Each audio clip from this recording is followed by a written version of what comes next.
Chapter 26.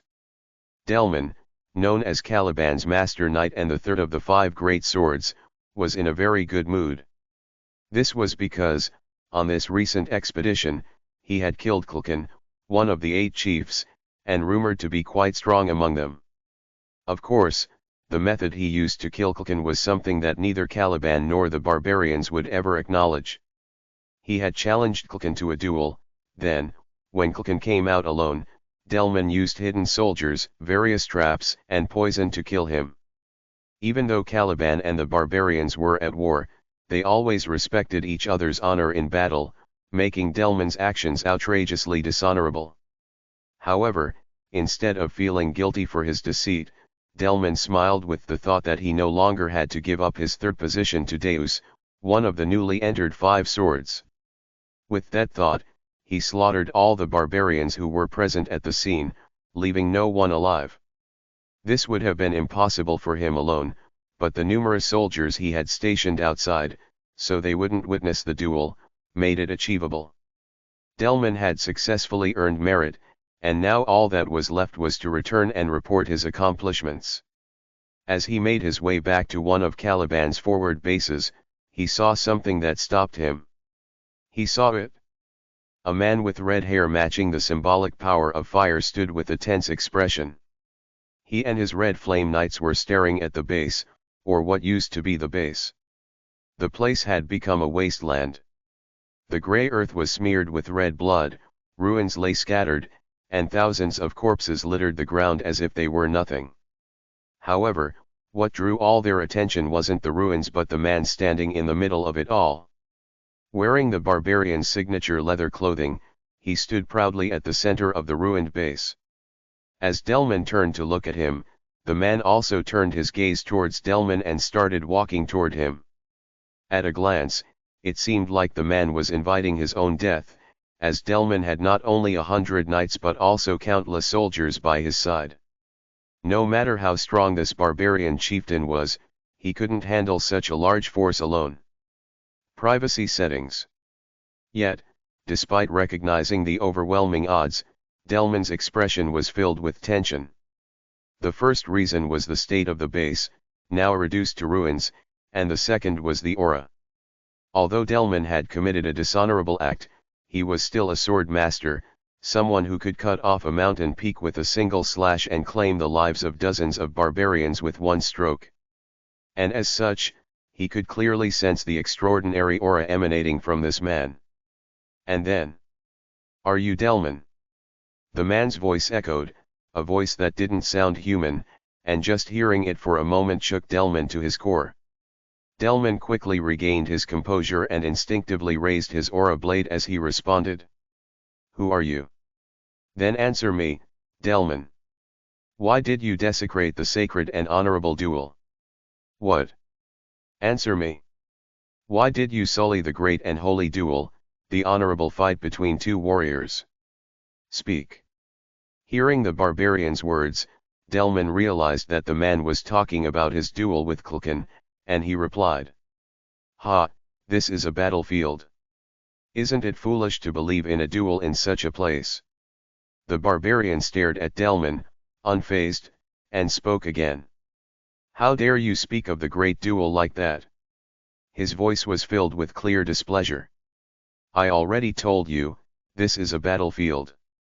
This is your last chance, human, a warrior of considerable strength. Fight me in a duel. If you win, I will let you go." At the barbarian's offer of a last chance, Delman did not respond. He just, "Everyone, prepare for battle," he commanded the knights.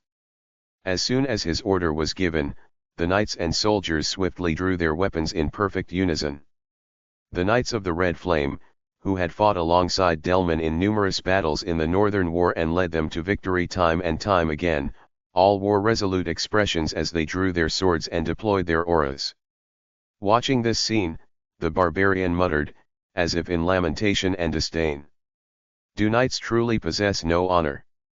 With that muttering, creak creak, the surrounding corpses began to rise. Privacy settings. What is this? The knights were startled by the sudden change, but the phenomenon continued regardless of their emotions. A knight with his head split in half. A soldier with half of his body blown away. A rider with his upper torso severed. They slowly began to awaken. And then, "It hurts, it hurts, it hurts, it hurts. Kill me, please, I beg you." The screams of the dead filled the grey earth. "You mortals, without even the honor to your name, are unnecessary in this world." That presence vanished. Even Delman, who had stepped into the realm of a superhuman, couldn't keep up with the speed. But then, however, Delman turned his gaze to the voice that had suddenly appeared, and the barbarian had already slammed his hand into the ground. Boom! The earth exploded instantly, rocks and debris shot into the sky, and simultaneously, the soldiers and knights who had been standing ready were all hurled into the air. And with just one swing of the barbarian's foot through the air, crack! The soldiers and knights flying through the sky were struck by the debris, their bodies turning into mere chunks of flesh. Without even time to scream, their remains splattered across the ground, creating countless red flowers of blood. As Delman belatedly tried to swing his sword, he realized in that moment, his arm was gone. Arg! Delman's scream echoed, and the soldiers who hadn't yet grasped the situation finally understood what had happened. In just an instant, the Master Knight and most of his knightly order had been annihilated. Panic spread like a plague among the soldiers, robbing them of their will. Privacy settings. Ah. The terror rooted in their hearts quickly spread, leaving them paralyzed. In the chaos of the massacre, Delman, who had lost his arm, looked at the barbarian in disbelief. Who are you?" The barbarian, no, the god of all barbarians and the father of duels, Ultultus, crushed Delman's internal organs with his rough hands, finishing his task. He looked down at Delman, who lay beneath his hand. A moment later. "It hurts, it hurts, it hurts, it hurts." Though his internal organs were completely shattered, Delman rose again, spewing blood across the grey snowfield and screaming in agony like the others. Satisfied, Ultultus grinned as he spoke. "All you gathered barbarians." He turned his gaze to the surviving soldiers, who were frozen in terror. "Prove yourselves through a duel. And then, prove that you are not savages." He offered them a duel. "If you do, I shall grant you an honorable death. On the blood-stained Colosseum made of the dead." Master Knight and disciple of the Fourth Sword, Vilan, couldn't understand the current situation. The reason he had come here today was simply to help out his friend, Carmine, who was also a very valuable supplier, by taking care of a certain noble from the kingdom of Asteria. Of course, given that the 6 kingdoms were united under the Union Kingdom, normally, even if the noble was from another country, he should have shown some level of courtesy. A misstep could quickly turn into an international issue. However, the reason Vilan had accepted Carmine's request without hesitation wasn't just because of the item Carmine had offered. After considering the circumstances, Vilan thought there was no chance the situation would escalate. There were 3 reasons for his judgment. The first was that, among the 6 kingdoms in the Union, Caliban, which constantly fended off the barbarians from the north, held the most influence. The second was that rumors about Count Palacio had yet to spread again, meaning his reputation remained that of a reckless noble who had only become a count by sheer luck, and he had no connections in Caliban. Privacy settings. The third was that, even if the situation did go wrong, Vilan believed that his master, Fiola, who stood at the pinnacle of Caliban, would somehow smooth things over. Although not as gifted as Deus, Vilan was talented with the sword and had always been under his master's protection. With these 3 reasons in mind, Vilan thought there would be no harm to himself in dealing with Count Palacio, and, truthfully, his judgment wasn't wrong. However, there was one thing Vilan didn't know. And that was, crack. Ugh. Count Palacio was, in fact, a benefactor to Deus Motzolian, a master knight currently hailed as a hero in Caliban. Guh. Deus had earned the nickname the Swordless after defeating Kurga of the Snowfields, one of the 8 chieftains, in a duel. Auk. Vilan, who was slammed into a tree, groaned with a fearful and defiant expression as he tried to speak. Wait. Lord Deus. But he couldn't finish. Deus's foot struck his stomach before Vilan could open his mouth. The knights of Uzan, who had just been showing their respect, instinctively tried to draw their swords at the sight, but the moment you draw your swords, I leave the rest to your imagination. Just by turning his gaze and saying those words, the knights swallowed their breaths in silence, and then the one-sided beating began. Watching this, Alan, who stood with an outwardly expressionless face as Deus mercilessly pummeled Vilan, but inwardly, he was filled with a deep, satisfied smile. You've grown up so well. Alan gazed at Deus as if he were a father watching his son grow up splendidly. Not that any father would feel proud watching his son ruthlessly beat someone else, but Alan felt something akin to paternal pride in that moment. Actually, it was more than that, he even felt a strange sense of gratitude. Alan had been thinking all the way to Caliban that Deus likely wouldn't be too fond of him. Perhaps Deus might tolerate him, but Alan had thought it would stop there, never expecting any deeper emotion. Privacy settings. After all, Alan had never had a personal conversation with Deus, and more importantly, Deus had never written him a single letter. So, when Deus referred to him as his benefactor earlier, Alan felt as if all the effort he had put into raising Deus had finally been rewarded, and a pleased smile spread across his face. He hits well. Indeed. Watching Deus break Vilan apart in real time, Alan wore a calm smile, and after about 3 minutes, he felt as if a weight had been lifted from his heart. Alan was deeply grateful to Deus for going this far. But 5 minutes later. Count. What? Isn't he going to die? Alan, sensing something was wrong, watched Deus mercilessly beat Vilan, who was pathetically clinging to his legs, crying and begging for forgiveness. No way. Would he? Well, yeah. Even so, Alan kept thinking, surely he wouldn't kill him, as he observed Deus's beating for another 5 minutes.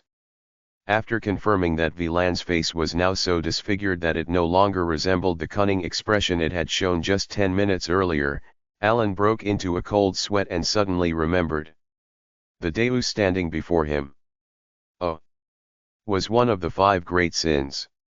Of course, that didn't mean the feeling of gratitude had disappeared. It hadn't disappeared, but it's nice that he went this far for me, but Alan watched as Deus, leaving the half-crippled Vilan behind, walked towards him. I'm at your service. Bowing his head as if it were the most natural thing in the world, Alan noticed the soldiers and knights murmuring at the scene. Alan thought, glancing at the blood-soaked Vilan. Isn't this a bit excessive? Chapter 27. Malin, a guard working in the capital of Caliban, Kerdam, loves rumors. The reason is simple: spending all day on duty at the city walls can be boring, and gossip is one of the ways to make his shifts more enjoyable. For that reason, Malin had been waiting for this day, or more precisely, for the day Count Palacio would arrive. He had heard a secret rumor that the troublemaker, who ran wild under the shadow of his master, had asked to be summoned as soon as Count Palacio arrived. Malin didn't know why that troublemaker was seeking out a count from another country, but he knew what would happen next. After all, there was only one reason that troublemaker ever sought someone out. Thanks to this, Malin was expecting a highly entertaining spectacle once Count Palacio arrived. However, what he saw was far from what he had expected. It wasn't Count Palacio who was being beaten, but Vilan, and the one assaulting him was none other than Deus. Deus, one of the master knights of Caliban, had risen to the top of the knightly order in less than a year with unmatched talent, earning the title of Mukan, swordless. It was Deus who had struck Vilan. Even that was enough to shock everyone in the capital, where rumors spread like wildfire in a single day. But Melon was even more stunned by what happened next. The swordless bowed his head. Melon stared, mouth agape, at Deus bowing his head as he spoke. Did Sir Swordless just bow his head? The swordless. Privacy settings. The guards around him were equally shocked. The reason for their disbelief was simple: until now, Deus had never bowed to anyone in Caliban, except for the current king. There was even an incident where he slapped the second prince 3 times for harassing his only sister, an event still talked about in the capital. Deus's reputation soared after that, even though the second prince was known as a troublemaker abandoned by the royal family. Despite committing an offense against royalty, Deus wasn't punished, further elevating his status. It essentially meant that the entire kingdom of Caliban regarded Deus Mausolien as more important than the second prince, and his reputation only grew stronger. Yet here he was, bowing his head to a mere count from another country. Please, get in. Seeing Deus bowing to Count Palacio was enough to shock anyone familiar with the rumors. Soon, all eyes were on the Count, who walked without expression, escorted by the Master Knight, as if this situation didn't faze him at all. And then, who exactly is this Count Palacio, that the swordless would bow to him? Malin and everyone who saw the Count's face had the same question on their minds, their mouths hanging open in astonishment. This situation is strange, but why are they looking at me like that? Alan, the one receiving these shocked stares, felt puzzled by the situation. Please, get in. He then turned his gaze at Deus's words and noticed the carriage waiting for him. It stands out. Unlike other carriages, it was painted entirely in black, making it impossible to miss. And thud. Surrounded by knights as if they were guarding it like a fortress, Alan started to understand why people were staring at him this way. Even he thought this was a bit too much. Got it? However, it would be ridiculous to refuse to ride the carriage at this point, so Alan quietly got in. I will take care of the carriage then, said Evan, ending the conversation as Alan, now in the carriage with Deus, headed toward the mansion under the escort of the Black Knights. A short while later. Is this a mansion? Seeing Deus's mansion for the first time, Alan was visibly surprised. He had heard that Caliban's capital was large compared to other kingdoms, but this was the first time he'd seen a mansion of such immense size. Privacy settings. Is this what success looks like? Alan briefly mused as he followed Deus, who led the way from the carriage through the vast mansion towards the office. Once inside the office. Please, have a seat. Alan looked slightly puzzled as Deus offered him the seat of honor without hesitation. Even though Alan had little knowledge of formal etiquette, he knew the basics. Isn't the owner supposed to sit in the seat of honor? Of course, if Alan were of a higher rank, things might be different, but he was only a count and not even a noble of Caliban, but from the kingdom of Asteria. In short, there was no need for Deus to treat him with such excessive courtesy. From Alan's perspective, Deus's treatment made him feel like a proud father whose son had made a great success. He felt pleased but also slightly concerned. He had quite a few favors to ask Deus.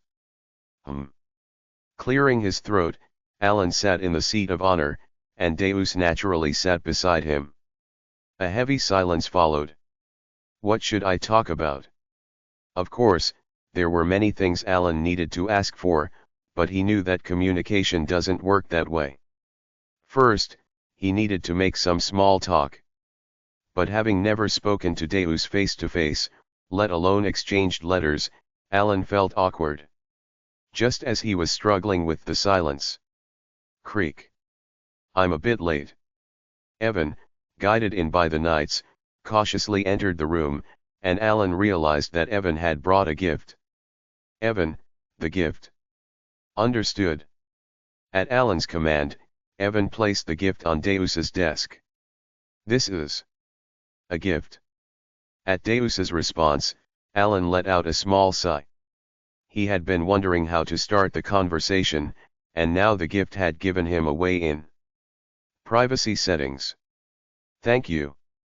Deus bowed his head slightly to Alan. And then, silence. "All right, isn't this the part where the conversation naturally follows?" The thought passed through Alan's mind, and he finally opened his mouth. "Aren't you going to open the gift?" "It would be improper to open it now, I'll do so later." Alan understood that it was indeed rude to open a gift in front of a high-ranking person with too much excitement. But Alan wasn't a high-ranking noble himself. "What exactly does he think of me?" Alan's confusion was apparent, but his bewilderment didn't last long. "Because..." Creak. "Be brother." Before he could gather his thoughts, a young girl entered Deus's office. Like Deus, she had striking purple eyes. She glanced around the room before her gaze settled on Evan. "Oh. Brother Evan." Recognizing him, she greeted him with a familiar smile. "Oh, silly." Evan also smiled warmly as he stood up, and Alan quickly realized that the girl was Deus's younger sister, whom Evan had been sent to rescue. They do look alike. In the game, only the tragic circumstances of her death were described, so Alan had never seen her appearance. Yet, now that he saw her in person, he couldn't help but nod in agreement at the strong resemblance.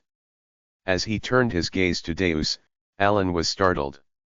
Deus had a distinctly displeased expression on his face. When Silly grabbed Evan's hand, his eyes grew even sharper. "Silly, Evan is not your brother." "He's an old man," Deus remarked. Watching this, Alan quickly realized how protective Deus was of his sister. In short, it was safe to call him a siskin. Though Alan understood Deus's attachment, knowing from the game that he had suffered a great sense of loss and lack of family, it was still amusing.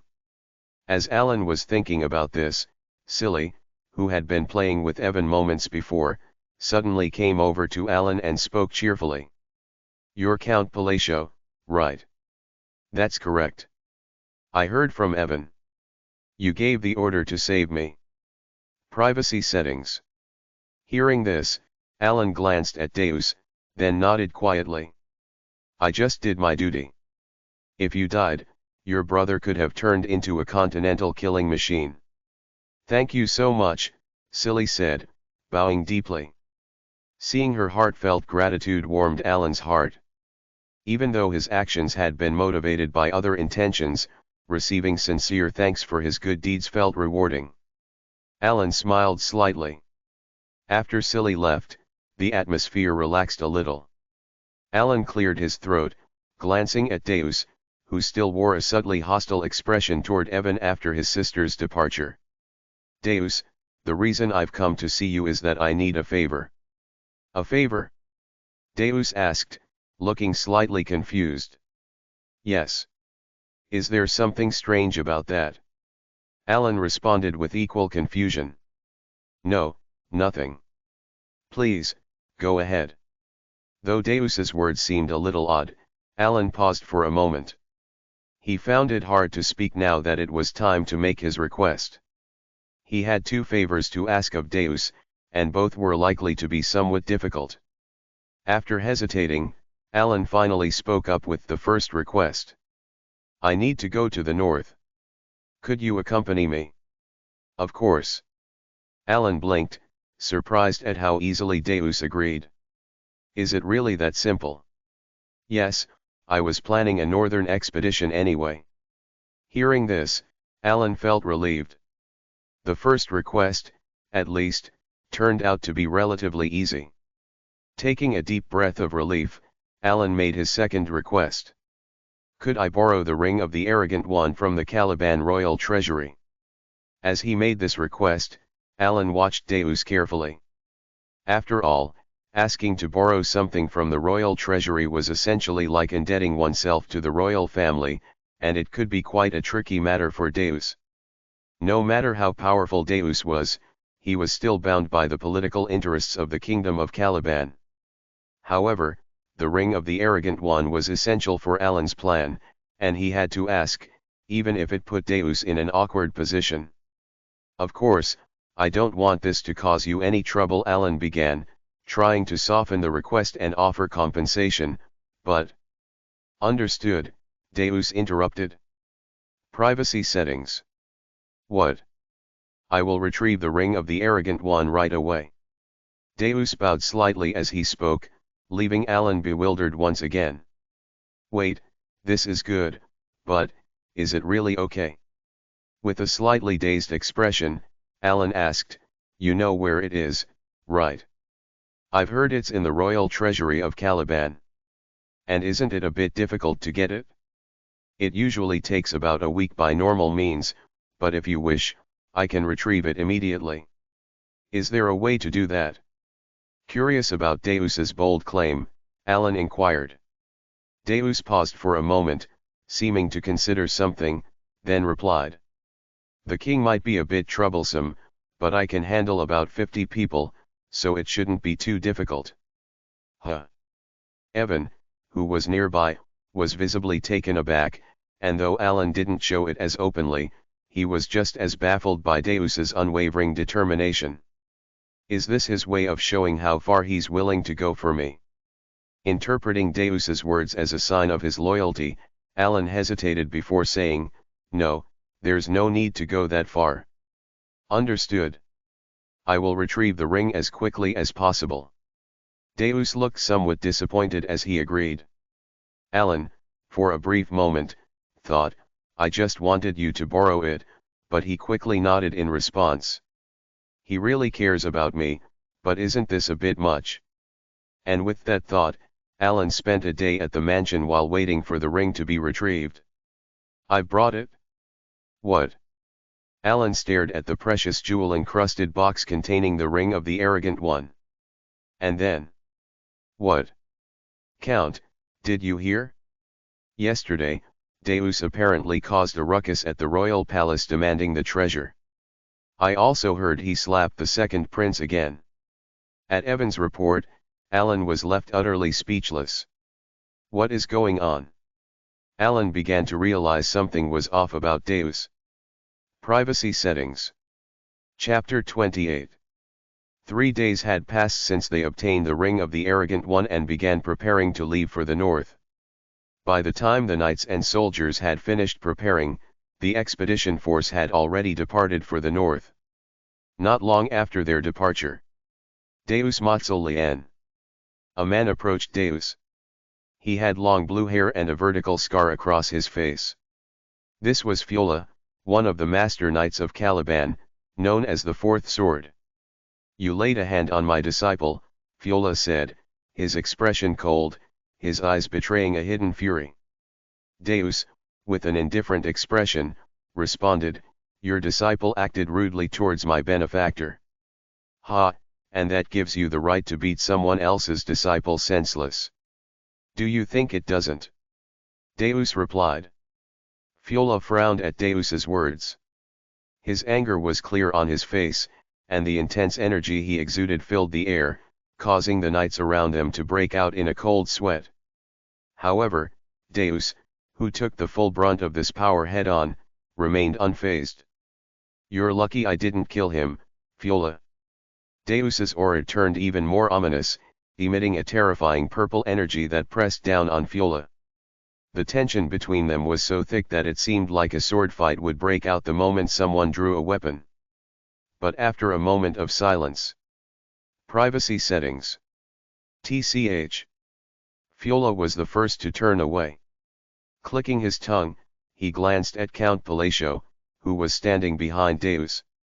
Don't think I'm going to just let this go, Fiola said before returning to his resting battalion. Alone, watching Fiola leave, Alan thought to himself, terrifying. He felt a tingling in his hands as he subconsciously clenched and unclenched his fists. So that's a master knight for you. Just the sheer power Fiola unintentionally released had left Alan breathless. At that moment, Evan, standing nearby, muttered in disbelief, "That's insane, he's a complete monster." Alan turned his gaze to Deus. Despite the overwhelming energy Fiola had directed at him, Deus showed no signs of discomfort, which reminded Alan again that Deus was a master knight as well.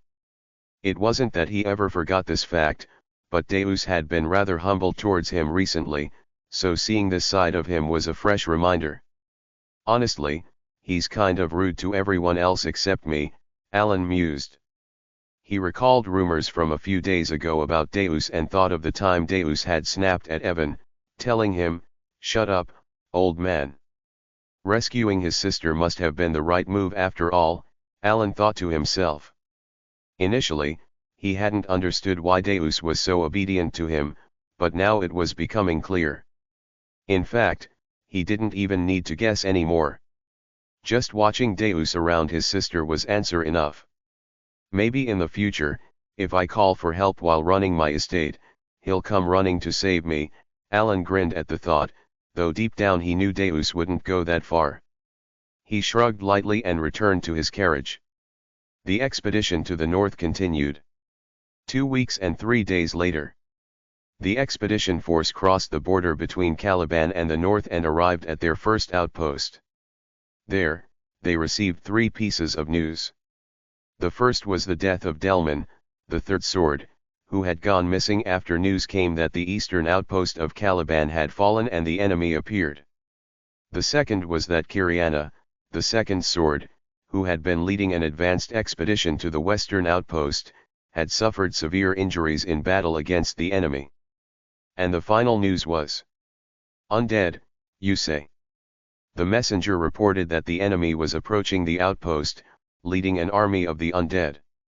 Yes, the enemy has been reanimating fallen soldiers and knights into undead and marching with them. At the messenger's words, Fiola let out a deep sigh and muttered, "This is troubling." Deus, hearing the same news, remained silent.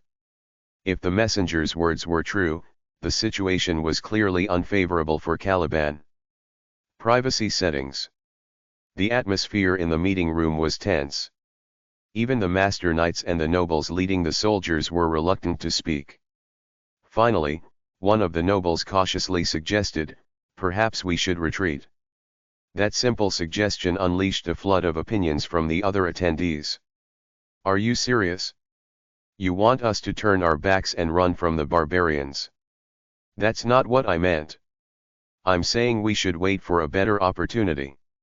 We're already in a bad position, and the second sword is severely injured, not to mention Reinhardt still hasn't returned from his seclusion. Do you really think we stand a chance? At this point, do you think the injured could even escape while the barbarians advance on the outpost?" The room quickly descended into chaos, but in the end, the opinions of the nobles didn't hold much weight. The true leaders of the expedition were the 2 master knights. Eventually, the nobles looked toward Fiola and Deus for direction. "Let's think it over. I'll call for another meeting later. For now, everyone, take a break and clear your minds," Fiola said, standing up from his seat. Deus also rose without a word and exited the tent. Outside, the land was the same dull gray as always. But to Deus, who had reached a certain level as a master knight, the world looked very different. The red snowfields. To Deus's eyes, the gray land appeared as a crimson world, filled with an eerie, ominous energy.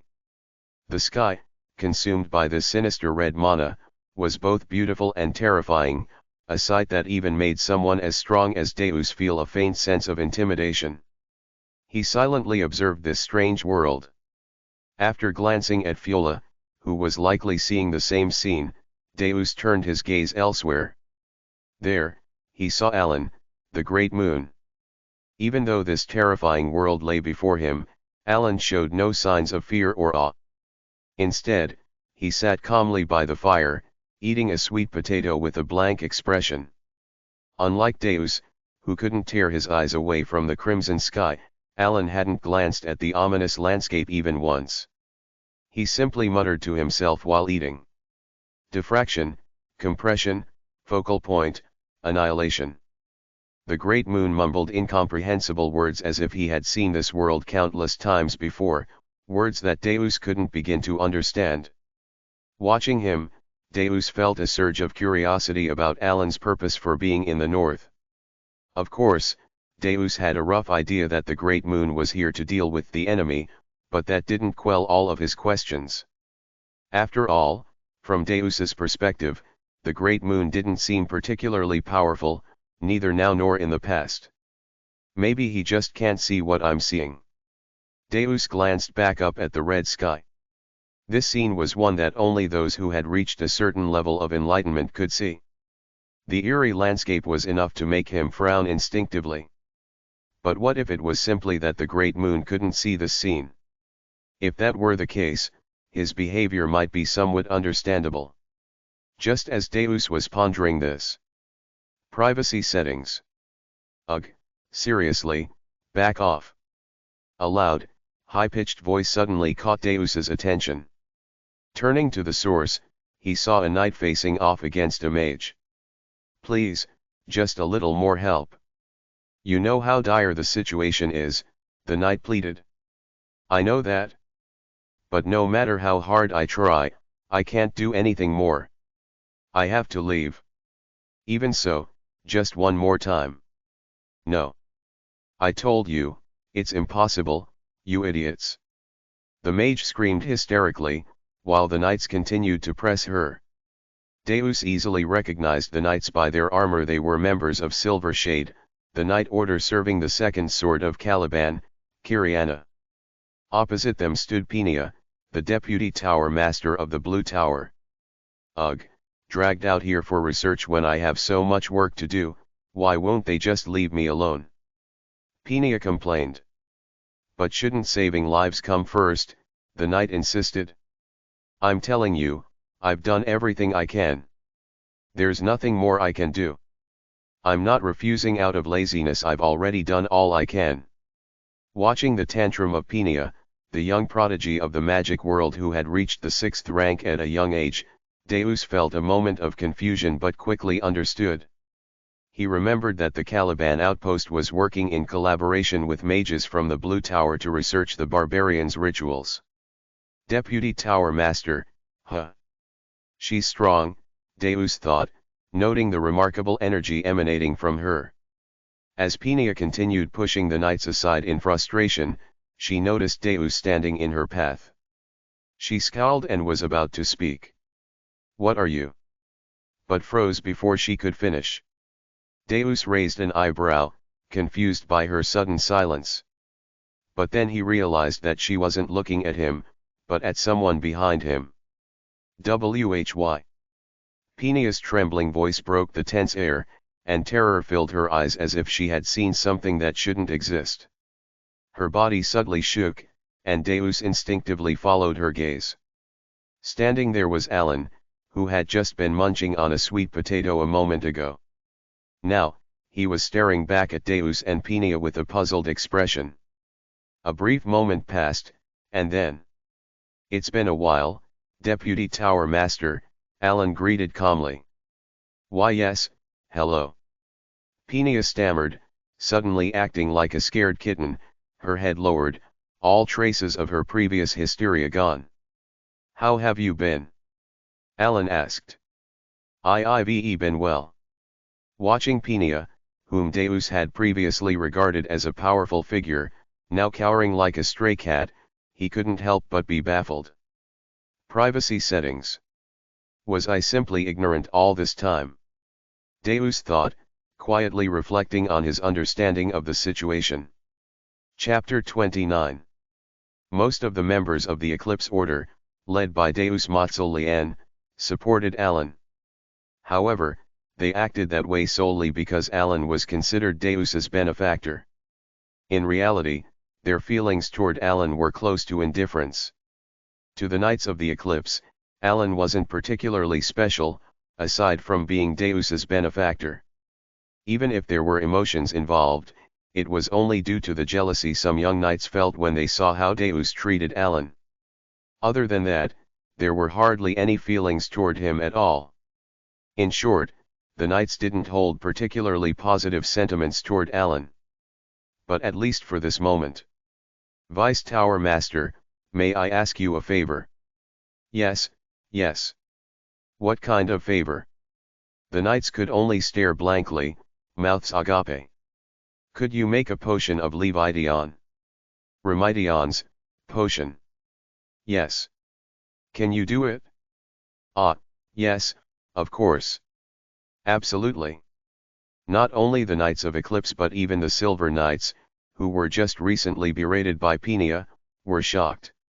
This was because they knew that the Vice Tower Master in front of them had a personality as eccentric as her genius magical abilities. In fact, it wasn't just them.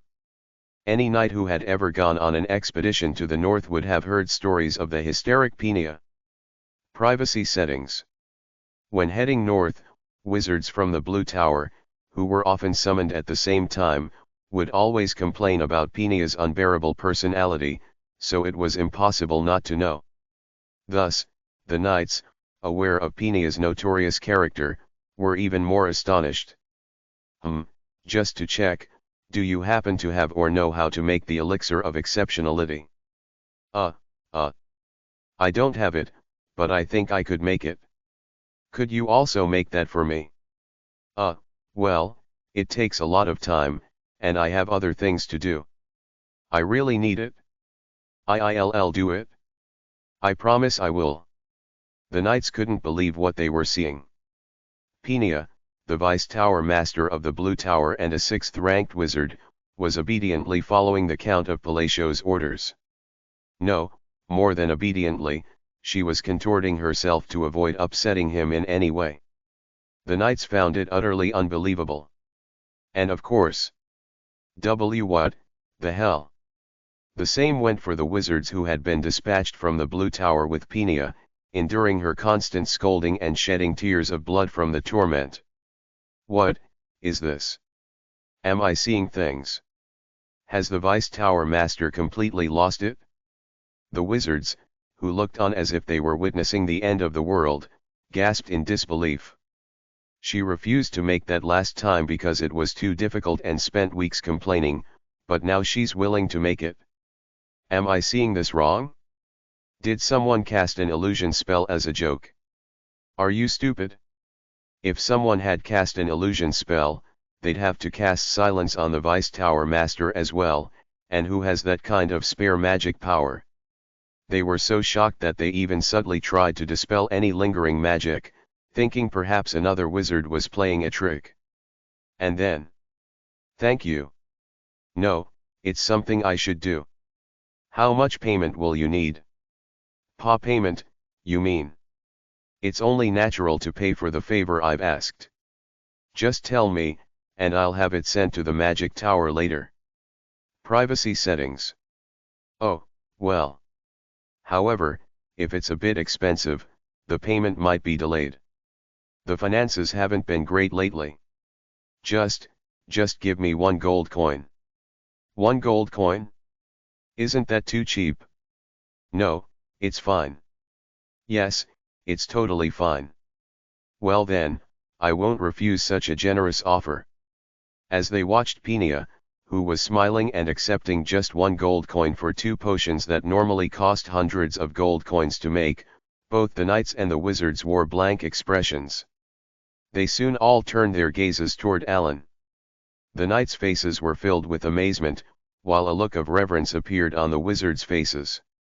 It seems like there's some misunderstanding, but at least I got the potions easily, Alan thought, as he returned to Evan. Wait, Count, when did you start speaking informally with the Vice Tower Master?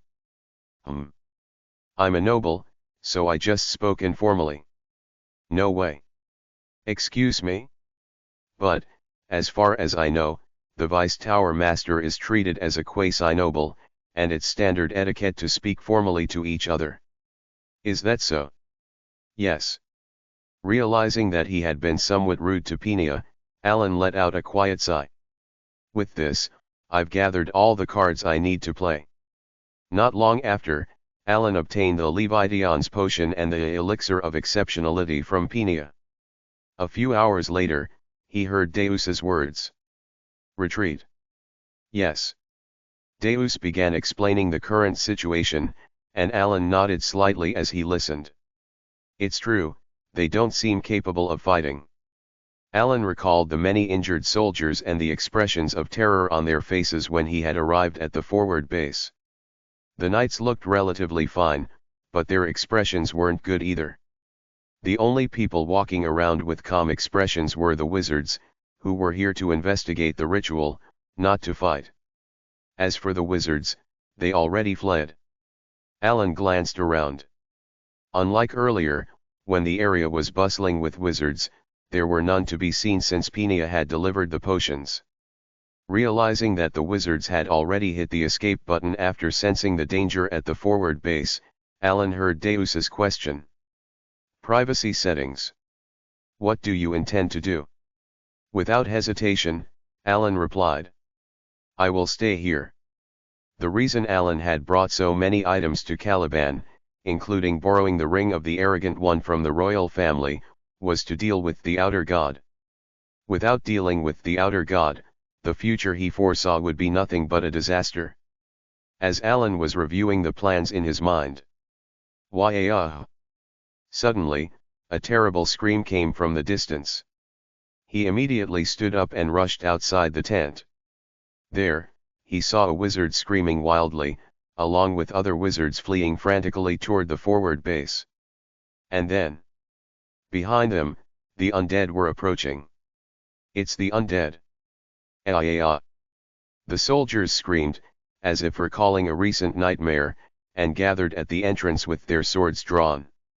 The knights, too, began to ready their weapons as confusion and fear spread across their faces.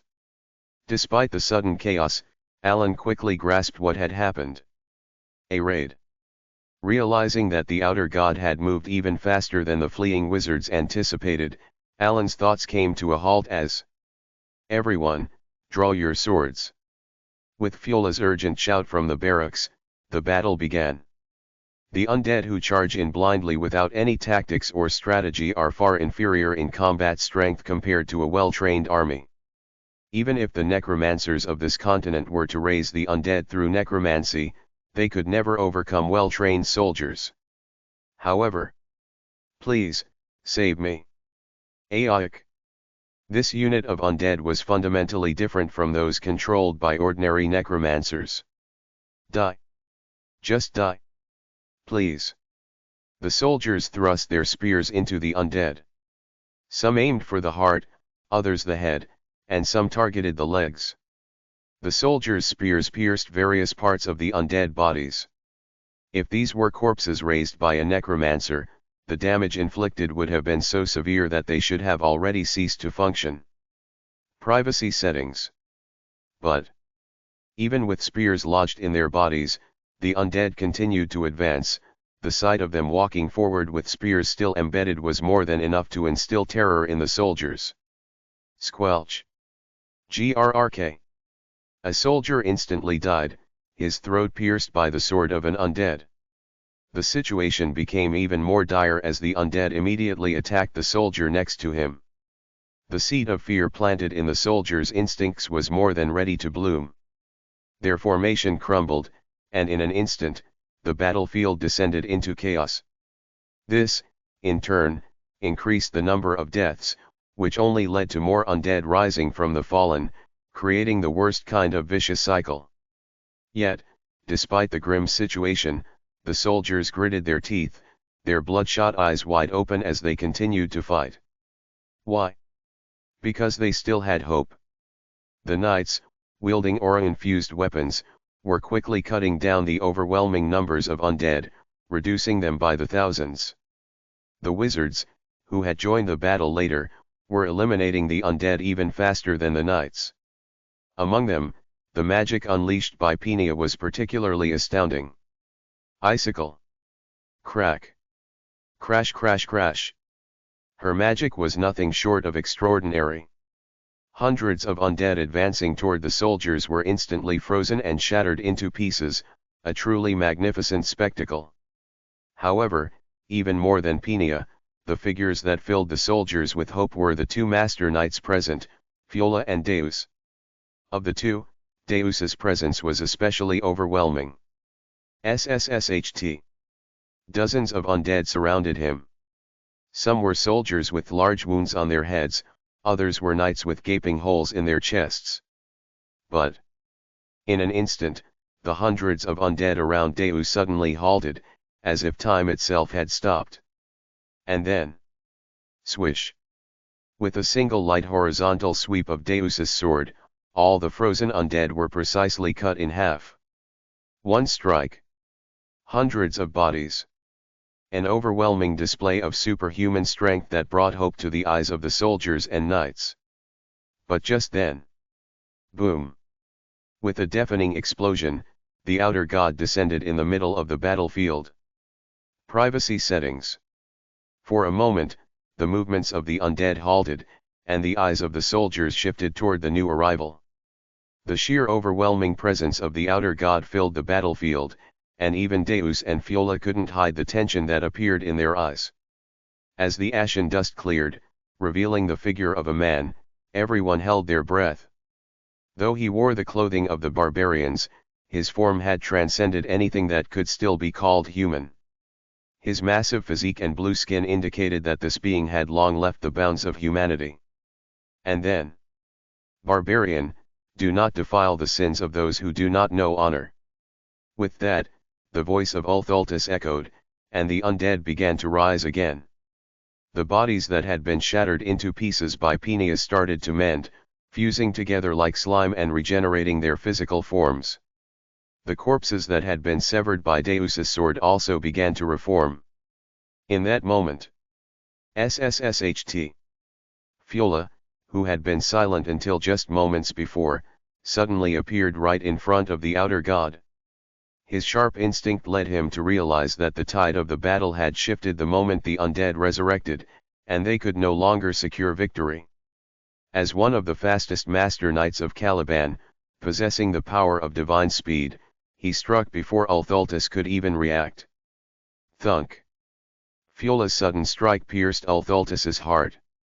But only the tip of his sword had managed to penetrate. Ulthultus's gaze shifted toward Fiola, filled with contempt. Barbarians know no honor. Those who do not uphold honor abandon their very existence. Furthermore, crack! They also forsake the nobility of the soul. Thud! Fiola's body, which had just been gripping the sword, collapsed to the ground. His head was no longer attached to his body. However, there is no honorable death for those who disregard all value. With these words, Fiola's headless body began to twitch and rise, convulsing as it stood up once again. Seeing this horrifying spectacle, everyone present understood the grim reality: this battle was lost. Fear spread across the soldiers' faces, and despair began to take hold on the faces of the knights and wizards alike. Even Peneus and Deus, who had far surpassed the limits of ordinary humans, were not immune to this despair. In fact, they had felt it even earlier than the others. Privacy settings. With their heightened awareness, they knew that the being before them possessed far greater power than they had anticipated. As cries of agony and despair echoed from the undead, they were consumed by hopelessness except for one man. Almighty God of duels, Ulthultus. While everyone else was sinking into despair, a single man began walking toward the giant, passing between the living and the undead. Step step. Neither slow nor fast. In accordance with the great oath of Colgunius. The face of the man walking toward the giant remained calm, even amidst this hellish scene of despair. As if he had been through such an experience countless times. And that man? Alan Palatio, in the name of the great oath. The Count of Palatio. Demand a duel of Babylonia. With a swirl of his wrist, Alan raised his arm, and a bracelet glowing with a deep grey light shone as he stood face to face with the giant. Chapter 30. All eyes were focused on Count Palatio. The terrified soldiers. The despairing knights. Even Peneus and Deus. The giant standing before him. The giant's expressionless eyes looked at Alan, and Alan's emotionless eyes returned the gaze. Then. SSSSS. A smile crept across the giant's lips. Ha ha ha ha ha. The giant's laughter echoed through the entire space as if it would crush everything. The ground shook, and the laughter was so powerful that even the dead, who sang of despair, closed their mouths. Most of the living thought the giant's sudden laughter was filled with mockery and contempt, but contrary to their thoughts. Good. Very good. Oh, noble one. The giant's laughter was filled with genuine sincerity, joy, and exhilaration. The atmosphere around the giant's body shifted. Privacy settings. From contempt to joy, from joy to ecstasy. And then. I, Ulthultus, will accept your duel under the Great Pact. At the giant's cry, the dead who sang of despair began to move in unison, forming a massive circle around Ulthultus and Alan. Drip drip. The blood that flowed from the dead soaked the ground, marking its boundary. Thus, a blood-red Colosseum was formed. In the arena of ashes decorated by bloodshed. Under the Great Pact, until the duel is over, no one may interfere with this sacred battle. As soon as the declaration was made, the bodies of the dead exploded, creating a blood-red wall.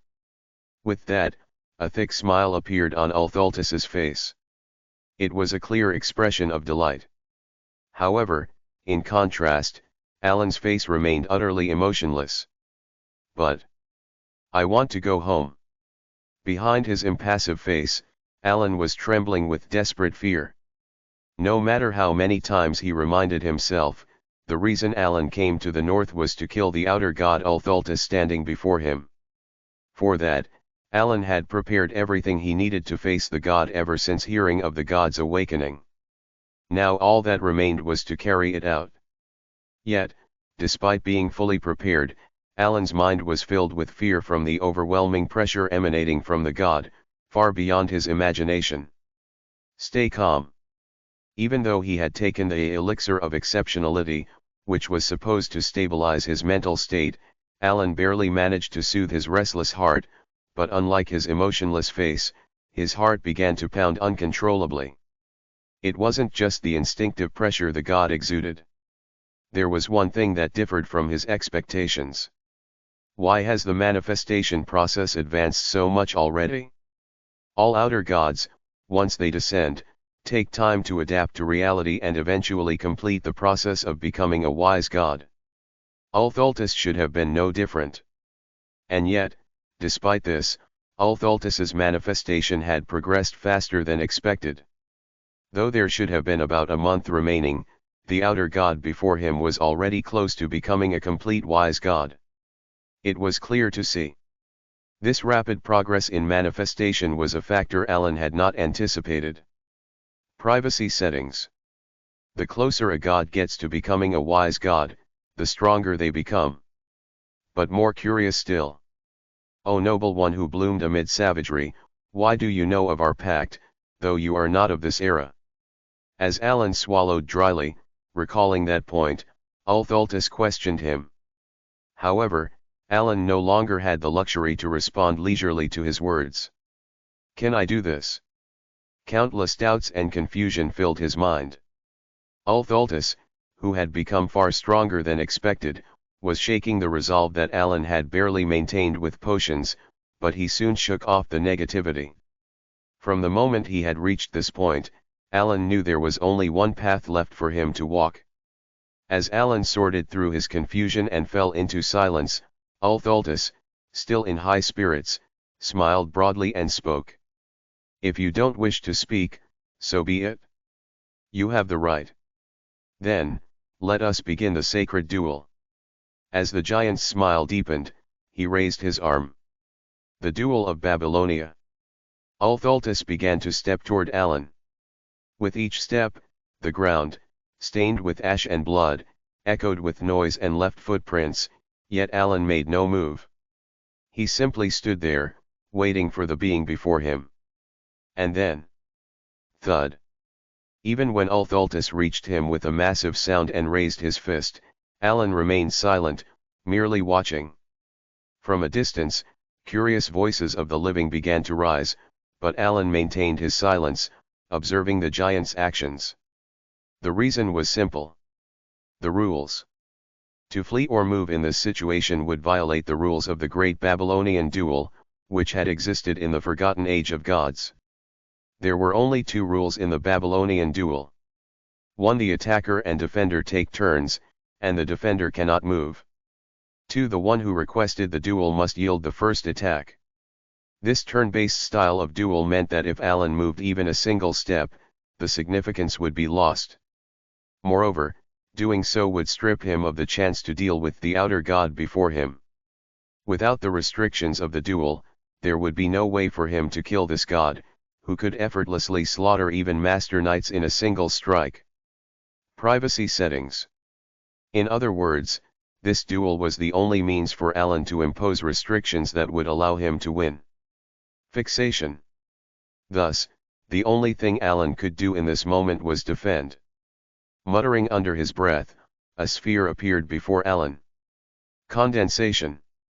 The condensed sphere focused on his left arm. Reinforcement. With the words muttered, the condensed energy in his left arm began to emit a deep light. Intensification. As he finished speaking and sealed the final gesture, Ulthultus, still smiling broadly, drew back his fist. Muscles pulled back like a ballista. The gathered force began to concentrate in the drawn fist. Alan knew this technique well, because he had seen it before. With 1 second, it could shatter the ground. With 5 seconds, it could break the sky. With 10 seconds, it could overturn the world. This was the song of destruction. And then, truly impressive. Feeling great joy in following the rules of Babylonia, Ulthultus smiled as everyone around them wore expressions of shock. Even though they didn't fully understand, they instinctively realized. The force in the outer god's hand was far from ordinary. At the very moment when everyone's gaze converged. Oh, honorable one who understands the nobility of the duel. The fist was swung. With a deafening roar, everything was swept away. The ground burst open as if its shell had shattered. The air vibrated, creating a rough explosion sound. The world within the range of his punch momentarily became a vacuum. And then, boom.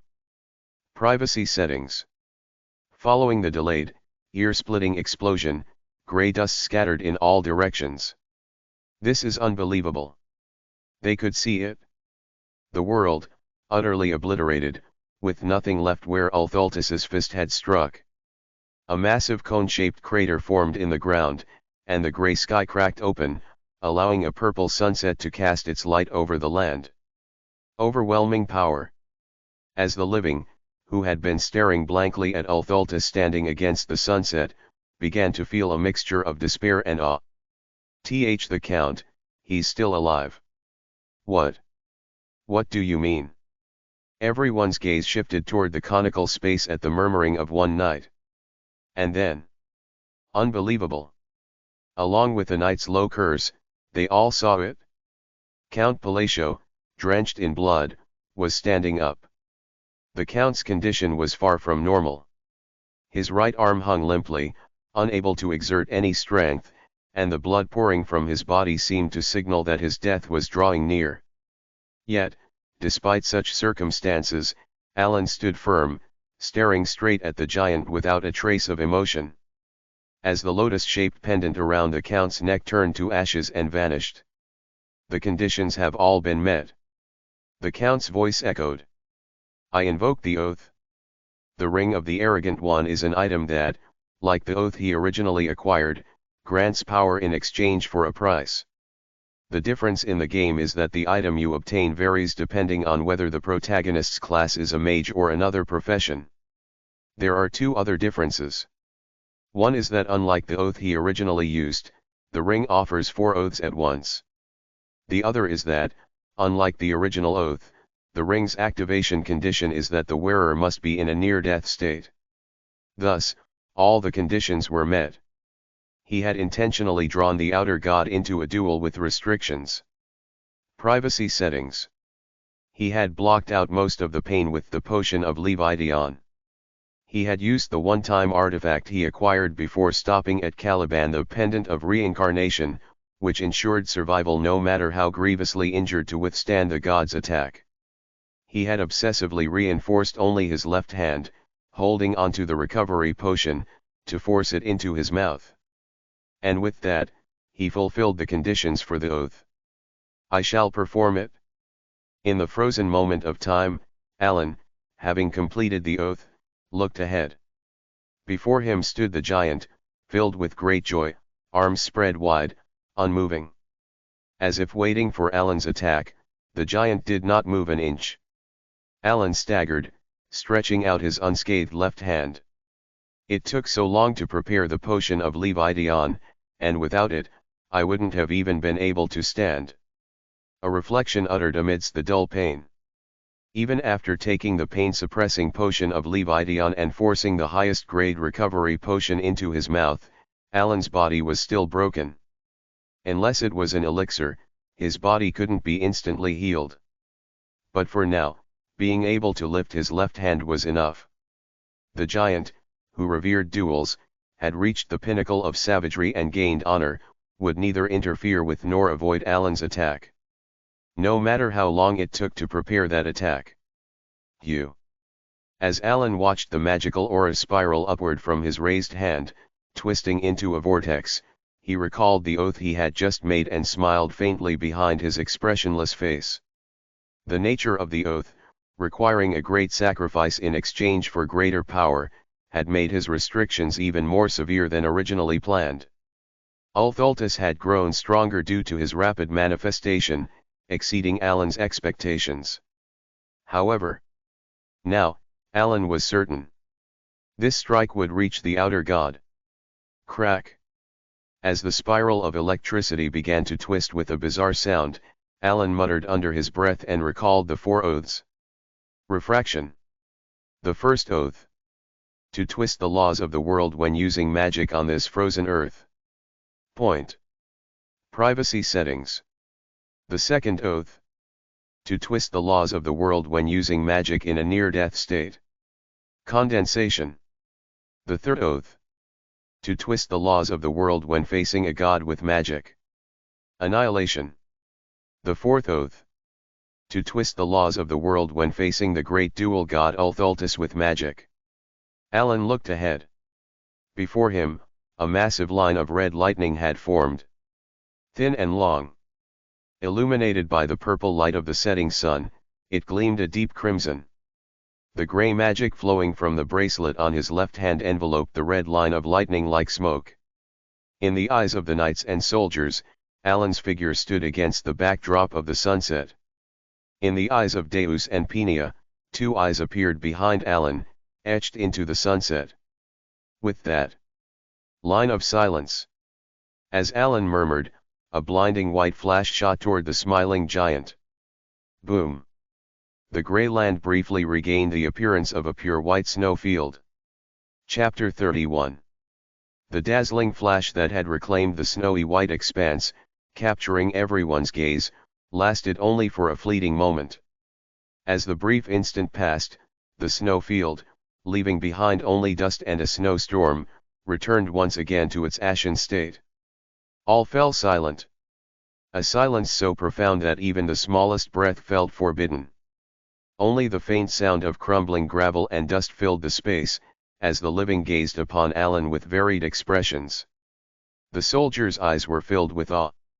The knight's eyes were filled with hope.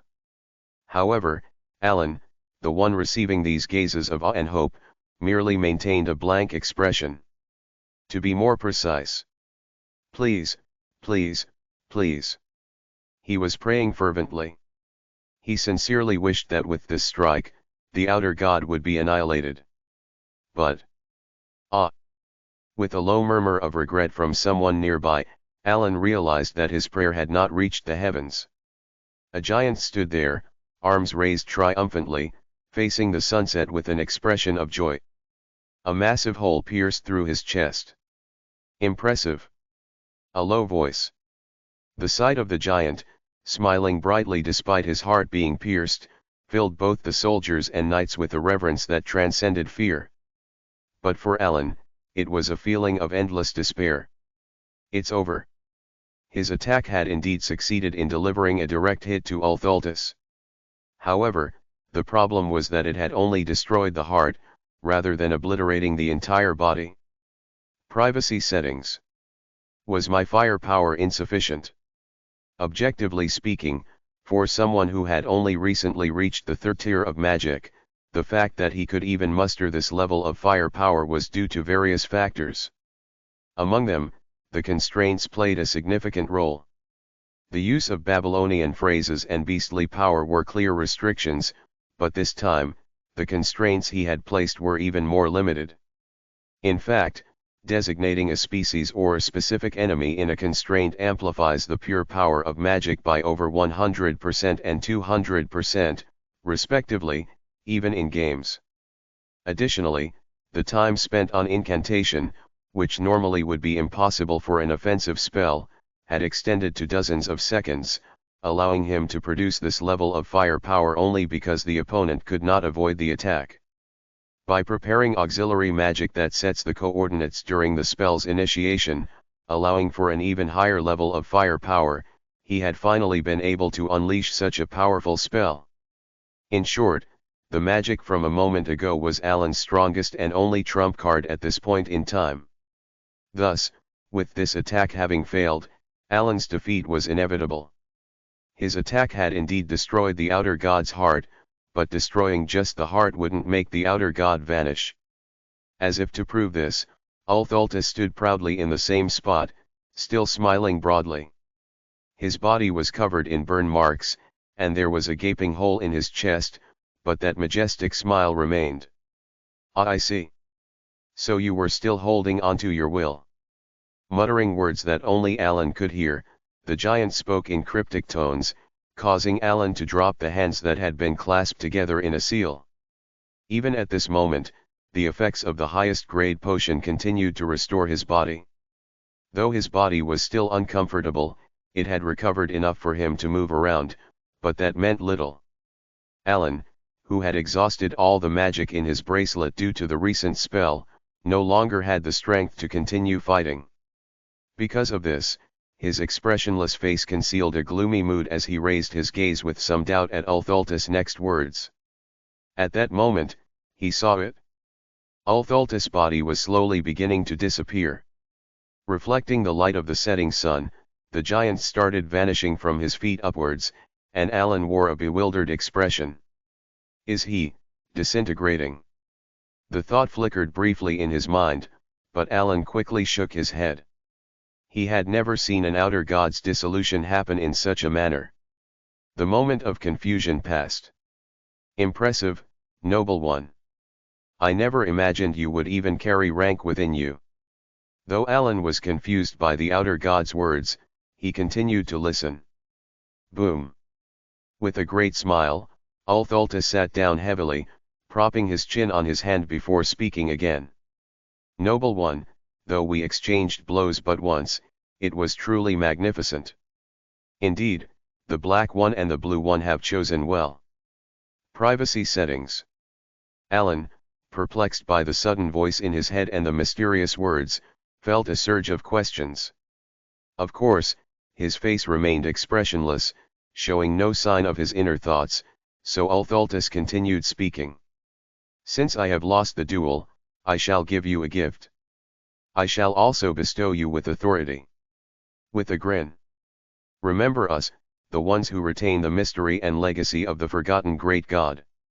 By this point, nearly half of Ulthultus' body had disappeared, and his disintegration seemed to be accelerating. Yet, he smiled even more warmly and spoke again. When the usurpers crawl out from their restraints, summon me. Call upon my true name instead of the false derogatory titles they have spread. He continued. For you have earned that right. And then, call me. With those final words, the god of chaos and disorder, The accessory tied to the outer god's waist dropped to the ground, and he vanished completely, leaving behind only a lingering smile filled with expectation. Alan, having witnessed the outer god's complete disappearance, stared blankly at the accessory left behind. Bathed in the light of the setting sun, he expressionlessly gazed at the spot where the outer god had vanished. This sight caught the attention of the soldiers and knights. As the living observed, reverence spread among them. After the giant vanished, the once bitterly cold land, which had been filled with the voices of the dead, became silent, with only the sharp wind filling the void. The restless undead, unable to die, had finally found peace, and the living began to gather and sort the remains of the fallen. About a day later, having accomplished their mission of capturing the outer god, the expedition began to move once again, heading back to Caliban. About 2 days after that, as Alan was returning with the knights, just as he had when he came to the north, 3 significant changes had occurred. Salute. The first was that nearly every knight now saluted Alan when they looked at him.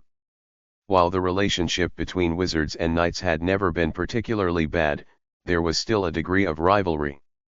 Especially since wizards, who were more akin to scholars, differed from those who used magic purely for combat. Though their relationship had been somewhat distant, there had never been this level of mutual respect.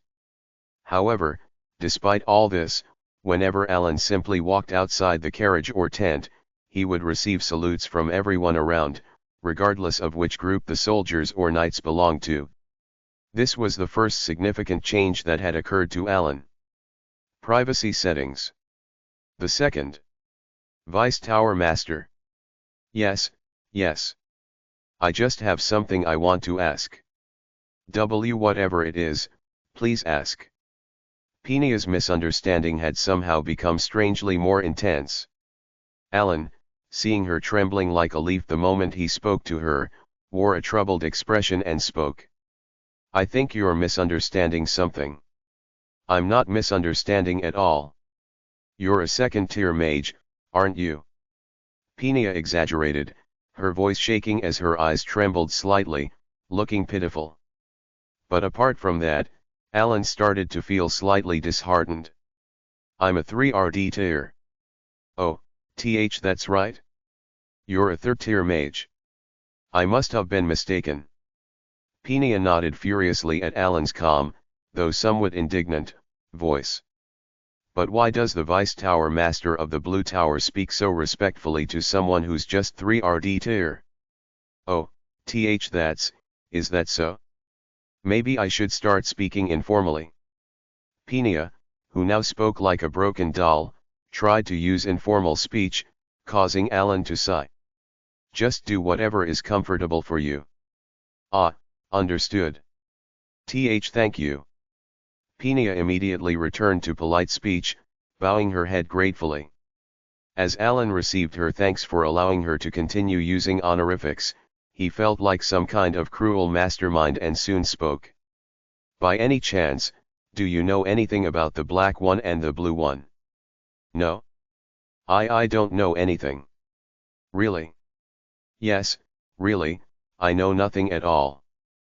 Penia shook her head vigorously, as if she genuinely knew nothing. If you know anything, just tell me.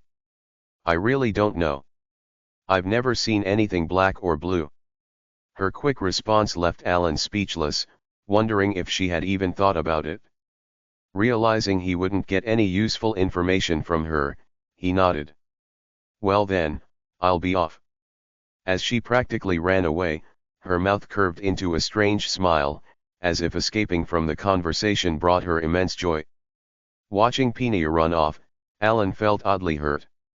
Along with Penia running into the distance, Alan noticed a mage watching her with reverent eyes. Alan recalled the keywords uttered by the outer god. Privacy settings. The black one, the blue one, the sign and mystery of the forgotten great god, the rank, the air of will, and authority. The only thing Alan could deduce from this was one thing. The air of the forgotten god sign and mystery is definitely something I heard when I placed the restriction through the ring, but other than that, I don't know anything. Alan absent-mindedly touched his head. In truth, there were many things he couldn't understand. While it was fortunate, he still didn't grasp why the outer god, who shouldn't have perished, had been destroyed by that attack. And that wasn't all. He couldn't comprehend what Ulthultus meant by the black one and the blue one, nor did he understand what rank referred to. If the only rank I know in this world is divine rank, but it can't be that, can it? Alan was also baffled by the true name Ulthultus had revealed, god of chaos and disorder. That name felt too foreign, more suited to an Eastern deity than the northern barbarian god he knew, which left him confused. Perhaps I'll understand if I go there. Alan pulled out the accessory from his robe. It was the leather ornament, with 3 amethysts arranged in a row, that had belonged to the outer god, Ulthultus No, the god of chaos and disorder. In the game, this was an item obtained after defeating him, and its effect was to double the user's damage output exactly. However, when equipped, the damage received was also doubled, which led players to call it the glass cannon belt. As Alan looked at the inside of the ornament, he soon saw a sentence inscribed there. To the heir of the will, head to the ancient city of Kahera. Seeing these letters, which shouldn't have existed on the belt originally, Alan easily deduced that this was the gift left behind by the outer god and began to think. Getting there won't be difficult. The ancient city of Kahera, as the name suggests, no longer exists in the current era. However, Alan had a rough idea of its location. That's because, in the game, it was one of the secret dungeons that players could enter once they arrived at the colony. So, as Alan was making his way back to the carriage while looking at the belt's inscription. "Were you here?" "Ah, Deus." He noticed Deus, who had at some point started following him, his expression as blank as ever. Watching Deus, who appeared as unchanging as usual, Alan felt slightly uncomfortable. That's because Deus was the third major change Alan experienced after returning to Caliban. Of course, from the outside, it didn't seem like Deus had changed all that much. He seemed to carry himself with a bit more tension, but even that was barely noticeable, with no significant outward difference. Still, the reason Alan felt slightly uneasy was. "Count. What is it?" "Privacy settings. Shall I kill the Vice Tower Master?" "Why?" "She spoke informally to you, Count." Deus had become more aggressive in expressing his respect after that day, which made Alan uncomfortable. "There's no need for that." "Understood."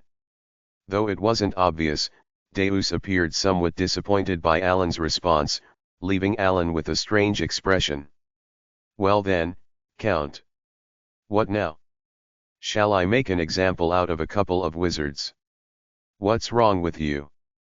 Alan felt a wave of dizziness. Chapter 32. A little over 2 weeks had passed. Although progress was slower than expected due to the wounded soldiers, they finally arrived at Kerdam, the capital of Caliban, to be met with the citizens' enthusiastic cheers. Wherever he looked, Alan saw people with bright expressions, proudly cheering. Led by Deus, the knights and soldiers were welcomed into the royal palace, where they reported the subjugation of the outer god, marking the end of the expedition. Alan, without hesitation, prepared to leave once again. For him, there was no longer any reason to stay in Caliban after the outer god had been eradicated. "I've received plenty of gifts," he thought with a satisfied expression as he glanced at the carriage. The carriage was loaded with numerous gifts, courtesy of the quick-wit king of Caliban, who sought to strengthen their friendship. Alan, gazing contentedly at the slightly excessive gifts, soon spoke to Deus. "Well, see you next time." As he turned to leave, offering a typical Korean farewell akin to "let's have a meal sometime," Deus, for the first time, suddenly asked a question. "May I ask you something?" Alan, who was about to turn away, paused. "What is it?"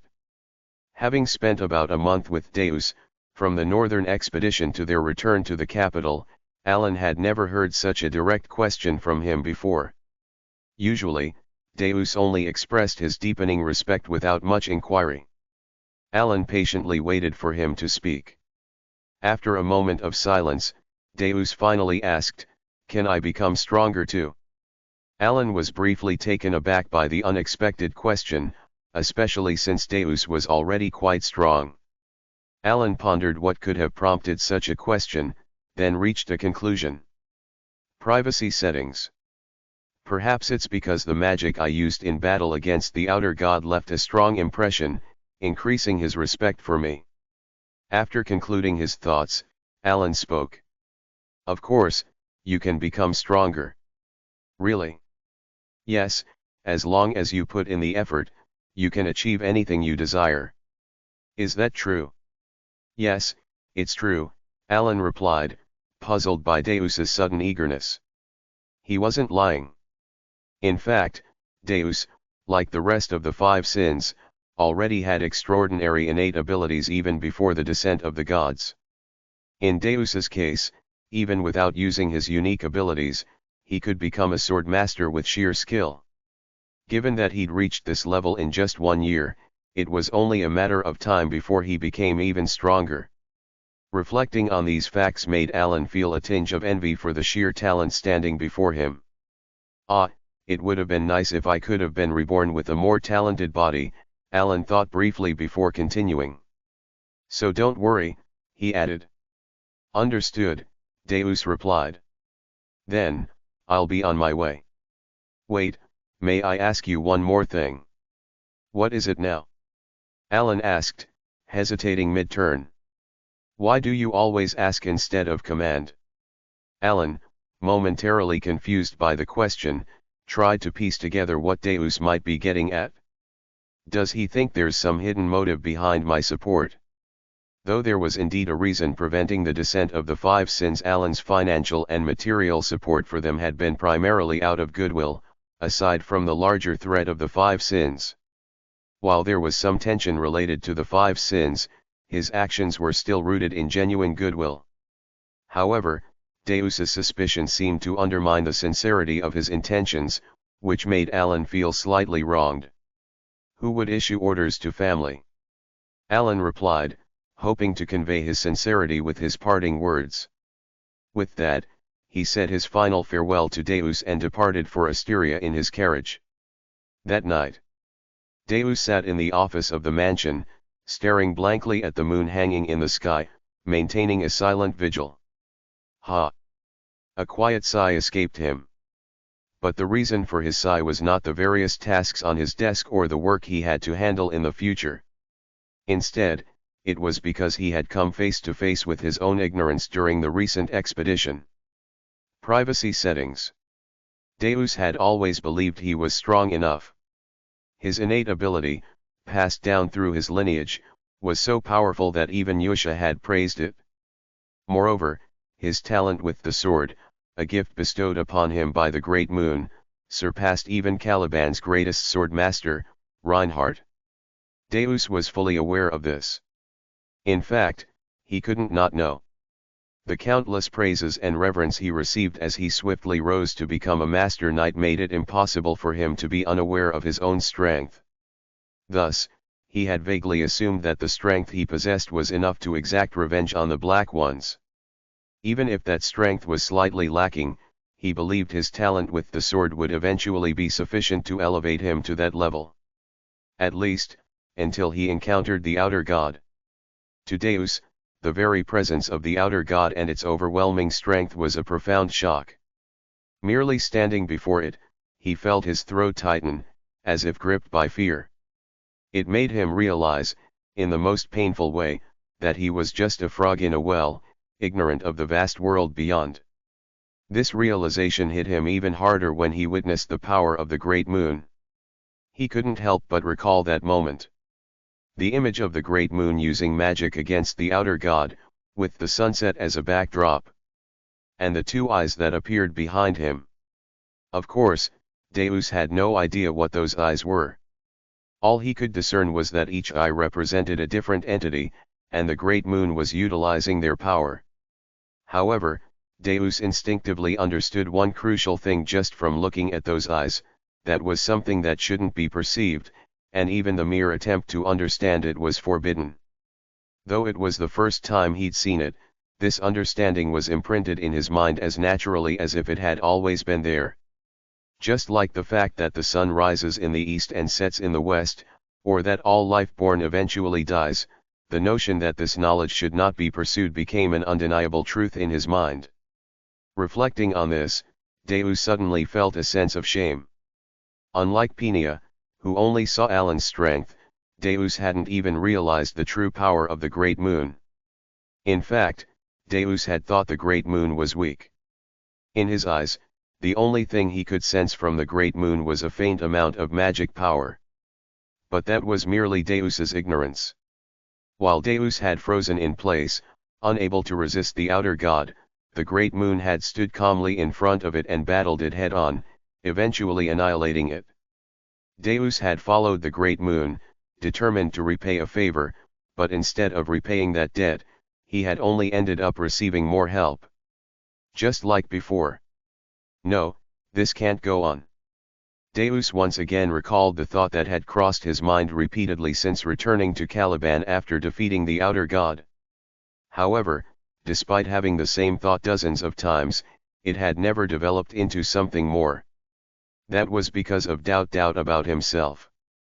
Having witnessed the outer god and now deeply respecting the great moon, to whom he owed his life, Deus began to doubt whether he could ever reach that level. Privacy settings. Despite knowing that his talent was exceptional, the overwhelming power displayed by the outer god and the great moon crushed any confidence he had in his abilities. And so, until today, Deus had been trapped in a cycle of self-doubt, repeatedly asking himself the same question without arriving at an answer. But today, Deus was finally able to end the doubt he had been grappling with for weeks. Of course, you can become stronger. Yes, as long as you put in the effort, you can achieve anything you desire. Really, it's true. He recalled the words Alan had spoken to him today. There had been no particular emotion in those words, but at the same time, there was no hesitation. Alan had immediately said that Deus had the talent to defeat the Black Ones, that he could reach that level if he worked hard enough. That statement, uttered without the slightest hesitation, was enough to give Deus an unwavering certainty. I must become stronger. Deus clenched his fist tightly. More. For the first time, his once stagnant thoughts began to advance. The vague desire for revenge against the Black Ones was now becoming more concrete, spurred by newfound certainty. Those concrete thoughts quickly multiplied, branching off into dozens of other ideas. Thus, for the first time, the frog in the well, having gained the conviction to venture into the outside world, began to prepare. Strong enough to become his sword. Motivated by a new purpose. Family. He clung to the warmth of that single word, the recognition that the great moon had last bestowed upon him, which alone, when thought of, filled his heart with warmth. With this as his talisman, Deus truly began his journey forward. The blue moonlight shone down on Deus as he sat in the dark office. A moment later, still silent, Deus recalled that moment and instinctively raised his left hand forward. Back then, it was like this, wasn't it? Just as Alan had done when facing the outer god, Deus extended his middle and ring fingers, releasing a bit of magic to scan the surroundings for any presence. First line of silence. He quietly muttered the words in the empty room, his left hand twitching slightly. Privacy settings. Of course, nothing happened. But even though he was alone in the room, mimicking Alan's actions, Deus couldn't help but feel a mixture of slight embarrassment and satisfaction. He adjusted his posture once again, thinking briefly to himself, it would have been nice to have as much talent in magic as he does. At that moment. My lord. Yes. I've noticed you seem to really enjoy sweet potatoes from time to time. They're delicious. Alan responded to Evan's comment while roasting sweet potatoes by the fire. Indeed, the sweet potatoes were truly delicious. It was late at night, about a month later, when Alan finally arrived at Count Palacio's estate. That was exhausting. It had been about 3 months since his last return, and Alan couldn't help but mutter a brief reflection. Truth be told, nothing significant had occurred since he left Caliban. The only thing that had been mildly annoying was Evan's unceasing curiosity about Alan's powers, resulting in near-daily questions. Beyond that, the only notable development was the growing rumor among the kingdoms that Count Palacio had played a major role in capturing the outer god in Caliban. Having concluded his long journey, Alan was ready to rest. Although his return to the Count's estate from Caliban had occupied most of his focus, there were now several matters he needed to investigate. He had to visit Colony and figure out more about the Black Ones and the Blue Ones, and he needed to understand why the outer god had appeared and why Ultultus possessed a true name. In other words, he had plenty of work ahead of him. But despite that, Alan chose to rest. After all, from the beginning, his goal had always been to enjoy a leisurely life as a noble. While his study of magic was enjoyable, its primary purpose was self-preservation rather than achieving something grand. In short, all of this effort was ultimately to ensure a peaceful life, and from Alan's perspective, it was only fitting to reward himself with some rest after the hardships he had endured. With that in mind, Alan planned to do nothing for about a week once he returned to the Count's estate. Privacy settings. But first, he sat down in the office to quickly take care of the piled-up tasks in a single day. As he opened the letters from Yusha that he had yet to read, Alan suddenly froze. What? He muttered in a daze. And for good reason. Evangelist. Yes. How high of a rank is a cardinal in Rosario? A cardinal? Well, technically, they're just below the Pope or the Holy Saint. Why? Yusha has become a cardinal. What? Inside the letter was the shocking news that Yusha had become a cardinal of the Holy Kingdom of Rosario. Chapter 33. On the early morning when Alan received the letter that Yusha had become a cardinal, the regular meeting of the Blue Moon began. The Blue Moon meetings usually occur every 6 months. Given the distance between them, they mostly communicate through a crystal orb rather than meeting in person. However, even though the meetings were held every 6 months, they didn't last long. The meetings, conducted through the crystal orb made by Rhine, rarely lasted more than 10 minutes. Most of the time was taken up by Yusha, who led the discussions, or Seal Rang, who interjected with her innocent remarks. In short, apart from these two, the other members would only say yes or no or give brief opinions when necessary, otherwise, they wouldn't speak at all. Of course, Raiden or Rhine would occasionally exchange trivial everyday stories, but Deus mostly remained silent during the meetings. This was not only because Deus had nothing to say, but also because he was naturally a quiet person. Thus, no one expected it. When Seal Rang innocently remarked, "Oh, I heard a rumor that the Great Moon has left. How was it to see him in person?" None of them anticipated that this would extend their usual 10-minute meeting to over 30 minutes. Up to that point, the 5 great sins attending the meeting were quite intrigued. Privacy settings. Not because Deus was delivering a praise-filled speech about the Great Moon, but because they were surprised that Deus could even speak that much. However, the Great Moon stood before the otherworldly entity, Ulthultus. When everyone was consumed by despair and fear, and even the Vice-Tower Master of the Blue Tower was blinded by terror, the Great Moon nonchalantly stepped forward and challenged the entity to a duel. Thinking back, it seemed like the Great Moon had been preparing magic since then. But that's not the important part. The moment when the entity faced the Great Moon. As Deus's speech surpassed the 30-minute mark, and almost an hour had passed, the others started feeling a growing sense of bewilderment. No one had imagined that this story could go on for so long. Now that I think about it, when the Great Moon departed. Wait, you're getting off track. Rhine tried to interrupt Deus, but Just listen to this part. I'm telling a story about the great moon, aren't I? So, where was I? Ah, yes, with Ulthultus. Deus, completely absorbed in the story of the great moon, rewound the narrative to an earlier point, continuing his long speech. Rhine and Seal rang, both pleading with their eyes and magic through the vision, glanced at Yusha, hoping she would intervene since she was the only one capable of stopping Deus. However, indeed, the great moon is truly exceptional. Yusha, rather than stopping him, seemed completely taken with the story herself, nodding and smiling with admiration. Realizing this, the others understood that the story would not be ending anytime soon. As expected, Deus's speech finally ended an additional hour and 30 minutes later. At that moment, Rhine, Raiden, and Seal rang engraved in their minds the lesson that they should never ask Deus about the great moon again. And with that, the meeting came to an end. It was late into the dawn. The next day. Privacy settings. Count, it seems that Yusha really has become a cardinal. Really? Yes, the Information Guild has also confirmed that Yusha is now one of the 8 cardinals of the Holy Kingdom of Rosario. Hearing Evan's voice, Alan murmured to himself, a flood of question marks swirling in his head.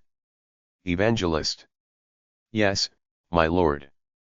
Being a cardinal is a very high position in the Holy Kingdom, isn't it? That's right. As I mentioned before, cardinals are ranked just below the Pope.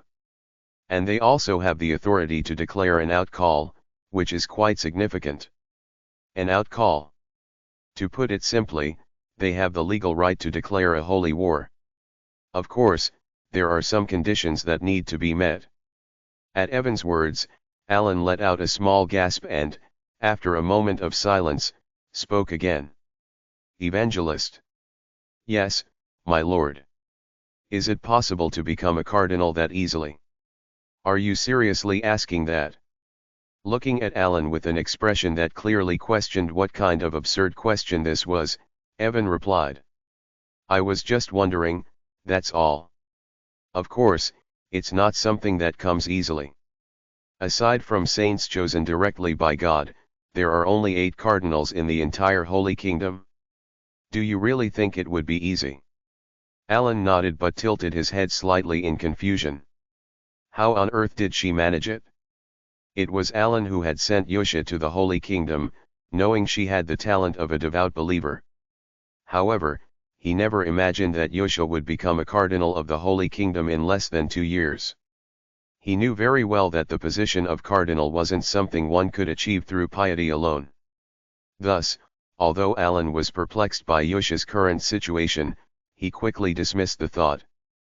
After all, when he thought about it rationally, Yusha's success in the Holy Kingdom wasn't a loss for him at all. In fact, it might even turn out to be quite a good thing. Could I finally have some real backing? Privacy settings. There were already rumors spreading within Caliban that Count Palacio was a benefactor to Deus, one of the master knights of Caliban, but this situation was different. With Deus, he had barely exchanged a word once a day, and even sending a single letter was a rare event. On the other hand, Yusha was someone with whom he regularly exchanged letters every month and could easily ask for favors if necessary. The difference was substantial. Thus, while Alan outwardly remained expressionless, he inwardly felt quite satisfied, nodding to himself several times. Maybe, some benefits will fall into my lap. He held on to a small sense of anticipation. About a week passed after that. As Alan originally planned, he returned to the Count's estate and enjoyed a peaceful life. Sleeping in late, toasting bread in the morning, and enjoying steak for dinner, this leisurely lifestyle brought him the most precious kind of happiness. However, that didn't mean he had spent the entire week doing nothing. Though he wished he could stop thinking entirely, Alan couldn't afford to be complacent, knowing that other worldly beings had already descended once. If one had appeared, there was a possibility that others could also descend. In other words, the situation had become one where otherworldly beings might appear now that the 5 great sins had been sealed. Alan, rather than resisting, accepted the situation humbly. Though it had been a struggle, in a way, it wasn't all bad.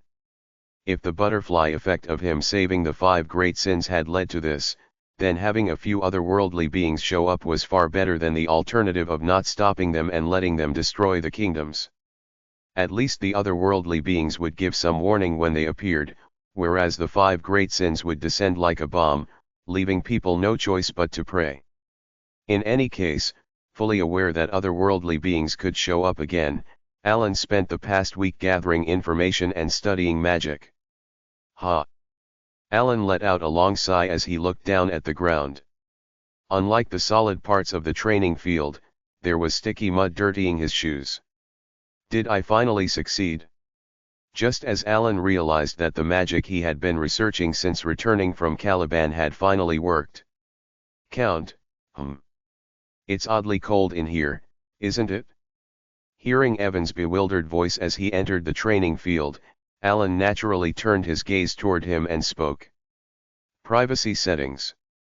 Did you return? Yes. Did you find anything? Any useful information? Alan asked with a hint of expectation, hoping for some answers about Ulthultus, the black and blue ones, or any other information. Nothing at all. Yes. They said they don't know anything about strange powers, the black or the blue ones. Hearing Evan's response, Alan clicked his tongue in disappointment and thought to himself. Looks like I'll need to go to Colony for information. Recalling what was written on the artifact, Alan considered. Normally, it was more his style to search for clues on his own rather than ask the Information Guild. However, he hadn't moved because the location of the old god city, Kahara, still hadn't been revealed at this point. I didn't consider this since you could always access it in the game after going to Colony. Clicking his tongue again in frustration, Alan shrugged his shoulders. If his faint memory of playing psychedelia was correct, the location of Kahara would likely be discovered soon. If the lore is right, it should be this year, since it was discovered 3 years before the protagonist left the village. Recalling that this year was 3 years before the start of the original story, Alan concluded that he had no choice but to wait until then and nodded. Understood. I'll tell them to keep looking, just in case. Watching Alan nod briefly, Evan suddenly exclaimed, by the way, my lord. You've received a gift. A gift? Yes, it's been placed in your office. You should check it out. After hearing Evan's words, Alan returned to his office and found a gift waiting for him. Upon checking its contents, Alan couldn't help but let out a small exclamation. Oh! Without meaning to, he voiced his admiration. The reason for his surprise was that inside the gift box was a solid gold goblet encrusted with dazzling jewels.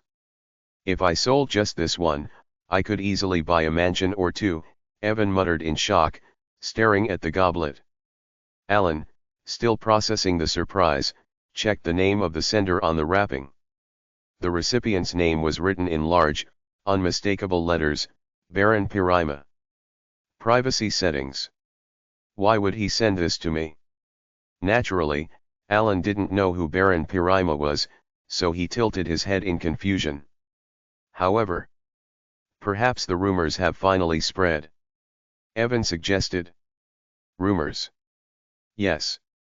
After all, the rumor that you're the benefactor of Deus, one of the Master Knights of Caliban, has been circulating for a while.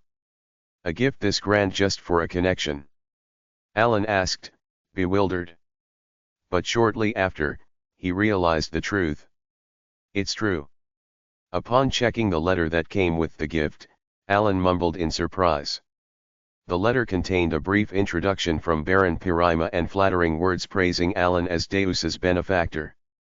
The Master Knights are quite famous, but to this extent. Alan still wore a perplexed expression. Sure, in the game, the Master Knights were always celebrated no matter where they appeared, but Recalling a scene from the game where he had briefly traveled with Reinhardt, one of the Master Knights of Caliban, during a quest, Alan thought to himself, "Well, I suppose there could be a few people like this." With that thought in mind, and feeling quite satisfied, he nodded as he took the golden goblet. While the Count's estate wasn't in financial trouble, the more wealth, the better. Alan had plenty of experiences in his past life where the amount of money you had could significantly impact the quality of your life. "I'll keep this as a secret stash." Though Alan remained expressionless on the outside, inside he was smiling with satisfaction as he gazed at the golden goblet. And the next day, "My lord," Evan called out. "What is it?" "Another gift has arrived, and this time, there are two of them." "Two." Once again, Alan received gifts from a noble he didn't know. This time, two rare artifacts, both just as valuable as the golden goblet he received the previous day. Privacy settings. "Wow, these artifacts come from the deep levels of the labyrinth. They must be incredibly expensive," Evan said in amazement, admiring the artifacts in Alan's hands. Though Alan appeared expressionless, internally, he was beaming. "Is this networking?" As he looked at the letter praising both Deus and himself as Deus's benefactor, Alan smiled with satisfaction while gazing at the artifacts. With the wealth accumulated from these gifts, Alan realized that he could further elevate his already prosperous lifestyle in no time. The bitter memory of Deus not contacting him in the past was long forgotten. "Deus, you're quite the dutiful one, aren't you?" In Alan's mind, Deus had now become a model of filial piety. "My lord, with all these gifts, we could even replace your carriage with a magic-engineered one. You'll need it for the upcoming Grand Council tournament in a few months, right?" Evan suggested. "That might not be a bad idea," Alan replied, smiling contentedly while holding the artifact. However, that was only temporary. The next day, "My lord, another gift has arrived." "Oh." The day after that, "A gift, my lord." "Oh."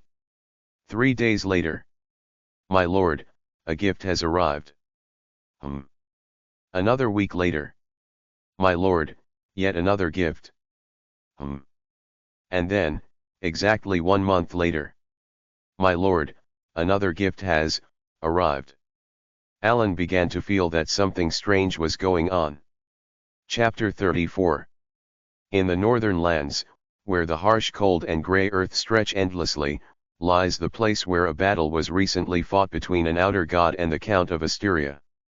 Now, it has become a field of countless graves, the final resting place of those the expedition couldn't retrieve. Clunk.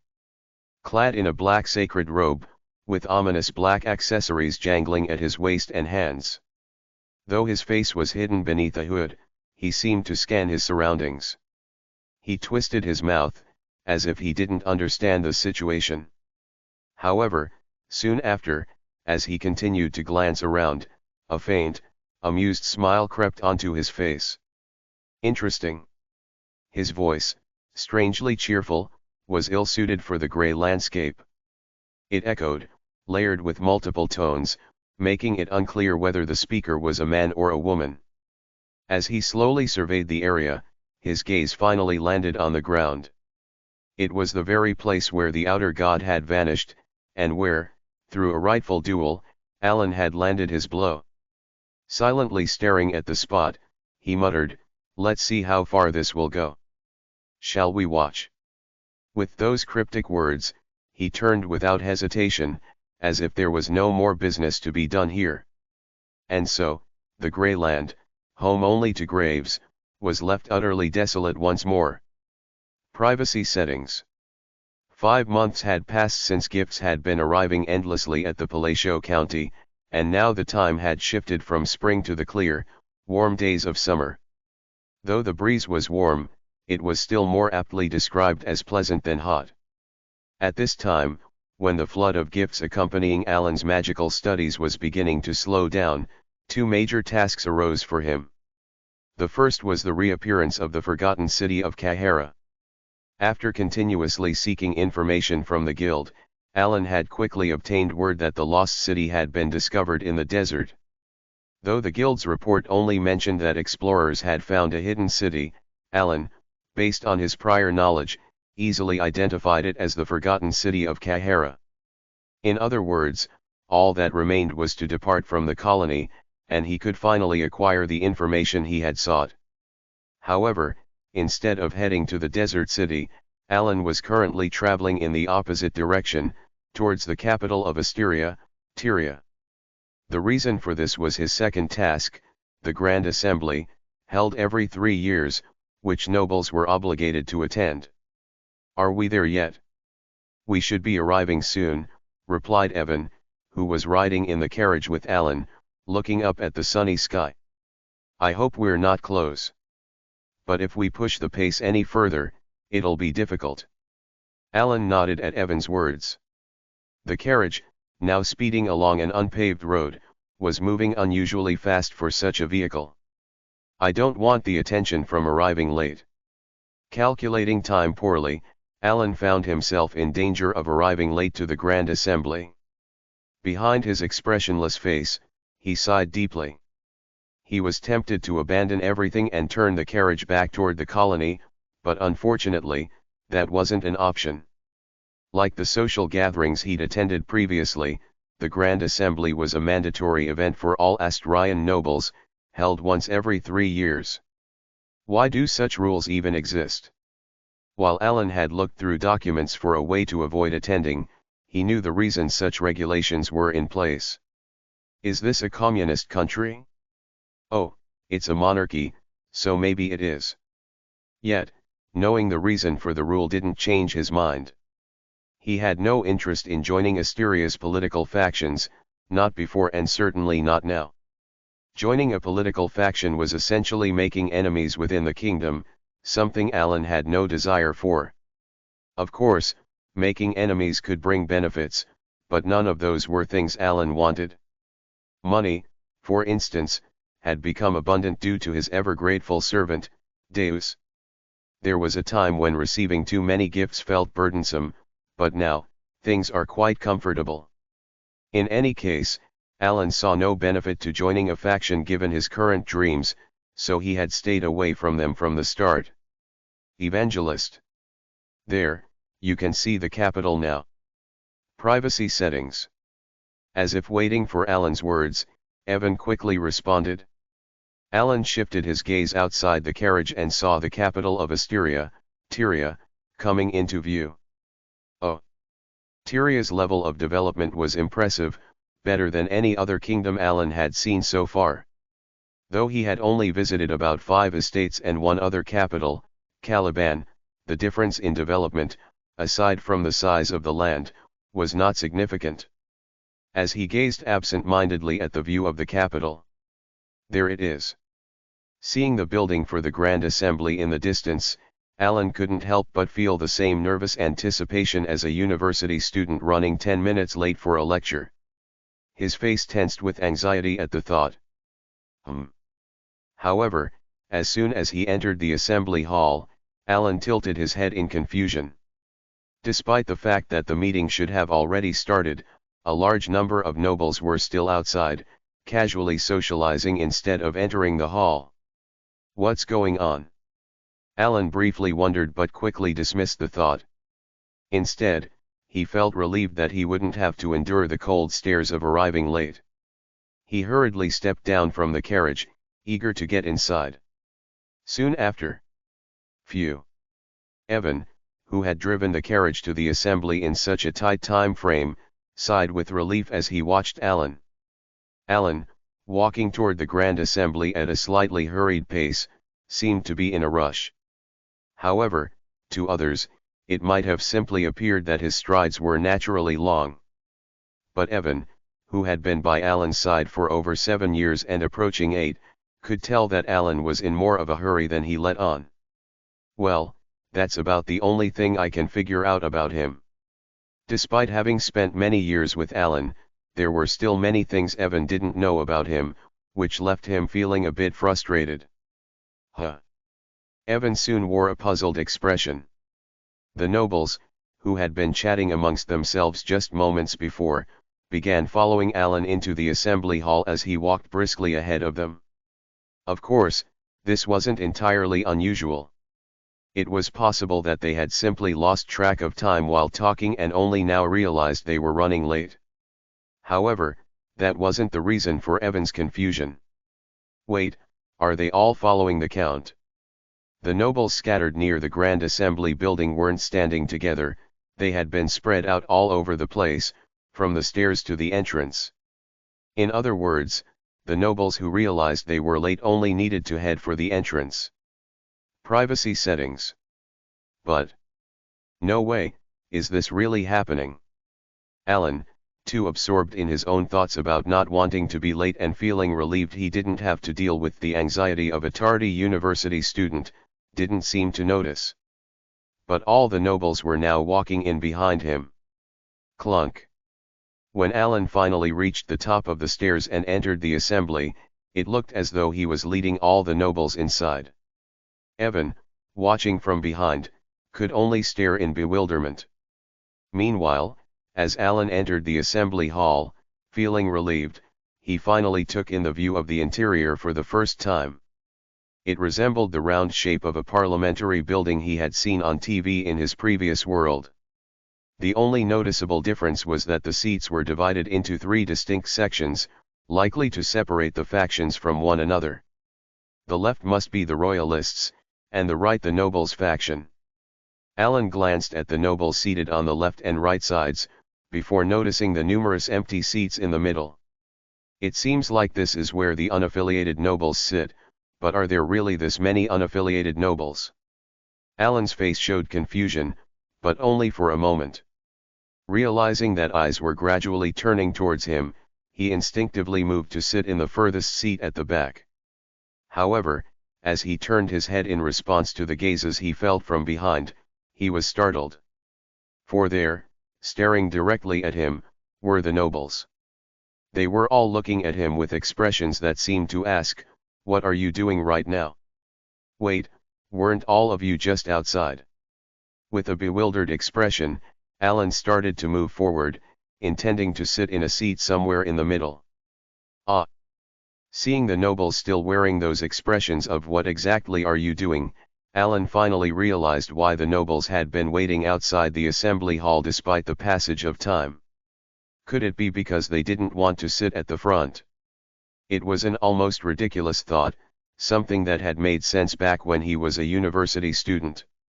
Never having attended a grand assembly like this, either in the game or in real life, Alan had no choice but to sit at the point of the triangular seating arrangement, the spot clearly meant for the leader of a faction. As soon as Alan sat down, the sound of nobles following suit filled the hall, confirming his suspicion. I can see why they wouldn't want to sit here. Alan suddenly glanced to the sides, looking at the 2 faction leaders who were also seated at the points of the triangle, just like him. On one side was Duke Limegrave, leader of the royalist faction, and on the other side was Marquis Filboid, leader of the noble faction. They could be described as a gracefully aging middle-aged man and a middle-aged man weathered by the storms of life, but the aura they exuded was formidable. Privacy settings. Of course, it wasn't magical energy. Rather, it was the gravitas of people who had led their factions for a long time, having faced countless trials. They're staring a lot. Just as Alan was coming to understand why the nobles avoided sitting at the front, the man in the center, who looked more like a clergyman than a noble, glanced at Alan and the other faction leaders and began to speak. Let us now commence the Grand Assembly. I hope this ends quickly, Alan thought to himself as he turned his head. In doing so, he spotted Duke Altia seated behind him. She had been seated directly behind Alan, and unlike the last time he had seen her, she now radiated an aura of mystery and intrigue. And before we begin the assembly, we would like to announce that the newly established faction, Kalfa, will now have voting rights in Asteria's Grand Assembly. It was one of those rumors that Alan had pushed to the back of his mind, convinced it was something that wouldn't matter in the long run. but now, he remembered it was the day the faction of Lady Zenania and Duke Altea was officially launching. And now, Count Palacio, as the representative of the Kalfa faction, do you have anything to say? What? At that moment, Alan realized that he had somehow become the leader of the shadowy faction created by Duke Altea and Lady Zenania. Chapter 35. In the vast territory of Maltion, located south of the kingdom of Ashtalan, two men sat in the underground of a massive mansion. One of them was Carmine, the third son of Duke Comelin, the owner of this mansion. The man standing before him wore a relaxed expression, despite facing Carmine, who was infamous as a tyrant and scoundrel. "You're the agent, right?" Carmine asked, as if confirming. The man with half-closed eyes smiled quietly, then, without a word, took out a quill from his pocket. At first glance, the quill didn't seem to possess any special power. However, soon a hum was heard, and the tip of the quill revealed an aura blade. With a light smile, the man raised his arm above his head, releasing the aura, and drew a line in the air. Despite being drawn in empty space, a dark line clearly lingered where the quill had passed. Carmine, watching this, soon realized that the line was seeping into the air, like ink bleeding through water. At the moment the black ink in the air disappeared, a sharp splatter echoed. Quack! Blood burst out in the previously empty basement, and bodies, which had not been visible before, collapsed to the floor, their blood blossoming on the ground. Privacy settings. There were 9 corpses in total. In a space that had been pristine just moments ago, the pungent scent of blood now filled the air, thanks to the man, who nonchalantly returned the quill to his chest pocket. "It seems my answer should be clear now. What do you think?" The man grinned mischievously. Carmine, who had momentarily appeared dazed, suddenly smiled grimly. "Indeed. A sword master with such a unique ability, as expected, you're one of the agents. Your level is on another plane." Though his subordinates had been slaughtered in a single strike, Carmine showed no concern, instead expressing admiration. "Thank you for the compliment," the agent responded with a smile. Satisfied, Carmine nodded. "As I thought, this is the right answer." The agents. They were assassins operating out of the United Kingdoms. While their exact numbers were unknown, Carmine was certain that each member of the agents possessed enough skill to be considered at the level of a sword master.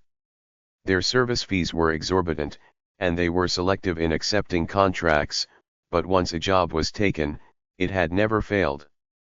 "Now, let's get straight to the point," said the agent. Without hesitation, Carmine responded, "I want you to kill a noble." "Which noble?" "Count Palacio of the Asteria Kingdom." At this, the agent paused briefly, deep in thought, before replying, "I'm afraid that particular contract will be a bit difficult." A blunt refusal. But Carmine had anticipated this response to some extent, so he continued. "Is it an issue with the payment?" "Indeed. As you're well aware, our fees are quite high. Moreover, there would be additional costs involved with Count Palacio." "So, you're saying that if I pay the fee, you'll be able to kill Count Palacio?" "We've never failed any contract we accepted, whether it was to take the head of a noble, Pysic, or even the head of royalty, for that matter." The agent's overwhelming confidence was apparent in his words. Carmine then responded, "I will pay. I'm afraid the fee we charge will be quite burdensome for you." Privacy settings. True, if it's only money, that might be tough. But Carmine, with a confident smile, pulled something from his chest and presented it. "How about this?" What Carmine held was a black cube. A cube so dark it seemed capable of absorbing even light itself, resembling the abyss. Interest flickered in the agent's eyes as he observed it. It's not abyssal jade, but an abyssal core." "Yes," Carmine confirmed with a nod. The agent silently stared at the item for a moment. Greed briefly flashed in his eyes, but after a moment of contemplation, he shook his head as if the answer was clear. It's certainly tempting, but even an abyssal core alone. The agent spoke as if genuinely disappointed. However, what if it were 3 abyssal cores? At Carmen's following words, the agent fell silent. And then, "Are you sure?" "Of course." "Heh." With a faint chuckle, the agent said, "I'll complete the job as quickly as possible and return." With that, he vanished from the spot as if he had simply disappeared, leaving only the sharp scent of blood lingering in the air. Left alone, Carmine finally smiled broadly. At last. 5 months ago, after failing to exact revenge through Vilan, Carmine had tirelessly sought ways to exact his revenge, though he had repeatedly failed. Rumors had spread that Deus Motzolian, one of the master knights of Caliban, was deeply connected with Count Palacio. And the more the revenge was delayed, the more Carmine's hatred for Alan grew, almost like an obsession. It was no longer a rational emotion but an irrational and intense loathing. Because of that excessive hatred, he had consumed far more abyssal cores than necessary, leaving himself in a precarious position with his father. Yet, despite that, Carmine was still smiling wickedly. "Did you really think you could ignore me and live comfortably? That will never happen, not ever." Privacy settings. His twisted inferiority complex and misery had turned into hatred, now directed toward Alan. For some reason, a sentence that felt like it belonged in the title of a web novel from another world passed through his mind. "I accidentally became the leader of a group formed by a shadowy alliance. Do you have anything to say?" Unaware of Alan's complicated feelings, the moderator asked another question. Alan, however, wanted to ask back. "What? Me? The leader of a group created by a shadowy alliance? It seems you have nothing to add, so we will move on." Before Alan could voice his confusion, the moderator smoothly continued, leaving the words stuck in his throat. Alan, desperately trying to understand the situation, shifted his gaze and looked toward Duke Altea. Nod. Unlike the young days he remembered, Duke Altea now exuded the aura of a shadowy figure, nodding confidently. Likewise, Lady Zenania No, now officially Countess Zenania, who had held her succession ceremony after her father's death a few months ago, was also smiling beside him. Is this some kind of prank? The thought crossed Alan's mind, but he knew very well that this wasn't just a prank. As he continued to piece together the confusion. He finally understood the situation. He realized why the nobles had looked puzzled when he had sat down earlier. And why the 2 men sitting across from him, who had clearly been through many battles, were watching him with intense wariness. With this new understanding, Alan realized once again that he had truly become the leader of a shadow faction. Feeling a sudden dizziness, Alan instinctively held his head and tightly closed his eyes. About 2 hours later, the Grand Council meeting ended. Although a lot of discussions had taken place, Alan couldn't recall a single thing from the meeting. Privacy settings. For Alan, the reason he had somehow become the leader of the Kalfa faction was far more important than the nobles' contradictory arguments. For 2 hours, he struggled with this unsolvable riddle, and just as the meeting was coming to a close, a hypothesis dawned on him. Could it be that I'm just a puppet figurehead? It was the worst conclusion for him, but also highly plausible. However, after the Grand Council meeting ended, Alan found himself, as if entranced, being led to the banquet celebrating the birth of the Kalfa faction. And as the banquet began, and he had a 3-way conversation with Countess Zenania and Duke Altea, Alan quickly realized that his hypothesis was wrong. However, how about this? I think it's perfect now. From Alan's perspective, the situation was becoming more perplexing with every passing moment. At the words of Lady Zenania No, now Countess Zenania, Alan couldn't easily bring himself to respond. To be precise, he couldn't respond. He had no idea what Countess Zenanya meant or what she was trying to say.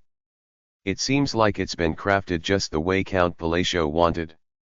Alan felt as though he could throw dozens of question marks into the air after hearing Duke Altia's remark, as if to ask, "Me? What are you talking about?" Of course, he still managed to maintain a stoic expression on the outside. Alan glanced between Duke Altia and Countess Zenanya. Their eyes were filled with a small sense of expectation, as if they were waiting for him to speak. Seeing their expressions, Alan began seriously wondering if he might have a split personality. He wasn't particularly close with either Duke Altia or Countess Zenanya. In fact, he had only met Duke Altia a few years ago, and all they exchanged were a few words. Even those few words weren't anything pleasant, as it was a negative conversation about rejecting Loria's plea for help at the time. Likewise, Alan wasn't particularly familiar with Countess Zenanya either. They had only met twice before, and during their second meeting, Alan had even issued an order to expel her from his manor.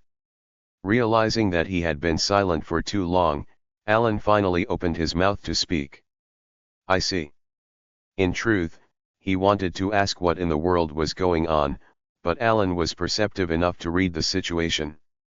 It was clear that these two believed he had intentionally formed this faction. Privacy settings. Asking what is going on here would likely only make things worse. For now, Alan decided it was best to gather as much information as possible to figure out where their misunderstandings were coming from. Once he had more details, he could work on resolving the issue. However, "I'm just glad I was able to repay you for saving my life." As soon as Alan affirmed them, Duke Altia followed up with this statement. Alan instinctively closed his eyes tightly.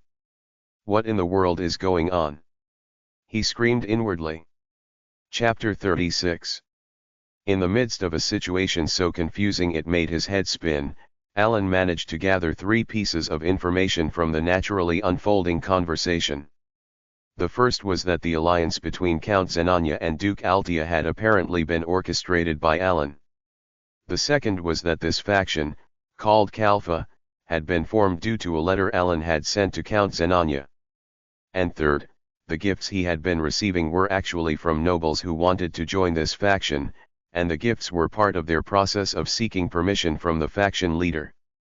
Through the torrent of words spilling from Duke Altia and Count Zenanya, Alan could piece these facts together, though with difficulty. Keeping a neutral expression while feeling disbelief, he stared at the two.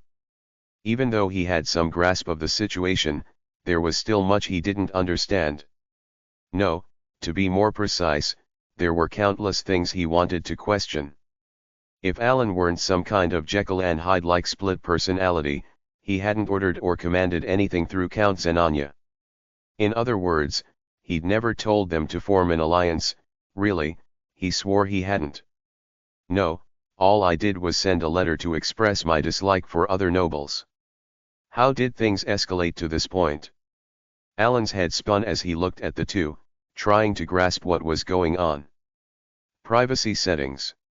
Is this what they call the realm of genius, where the criminal can't comprehend the moves of a mastermind? Alan recalled a video from the previous world, which said that ordinary people take words at face value, while geniuses hear multiple layers of meaning in a single phrase. With a slightly complex gaze, he looked at the two again. Now that he thought about it, Deus wasn't the one responsible after all. He recalled the countless gifts that had been pouring in for months. Alan had indeed found it odd. No matter how influential Deus might be, he didn't think his fame was so great that other nobles would send expensive gifts to forge connections. It was only now that he realized that the letters he received were filled with praises not for Deus, but for Alan himself. This isn't easy. Alan kept silent, realizing that through a series of coincidences, he had unknowingly helped form the faction himself. By the time he pieced together the facts, his instincts told him there was no jumping off the Kalfa train anymore. He'd already accepted too much. Of course, if he truly wanted to leave, there were ways out, but they were hardly ideal choices. Now that both the royalist and aristocratic factions clearly saw him as an enemy, leaving this faction would be more of a loss than a gain. To be honest, if the losses were bearable, he would have pressed the escape button without hesitation. But what if he told them it was all a misunderstanding? What would those two do then? Alan glanced at Duke Altia and Count Zenanya. Their conversation had just ended, and they were both looking at him now. To anyone else, they would appear to be beautiful, elegant nobles. But Alan knew better. He knew how frightening Count Zenanya truly was. And although Duke Altia wasn't the character he'd seen in the game but someone who should have disappeared, Alan wasn't taking her lightly either. After all, masterminds always have their reasons, and they possess a sensitivity that ordinary people can't comprehend. Even if Alan explained everything clearly, there was a high chance these two would simply think, "How embarrassing, let's just kill him," which seemed to be their natural thought process. Of course, Alan didn't know them well, but in this game, most characters labeled as masterminds tended to be deeply flawed individuals. Thus, whether he liked it or not, he had to remain as the leader of Kalfa. Yes, whether he liked it or not. At least, until he could come up with a good enough reason to step down later. Privacy settings. However, Alan had no desire to stay in the leadership role for long. He knew that being the leader of a faction came with many responsibilities, despite the numerous benefits. In short, for Alan, whose motto was to live leisurely as a noble without working for the rest of his life, the leadership role didn't suit him. So he made a decision. He would lead for a while and then retire when the time was right. "So, what do you plan to do now?" Just as he reached that conclusion, Duke Altia's voice broke through, causing Alan to let out a brief groan. From their conversation, it seemed that Duke Altia and Count Zenanya believed Alan had some grand plan behind the formation of the faction, but naturally, he had no such plan. No, there couldn't have been any plan. After all, he only found out today that he was the leader of Kalfa. But since he couldn't tell them the truth, Alan rolled his eyes and decided to stall for time. "For now, let's start by cleaning up the underworld." "Clean up?" "Yes. That way, it will be easier for us to operate." Of course, Alan had no idea how things would actually become easier. But since he couldn't even remember what topics had been discussed at the assembly earlier that day, bringing up a political subject would obviously be a bad idea. This was his best attempt at using his head. It was clumsy, but for Alan, it was the best he could do. "Well then, I have some matters to attend to, so I'll take my leave." Alan stood up, turned around immediately, and began walking away. He hurried his steps, as he didn't have any solid answers if they asked further questions. Thus, with a somewhat brisk pace, Alan made his way out, eventually running to his carriage in an empty hallway, worried that someone might stop him. "Count. Let's head straight to the colony." He made up his mind to leave for the colony that very day. The letter should have arrived by now. I hope I can get some help like I did with Deus. With those thoughts, Alan's carriage began moving. It was a midsummer night. Meanwhile, privacy settings. "Clean up the underworld, huh?" Count Zenanya murmured, recalling how Count Palacio had disappeared like the wind, as if he had nothing more to say. Duke Altia, after a brief moment of thought, opened her mouth. "When he says clean up the underworld, there's only one thing that could mean, right?" "Indeed. We've already had our territory firmly under control for a long time. So if he's telling us to clean up, there's no other option but the remaining territories." "Indeed." At that point, Count Zenanya and Duke Altia fell silent, but soon, both of them smiled, as if by mutual agreement. What they were about to suggest was a dream that would have been impossible when they acted individually. But now, with their alliance and the formation of the faction, it was possible. Unifying the underworld. That sounds fun. Count Zenanya and Duke Altia smiled deeply. I'm curious to see what he's planning. He's becoming more and more intriguing. Indeed. I'm eager to see what he has in store for us. Clink. With those words, the wine glasses they held clinked elegantly against each other. I'm looking forward to it. Truly. Their admiration for Alan spread along with the fragrance of the wine. A week later, as Alan was heading south to the desert city after leaving Tyria, a man, the agent, was gazing at a distant carriage. It was the carriage carrying Count Palacio, the man who was his target. Watching the carriage steadily moving south, the agent pulled out a quill from his pocket and thought to himself. I'm intrigued by the abyssal core, but there are still some things that bother me. Of course, the agent could easily approach Count Palacio at any moment, and with just a stroke of his quill in the air, he could end his life. However, the reason he was still hesitating was none other than the rules shared among those who bore the name agent. I was told not to make troublesome enemies if possible. Privacy settings. In truth, Count Palacio did not fall under the category of a troublesome enemy. Rather, the ones considered troublesome were those in Caliban, specifically Deus, who seemed to have a great debt of gratitude toward Alan. He will definitely take action. Of course, the agents were not afraid of Deus moving against them. Each of them was as skilled as a sword master, and they were confident that they could kill even the sword of Caliban if they desired. However, regardless of skill, it was always best to avoid creating unnecessary bad blood with those who wielded significant power in the public eye, as it could lead to unwanted complications. Even if a considerable sum of money was involved as payment, the same rule applied. Still, the reason the agent accepted Carmen's request was because the reward he offered was too tempting to pass up. 3 Abyssal Cores. The Abyssal Core. It was a special item secretly distributed in the underworld by Duke Comelin. When absorbed through a specific process, it granted the user extraordinary powers. It was something money couldn't buy. This was because, unlike the Abyssal Gems, which enhanced physical abilities, Duke Comelin rarely circulated Abyssal Cores.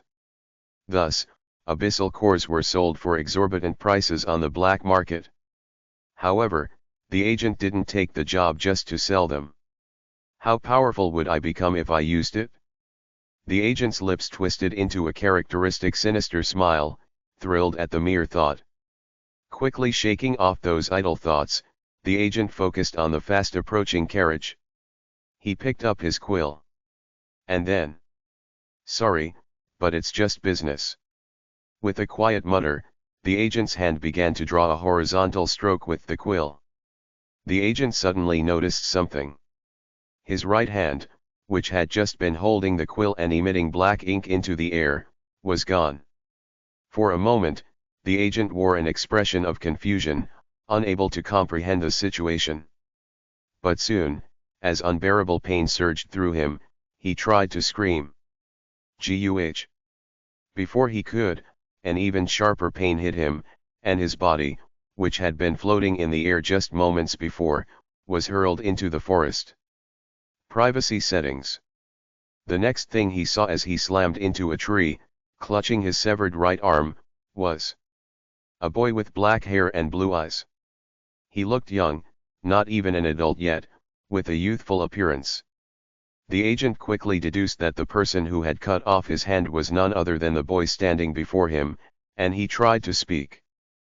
But he realized that his mouth wouldn't open, as if it had been forcibly sealed by something. How unfortunate.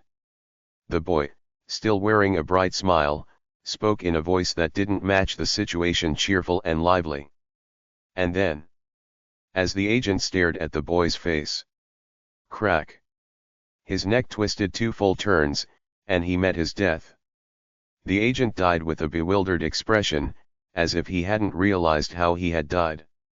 The boy, who had been watching him, turned around.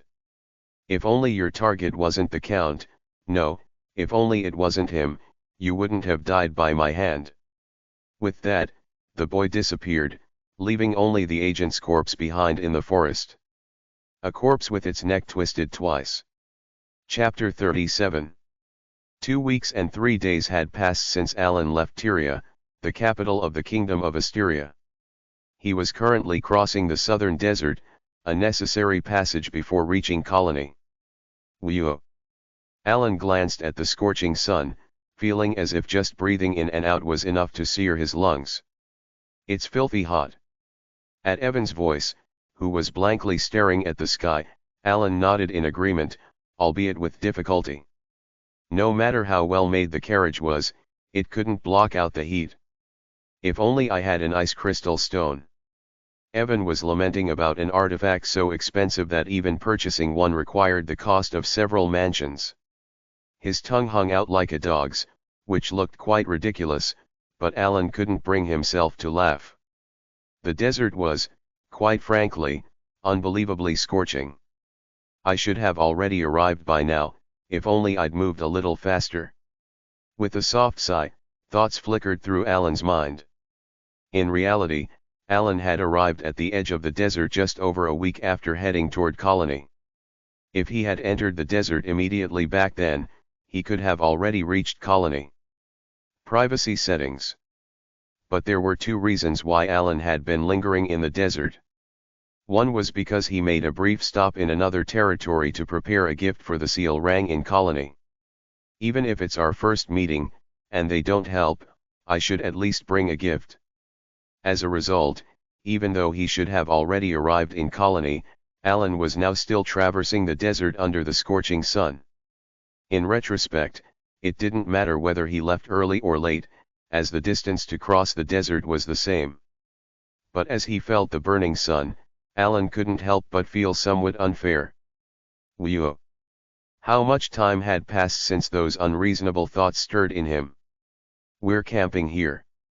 Just as the blazing sun began to sink and turn into a sunset, Alan heard a voice from outside and stepped out of the carriage. What he saw was a line of dozens of carriages on the dimming ground, each with a small lantern hanging from it. This was the second reason Alan had delayed his departure.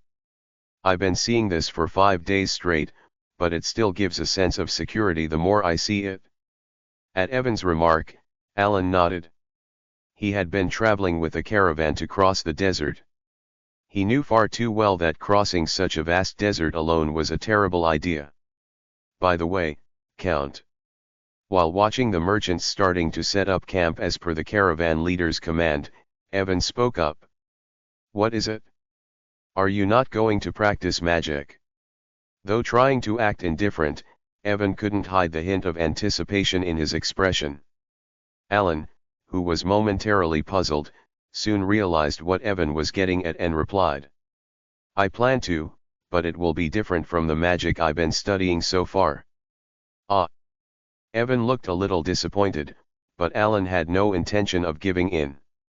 After months of research, he had mastered his current magic to the point that practicing it now was meaningless. Can't you practice just once? No.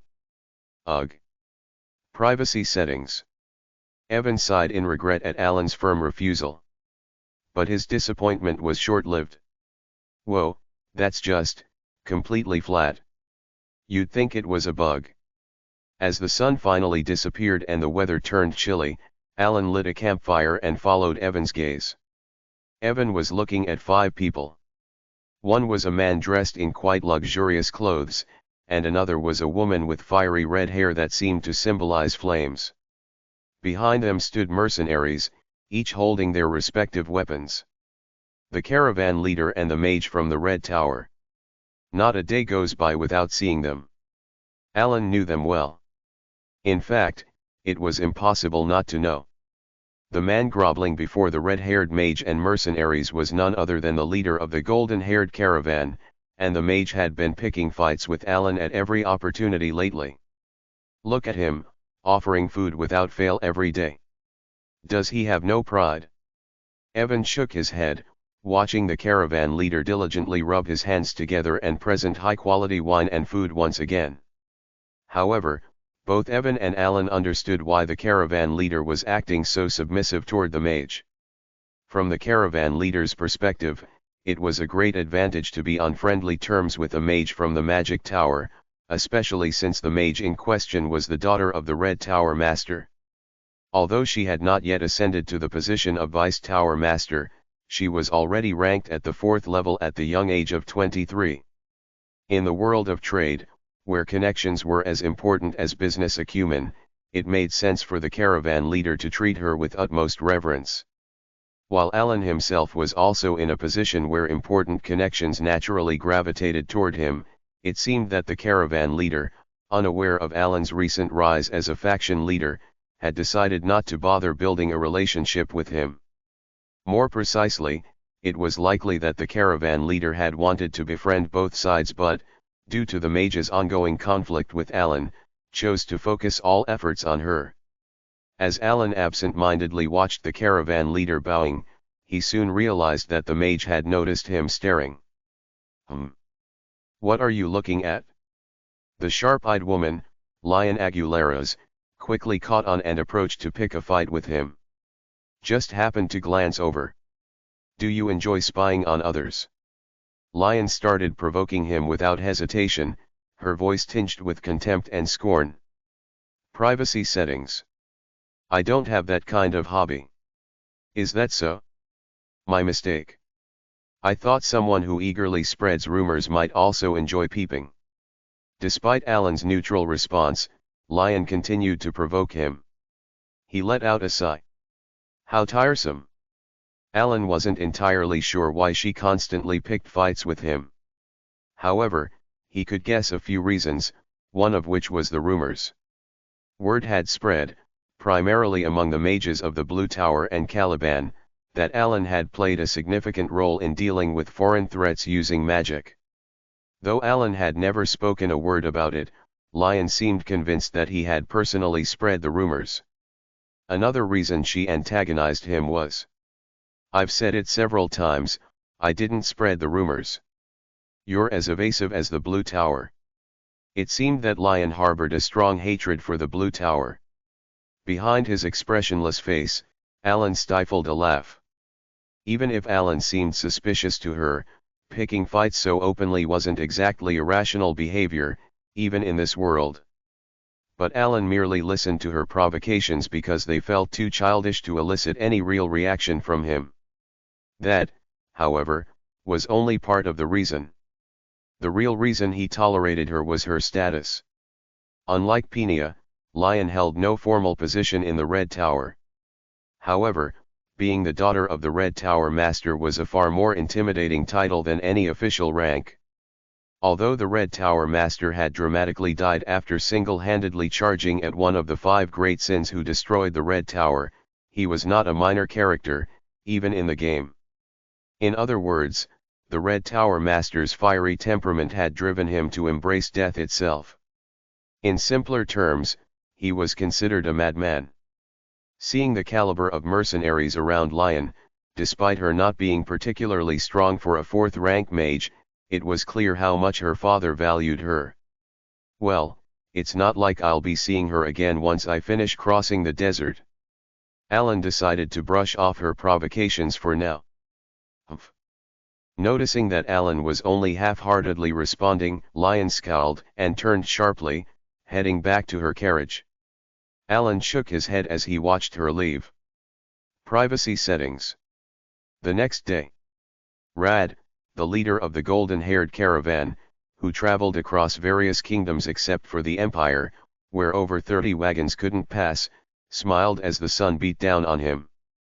Sweat dripped from his large body, showing how much his flesh was suffering from the heat, but his face was filled with satisfaction. And with good reason. He now had the chance to build a connection with the daughter of the Red Tower Master. If everything went well, he might even secure a supply contract to regularly deliver goods to the Red Tower in the city they were heading to. Thus, despite the scorching heat, Rad was feeling quite happy. It would have been nice to build ties with the noble too. Rad glanced back with a slight look of regret. The carriage of Count Palacio, who was traveling with the caravan, stood at the end, but Rad didn't seem particularly concerned, aside from the faint regret. Rad, a veteran of the trade route, knew all too well that it was impossible to catch two rabbits at once. Moreover, he didn't find it too disappointing not to befriend Alan, considering the rumors about his magic prowess seemed a bit exaggerated for someone of his third-level abilities. Lion had repeatedly assured Rad that Alan's magic power didn't match the rumors, so it wasn't too disappointing to let that connection slip. Of course, if Rad had been more up-to-date with the latest news, the situation might have been different. Unfortunately, he only knew that Alan had some ties with one of Caliban's master knights. In any case, Rad continued his journey through the searing heat, relatively content with his circumstances. "Everyone, prepare for battle." At the sudden shout from a mercenary at the front of the caravan, Rad frowned. If the mercenaries were calling for battle in the middle of the desert, there could only be one reason. Tisk, bandits. Rad sighed as he thought of the bandits who roamed this vast desert, targeting caravans, but his face showed no signs of fear. And why would it?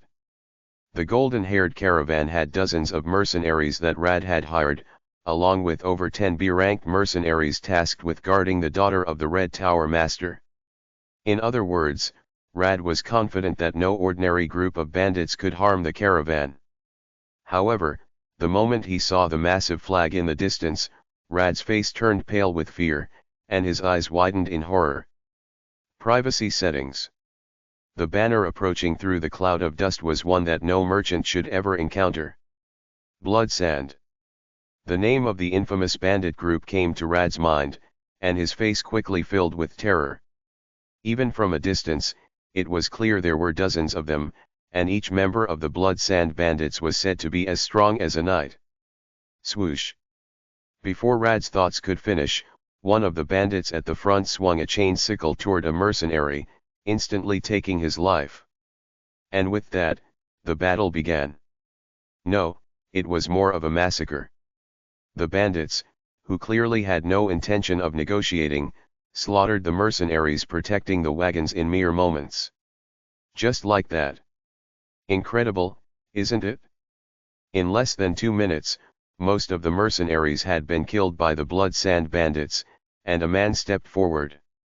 Wearing an eye patch on one side and twin scimitars on his waist, he surveyed the bloody scene with a cold smile. Oh! Among the elite mercenaries still barely holding out, the man spotted the mage, Lion, filled with fear and tension, and his twisted grin widened. "Well, look at this. We really hit the jackpot." His voice was filled with excitement. "Who are you?" Lion frowned and asked sharply, but the man simply drew one of the scimitars from his waist and replied. "You'll find out once you come with me." He grinned wickedly and infused his sword with magic. As blue energy began to blaze from his sword like fire, Lion's expression grew grim. Despite his casual demeanor, she felt a deep sense of dread as she recognized how powerful the aura emanating from his sword was far beyond that of ordinary knights. In that moment, she realized there was no way to escape. That, perhaps, a fate worse than death awaited her. As this terrifying thought crossed her mind, past traumas began to flood through her memories, her body trembling uncontrollably at the mere recollection. She could feel the horrible memories gnawing away at her sanity, taking over her mind. Privacy settings. But just as Lion's mind was on the verge of collapsing, something brought her back to her senses. It was the air. The hyperventilation triggered by her trauma suddenly ceased. Slowly, her breath escaped, forming a visible mist. And in that moment, as the white vapor became visible in the air, Lion realized something. The air, which had been suffocatingly hot just moments ago, had now turned icy cold. What?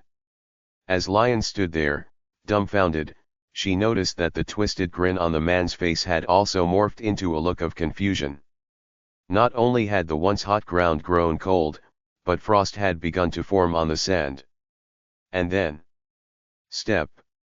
In the dead silence, the sound of footsteps echoed. The bandits turned their attention toward the sound. The mercenaries, who had been tense and fearful just moments ago, also shifted their gaze. The man, who had been holding his scimitars and targeting Lion, turned his eyes as well. And there, where Lion, who had just been consumed by her trauma, now stared. A man was walking forward. Step. His pace was neither hurried nor slow. Step. His expression remained impassive, as though the situation held no significance for him. Step. The ashen energy flowing from his bracelet merged with the surrounding cold, and finally, he stopped. At that moment. Freeze. Count Palacio murmured a phrase. Chapter 38. Lion Aguilera's doesn't like lies. It goes beyond mere dislike, she despises them. This hatred stems from her experiences growing up as the daughter of a Red Tower master. She enjoyed abundant privileges, but with that came countless lies and deceptions. Lies that were so intense they left her traumatized. Thus, she came to hate lies with an almost compulsive aversion, and this loathing intensified when the liar in question was a magician, a result of the trauma from her childhood. So, when Lion Aguilera's first met Count Palacio, she instinctively despised him. Despite the rumors that Count Palacio had contributed greatly to capturing foreign threats, Lion saw him as weak. He lacked the eye that is essential for becoming a high-ranking magician, but Lion, having a decent amount of talent, could easily see Alan's mana. It was pitiful, barely a flicker of power. While he was undoubtedly a magician, the meager amount of mana he possessed wouldn't even qualify him to reach the second tier. This reminded her of another rumor, one that suggested Count Palacio wasn't the hero who stopped the foreign threats, but rather the benefactor of Deus Mausollean, one of the Master Knights. The idea that he had stolen the glory of Deus Mausollean quickly rooted itself in her mind as the truth, leading Lion to develop a deep hatred for the Count. Privacy settings. Yes, that must have been it. But how? Lion now stared at Alan in shock. More precisely, she was watching the phenomenon Alan had created. A chilling space had formed around him, spreading wide across the scorching desert, freezing the very air in the middle of this blazing land. When she saw frost starting to form on the sand near him, Lion couldn't comprehend what was happening. This was a spell that could never be manifested by the amount of mana Alan possessed. And it wasn't just that. Though she didn't understand how the spell was cast, Lion could grasp its structure. Compound magic, and at least 3 different spells. Compound magic. To explain it theoretically would take a long time, but simply put, it refers to linking 2 or more spells together. Of course, linking spells is no easy task. Various elements must be added to implement magic, but the basic arrangement structure must still be followed. In short, linking spells meant this: if even one structure is disrupted, the entire magic is nullified. The magician must re-establish the spells with their own equation to make it work. The difficulty of linking increases exponentially with each additional spell, making it a challenge that only magicians of at least the 5th tier can attempt. That's why, as Lion dumbly watched Alan prepare his next spell, she witnessed something. The man with the eye patch, who had been standing in front of her just moments ago, had suddenly reached Alan. No one had noticed how it happened. It was over in an instant. Mercenaries, who belatedly realized that protecting Alan was their best strategy, quickly turned their bodies. Lion, too, instinctively started to prepare her magic to aid Alan, but it was already too late. The man with an eye patch was standing before Alan with a sly smile, poised to swing his twin scimitars. However, what Lion saw was not Alan's head being severed. Freeze. Snap dash. Privacy settings. It was the man with an eye patch, frozen in place. Frozen in the very posture of swinging his twin scimitars, the man turned into an ice statue in that brief moment. Shatter. With Alan's low murmur. Crack crash. The ice shattered, and the body of the man who had driven them to despair was instantly broken into countless fragments. Silence. Who? With a quiet exhale from Alan, a white breath once again swept over him. Retracting the hand that had formed the seals, even Lion couldn't fully comprehend. "I'll give you a chance." He spoke, as if he had anticipated everything. Without any change in expression, he looked coldly at the group of bandits, who were now frozen in fear. "Get lost." It was a quiet yet unmistakably clear pronouncement, carrying a sharp intent that no one could misinterpret. With just a single attack, the bandits, having lost their leader in an instant, hesitated briefly before turning to flee in all directions. Watching Alan calmly dispel his magic as if nothing had happened, Lion realized just how ignorant she had been and continued to stare at him. A hint of admiration flickered in her eyes. As he watched the retreating figures of the bandits, who had fled in a heartbeat, Alan felt a sense of relief and bewilderment hidden behind his expressionless face. Things didn't go exactly as planned, but it worked out in the end, so that's a relief. Alan knew about the Bloodsand bandits. They appeared as part of a side story in the game. In the game, this bandits had a characteristic where, once their leader was dealt with, the remaining members would scatter. That was why he aimed to take down the leader quickly, and he had succeeded as intended. Though, it was unexpected that the leader had rushed at him before he had even fully manipulated the magic array. It seems reducing the penalty worked. Alan suddenly felt the searing desert heat seep back into his bones. The cold that had spread from him moments ago was from a spell he had spent over half a year developing after returning from Caliban, the Extreme Cold. Privacy settings. This spell, which required the simultaneous use of spatial magic, frost magic, and maintenance magic, had the effect of temporarily transforming the surrounding environment to resemble the frozen tundra of the north. However, for Alan, this transformation was critical. The extreme cold was important because it allowed me to partially fulfill one of the 4 conditions required to twist the world's laws for killing foreign entities. Magic must be used on the land of extreme cold. In other words, the spell allowed him to reduce the number of penalties he bore from 4 to 3, making it quite valuable for him. The negative consequences of these conditions limited his magical abilities. The magic I linked with the extreme cold spell worked well. The difference in difficulty between bearing 1 fewer penalty is indeed substantial. Even though the spell itself became more powerful than I had initially expected, due to the belt. Though Alan felt momentarily disoriented by the unexpected surge in power. Well, I suppose that's a good thing. Shrugging his shoulders, he consciously reached for the ornament around his waist, a belt adorned with 3 amethysts called the Belt of the Forgotten. This item doubled both the damage he inflicted and the damage he received, a feature that applied to Alan even with the 3 penalties he was carrying. If I can obtain that item here, I could remove 1 more penalty for sure. Thinking this, Alan loosened the belt and tucked it into his pocket. I'll still need to adjust the extreme cold spell. For consuming the power of 3 spells, its duration is far too short. It barely lasts a minute. I should look into improving that. With these thoughts in mind, he returned to the carriage. From that day, including the next, as they neared the desert city, 2 changes occurred in Alan's life. Count Palacio. This is a special wine produced in Gur, and it's said to taste absolutely wonderful. How about a glass? Thank you. And this here is ham that I brought to sell as a local specialty in the city.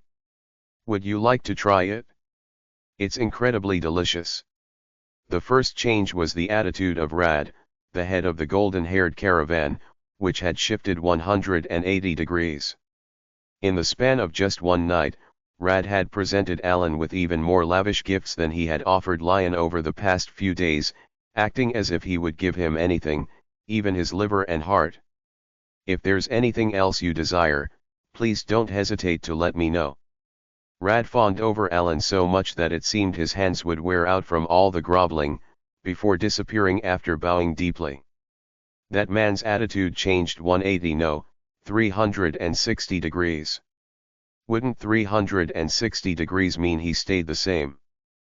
Privacy settings. I meant his reaction changed that much. The second change was Count Palacio. Lion Aguilera's. Yes, if it's not an inconvenience, I'd like to discuss magic with you. Would that be alright? Lion Aguilera's attitude toward Alan had completely changed. On the night the bandits attacked, she had bowed deeply to him, something that seemed impossible for her pride, offering an apology. From the next day on, she began to seek out Alan frequently, asking various questions about magic. So, you mean this part can be arranged arbitrarily in the magic array? Yes, to use compound magic, you need to maintain the structure, so instead of fixing the array, you twist it through rotation. Lion Aguilera's conversations with Alan proved to be quite beneficial for him. Until now, Alan had been self-taught in magic, relying on twisting spells through language alone. Lion's questions and knowledge provided him with valuable academic insight. Whenever he explained an array structure that was slightly superior to hers, she would unconsciously or perhaps consciously react with soft murmurs like "oh, I see," which Alan found quite satisfying. Of course, as their conversations increased, the overly admiring gaze she began to send his way felt a little awkward. Here you go. And this is a potion. Today as well, as soon as their conversation ended, Lion naturally handed him a mana recovery potion. Though it wasn't of the highest grade like the ones Penia had given him, the potion Lion handed him daily was still fairly expensive, leaving Alan feeling a bit embarrassed behind his expressionless face. You don't have to bring a gift every time you visit. I'm learning from you. Please, don't feel burdened and just accept it. Since she insisted on giving him a potion almost every time they met, Alan eventually ended up receiving about 4 mana potions by the time they arrived at the desert city. After a journey of more than a week, Alan arrived in the desert city, parting ways with Rad, who had told him to rely on him for anything, and Lion, who promised to formally apologize to him again sometime later. It's understandable for a merchant, but the daughter of a Red Tower mage has changed so much that it's hard to adjust, muttered Evan as he watched Lion walk away. Privacy settings. With that, Alan entered the desert city, leisurely taking in his surroundings. Aside from the sandy hue of the buildings, it wasn't much different from the capital of Asteria.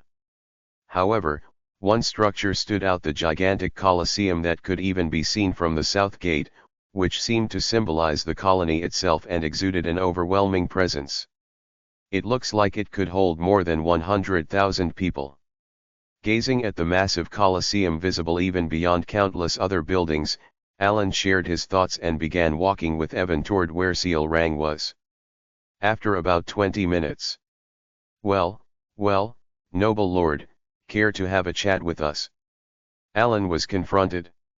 In front of him and Evan stood a group of over 10 men who, at a glance, clearly screamed, "We're thugs." Yet, interestingly enough, the surrounding mercenaries simply watched the situation without intervening, despite the thugs picking a fight with Alan.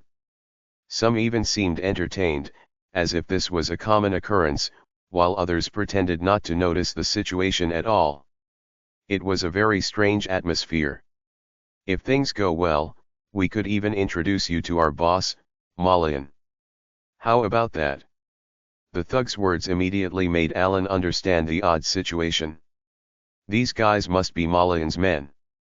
Recalling the name of Malian, one of the 4 Baba Yagas of the colony, also known by the ominous title Beast of Horror, Alan soon realized his mistake. This is Malian's territory. Alan remembered that, in the game, whenever you entered Malian's area, thugs like these would try to extort you. Sighing resignedly, Alan thought, do I have no choice but to let them rob me?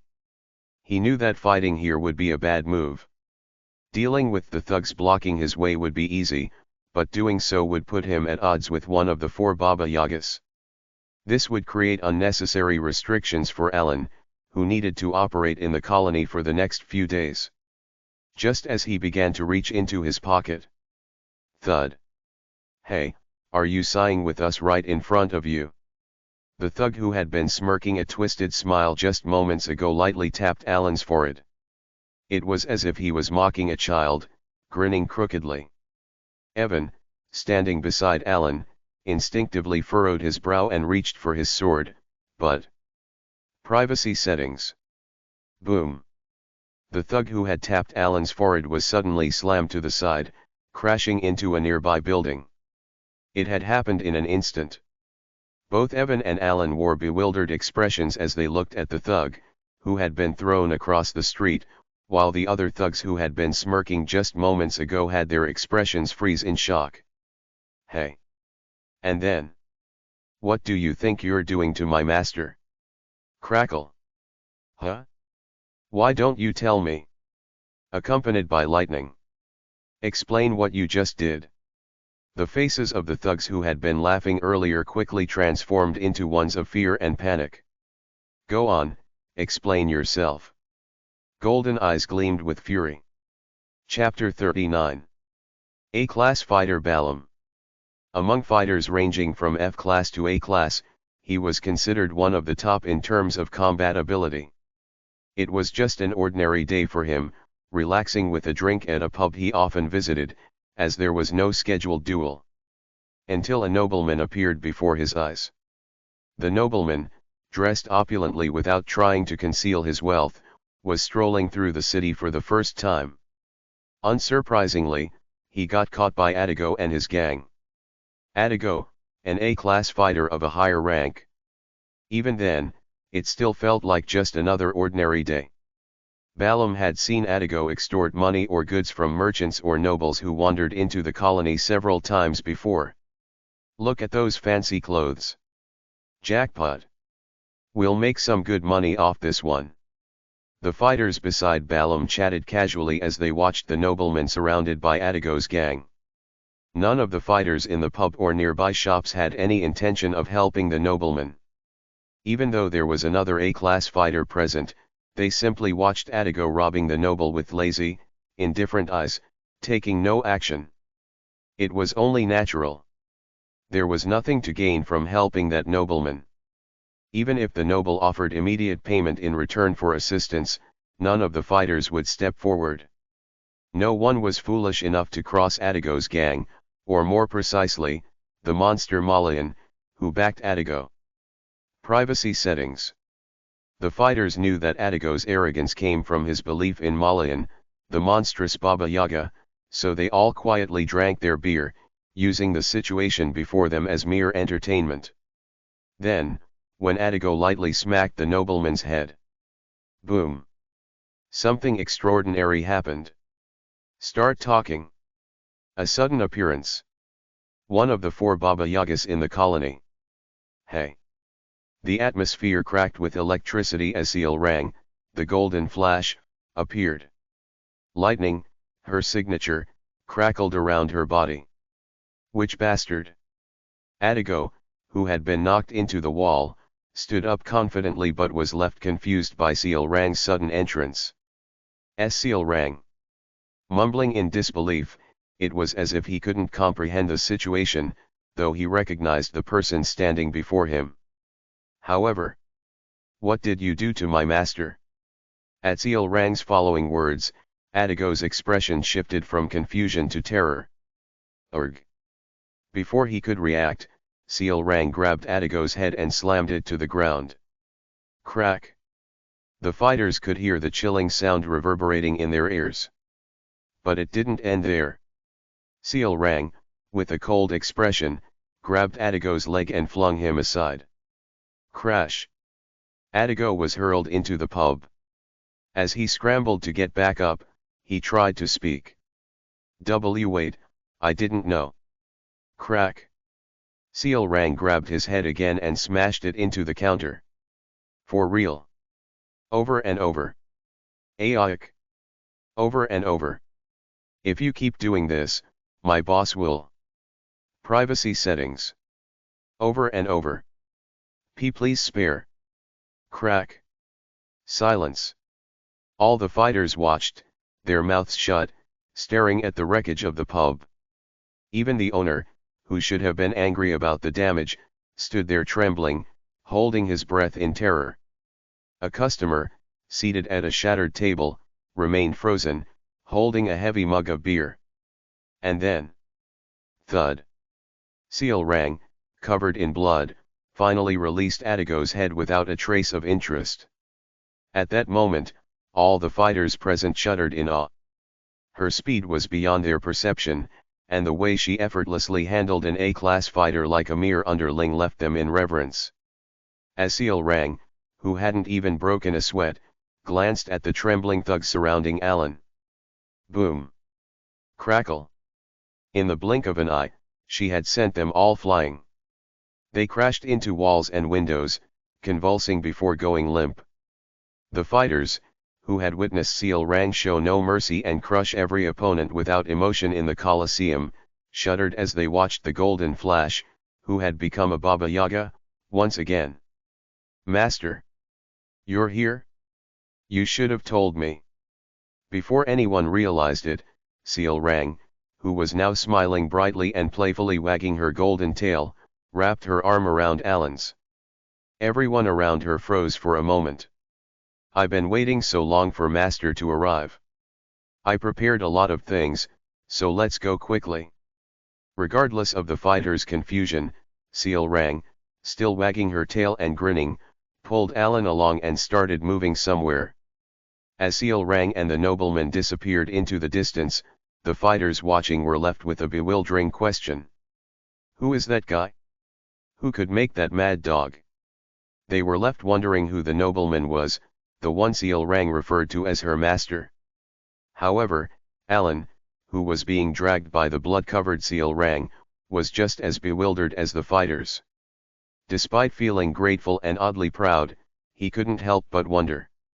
Am I not going to die?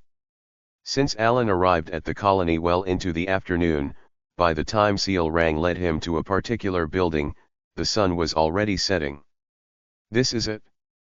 Following Seal Rang, who perked her ears up and entered the building, Alan thought to himself quietly, it's big. Privacy settings. As he stared blankly at the building, which rose more than 9 stories high unlike most others in the area, he heard Evan's admiring voice beside him. Wow, it's huge. Although it didn't have the vast feel of Deus Mansion, tall buildings were rare in the city, making the contrast more striking. After entering the building with Evan and Seal Rang, they headed straight for the top floor. Ah, boss, you're back. Boss. As they approached the top floor, they passed several beast folk who greeted Seal Rang with stiff salutes, all of them, like Seal Rang, having golden hair. Boss, welcome back. When they finally reached the top floor, another beast folk, who seemed to have been waiting at the door, greeted them with a bow. This one also had golden hair but bore a long scar across one side of his face. Yeah, nothing happened, right? Nothing at all. Seal Rang smiled cheerfully as she chatted and opened the door, walking inside. Alan and Evan followed her in. While entering, Alan felt the gaze of the beast folk standing at the door, and as he was about to look back. It seems a bit different from the rumors. Rumors. Alan couldn't help but show a puzzled expression at Evan's remark. Evan, looking ahead at Seal Rang, explained, yeah, I've heard that Seal Rang doesn't have the best reputation. How so? They say she has an extremely cruel personality. They call her the Mad Dog, I think. Though I've also heard that she treats her own kind a bit more gently. Seal Rang. Alan glanced over at Seal Rang. Master. You can sit here. Seal Rang, wagging her tail excitedly, was already sitting cross-legged on a mat she had prepared in her office. She patted the top seat of the mat energetically. That earlier scene was kind of terrifying.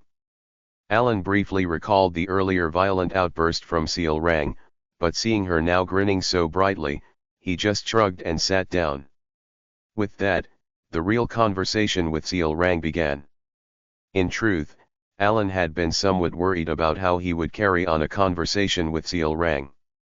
Although his previous conversation with Deus had ended well, Seal Rang was unpredictable, and he wasn't sure how things would unfold with her. Privacy settings. However, contrary to Alan's concerns. Great. What? Great. The conversation with Seal Rang turned out to be, in some ways, even easier than with Deus, leaving Alan a bit bewildered. Did you really listen to everything I said? Yeah. And you can speak casually with me. Seal Rang spoke energetically.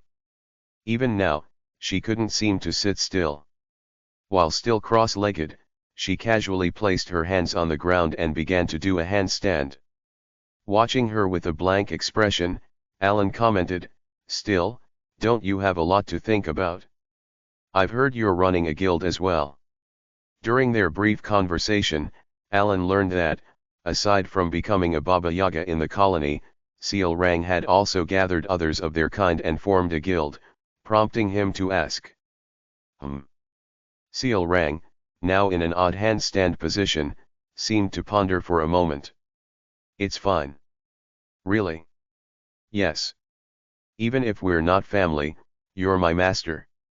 Seal Rang's enthusiastic response left Alan nodding a bit awkwardly, but deep down, he felt the same sense of pride he had when dealing with Deus. After all, he hadn't expected Seal Rang to go so far to help him, especially since he hadn't been in contact or even sent a letter. "Honestly, I didn't expect her to help this much." From Alan's perspective, it wasn't a bad thing to receive such help. He continued their conversation, feeling a paternal warmth growing in his heart. They talked about many things, though most of it was nothing particularly special. Alan asked about how Seal Rang had been, sharing stories about Deus, while Seal Rang told him about her life in the colony. Then, as if something had come to mind, Seal Rang spoke with a sigh. "Thanks to you, I was able to gather the scattered members of our tribe." "Because of me?" "Yep, look." Seal Rang smiled brightly and showed the glove she wore on her right hand, which Alan quickly recognized as an essence of the Golden Mane tribe. "I see. So there really was something to the saying that meeting the Golden Mane tribe unlocks their true power." Alan began to understand why Seal Rang had a favorable view of him. As they continued talking for a bit longer, Seal Rang suddenly shifted the topic. "Privacy settings. Come to think of it, the desert is quite dangerous." "Why's that?" Seal Rang tilted her head in curiosity at Evan's remark. "We were attacked." "Attacked?" "Yeah." At the word attack, Seal Rang's cheerful smile momentarily froze, but Alan nodded in agreement with Evan. "We were ambushed by the Blood Sand Bandits, even though we moved during the daytime, when they're usually not active." "Really? They're some bad guys, aren't they?" "They're definitely not people I'd want to meet again." Alan shrugged as he recalled the incident and looked at Seal Rang. She seemed to be trying to mask her earlier serious expression with her usual carefree smile. After a bit more conversation, Seal Rang spoke up again. "Anyway, for now, take some rest. You must be tired from coming all the way here, right?" With that, Seal Rang gave Alan and Evan each a room just below the top floor. After settling them in, she returned to the top floor and, with a smile, spoke softly. "Ralga." "Yes." Ralga, the beast folk with a scar on his face, appeared instantly at her call. "Where are those bad guys?" "The Blood Sand Bandits have set up camp to the northeast, but there's something else I should mention." "What is it?" "As far as I know, the Blood Sand Bandits are backed by Kalman, one of the other 3 Baba Yagas." Ralga's words carried a tone of concern. "Really? But still." Despite the information, Seal Rang merely wagged her tail once, showing no sign of hesitation. "Messing with my master is not allowed." Her response indicated that the news about Kalman would not change her course of action in the slightest. "If he finds out, I'll definitely get scolded, you know." Muttering quietly to herself, so softly that even Ralga couldn't hear. She gazed toward the northeast. Anyway, just wait here. With a deadly serious expression, her golden eyes flashing ominously, she continued. Privacy settings. I'll kill them all. And with that, she vanished, leaving behind a crackling golden flash. Chapter 40. The Blood Sand Bandits were a large organization that had been active in the southern desert of the continent for a very long time. The number of members they commanded exceeded hundreds, and among them, most of the combatants were capable of imbuing their swords with magic, making them a force far too powerful to be considered mere bandits. Given the massive power the Blood Sand Bandits possessed, it was only natural that they caught the attention of the nation of Colony, which was rooted in the desert. After all, the area where the Blood Sand Bandits were operating was none other than Colony's capital city. Like the saying goes, a nail that sticks out gets hammered down. It would have been appropriate for the nation to take action and eliminate such a large bandit group. After all, when bandits loiter around, the nation inevitably suffers damage in some way. However, the reason the Blood Sand Bandits could continue to operate so boldly near the capital's desert region was because they had powerful backing. And not just any backing, but from the most long-standing Baba Yaga of Colony, none other than the warrior, Kalman Arents. With Kalman supporting them, the group that should have been wiped out long ago grew from dozens to hundreds over a span of 10 years. Today, however, Draco, the leader of the Blood Sand Bandits and Kalman Arents' trusted subordinate, was in a very bad mood. Jack is dead. Privacy settings. Yes. The reason was that one of his men had gone out to raid a caravan today and was killed. Ha! Draco scowled in irritation. His frustration wasn't from the loss of a comrade, but because one of the laborers he had painstakingly raised had died meaninglessly. I had planned to train him a bit more and use him as an assassin. Clicking his tongue, Draco asked, who killed him? It seems he was killed by a noble while targeting a mage. A noble? Jack. Yes. From what I heard, when the noble used magic, the middle of the desert froze over. What's their name? We're currently gathering information from our contacts in Colony, and we should have details by tomorrow. After a moment of contemplation, Draco responded, let me know as soon as we get the information. Naturally, Draco had no intention of letting the mage who killed Jack off the hook. I must avenge the waste of my resources. Of course, considering the noble's status in a foreign country, killing him could lead to all kinds of complications, but Draco wasn't too concerned. Killing someone in the desert wasn't particularly unusual, and as long as there were no witnesses, most deaths in the desert were treated as disappearances. And Draco was one of the most experienced at such acts. Once he figured out the noble's identity, he planned to wait for the right moment to bury him when he tried to leave the desert. If only that hadn't appeared. Gah! Draco coughed up dark crimson blood as he looked in despair at his hideout. Just 10 minutes ago, the secret hideout of the Blood Sand Bandits, which had proudly stood for years, lay in ruins. But that wasn't all. The soldiers he had spent more than 10 years raising were all either buried in the sand or crushed against the hideout walls, meeting their end. And then... is that all? A pair of sharp golden eyes scanned the surroundings before vanishing in an instant. With a flash of gold lightning, the figure of Seal Rang reappeared, holding in both hands. Privacy settings. This ends it.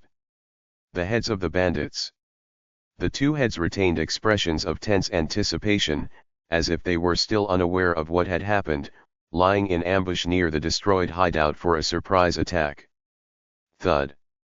Seal Rang, disinterested, tossed the heads far away, leaving Draco with a look of disbelief, unable to comprehend the situation. From start to finish. Everything. What in the world is this? Draco found himself staring at the Grim Reaper, who was now slowly approaching him. Step. In a single moment, the golden flash of light that had appeared had destroyed his kingdom, the hideout he had built, and wiped out the blood sand bandits, the hundreds of men he had cultivated over more than 10 years. Step, step. The girl with golden eyes. The Reaper.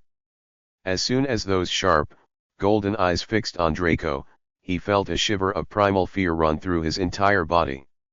An instinctive fear. Even amidst this terror, Draco desperately tried to speak, to say something to save his life. Seal rang. Do you even know what you've done? Draco's voice was filled with desperation. His kingdom of 10 years, everything he had built, had crumbled like a sandcastle, but he had not given up. If he could survive, he believed he could rebuild his small kingdom again. But, unfortunately, Seal Rang showed no signs of reacting to Draco's frantic words. All she did was raise her blood-soaked right hand and grab the head of Draco, whose stomach had been pierced through. If you kill me now, you'll be making an enemy of Kalman Arentz. I'm under his protection. Sensing his impending death, Draco tried to invoke Kalman's name, hoping to escape, but the strength in Seal Rang's hand only tightened. Is it money you want? Take it. Take all of it. Or do you want a tribute? I'll pay whatever tribute you want. His screams grew more frenzied, and at last, he began to wail in despair as he fully realized his approaching death. Why? Why are you doing this to me? Why? Why? His voice, full of resentment and frustration, rang out. In response. Privacy settings. Because you laid a hand on my master. And a muttered whisper reached Draco's ears. It wasn't loud, but neither was it small. Just a quiet murmur. And then. Because I don't want to get scolded. With that soft whisper, recalling her red eyes, Seal Rang crushed Draco's head with a loud crack. With her mission complete, Seal Rang disappeared, leaving nothing behind. In mere 10 minutes, the Blood Sand Bandits, who had terrorized the desert under Kalman's name for over a decade, vanished from history. The next day, Alan, feeling the fatigue from his long travels melt away, received 2 pieces of news. The first was that entering the Forgotten City would not be possible for another 3 days. The second was, Count, I heard that the Blood Sand Bandits who attacked us have been completely wiped out. The Blood Sand Bandits. It was the group that had attacked him not long ago, now apparently annihilated. Yes, they were completely wiped out. When? From what I've heard, it happened yesterday. An entire bandit group wiped out, and rumors already spread in a day. As Alan furrowed his brow in confusion, Evan nodded. The entire city is buzzing with the news. Apparently, the caravan that arrived earlier today shared the information. At Evan's words, Alan felt as if 1,000 question marks were hovering over his head. The Blood Sand Bandits weren't supposed to disappear for another 3 years, not unless they were dealt with by the protagonist, Eleven, as the original story dictated. Why on earth did they suddenly vanish? With a puzzled expression, Alan tried to figure it out, but I took care of it. The answer came far more simply than expected. You did. Yep. Didn't I do a great job? Privacy settings. At Seal Rang's innocent grin, both Alan and Evan slowly opened their mouths in astonishment. You dealt with the Blood Sand Bandits? Yup. Why? Alan asked instinctively. Well, didn't Master say so? Evan glanced at Alan as if to ask, did you, while Alan stared blankly at Evan. But that only lasted for a moment. You said you didn't want to see them again. I did say that, but if they're gone, you won't have to see them anymore, right? With a wide, innocent smile, Seal Rang nodded as if she'd just solved a grand dilemma, leaving Alan with the same feeling he'd had when he first met Deus, a feeling that something about this was just too much. But that moment of bewilderment soon passed, and Alan suddenly thought of something and asked. Wait, So you wiped out the entire Blood Sand Bandit group all by yourself. That's right. Seal Rang nodded nonchalantly, and Alan found himself falling silent without realizing it. The Blood Sand Bandits he knew numbered in the hundreds, with most of the combatants capable of imbuing their weapons with magic, hardly the kind of group to be taken lightly. Moreover, Draco, the leader of the bandits, was someone who, as far as Alan knew, would be able to wield an aura blade 3 years from now. And yet, Seal Rang had just single-handedly killed hundreds of night-level combatants, including Draco, their leader. He knew that the title of Baba Yaga wasn't something one could earn lightly, but, wasn't this a bit stronger than he had expected? Alan stared blankly at Seal Rang, who was grinning carefreely, and suddenly recalled that in the future, she would become the embodiment of the sin of pride. With that thought, he found his posture becoming more reverent. This was 3 days before their departure for the Forgotten City. At the time when Alan left for the desert city of Colony, a secret meeting was taking place in a small tavern in the eastern part of Tyria, the capital of the Kingdom of Asteria. "So, why did you call for me, Duke? I didn't think your intuition had dulled to the point where you had to ask, Marquis," said Duke Rumgrav, leader of the Royalist faction. Privacy settings. At those words, Marquis Filboid, leader of the noble faction, sat down naturally and spoke. "I assume this is about Count Palacio. You're sharp. I called you because of Count Palacio, or more precisely, the Kalfa that those brats gathered together," Rumgrav replied. The Marquis nodded, as if no further explanation was needed. Having spent decades navigating the treacherous world of politics, they both easily understood that the Duke was seeking an alliance to bring down Kalfa. The Kalfa Group was an obnoxious organization that posed a threat to both the Royalist and noble factions, and it needed to be dismantled as soon as possible. In their world, yesterday's enemies could become today's allies depending on their interests, so it wasn't difficult for them to join forces. "So, what's your plan?" Filboid cut straight to the point without delay. Admiring the Marquis' quick judgment, having already calculated the costs and benefits in just a few words, the Duke responded, "I plan to involve Rosario." "Rosario?" "Yes, to be specific, the Cardinal of Rosario." The Duke began to lay out his detailed plan for the Marquis. After some time had passed. "And what's the demand?" Filboid asked, as if there was no need to hear anything further. "Half of the bribe to stuff the Cardinal's mouth." "Not bad." The two nobles exchanged thoughts, both smiling in satisfaction. If their plan went well, the upstart Kalfa group, made up of rabble from the underworld, would crumble like a sandcastle. "It won't take long. In fact, I've already made contact. I'm looking forward to it." With that, both men left the tavern with smiles on their faces, heading in different directions. Only 2 whiskey glasses, still filled with drink, were left behind in the run-down tavern. Chapter 41. The Desert Nation, Colony. The Colosseum, which serves as both the heart and landmark of the nation, shares the same name as the capital. The Colosseum is always filled with the public's cheers and madness, as it is constantly stained with the blood shed by gladiators.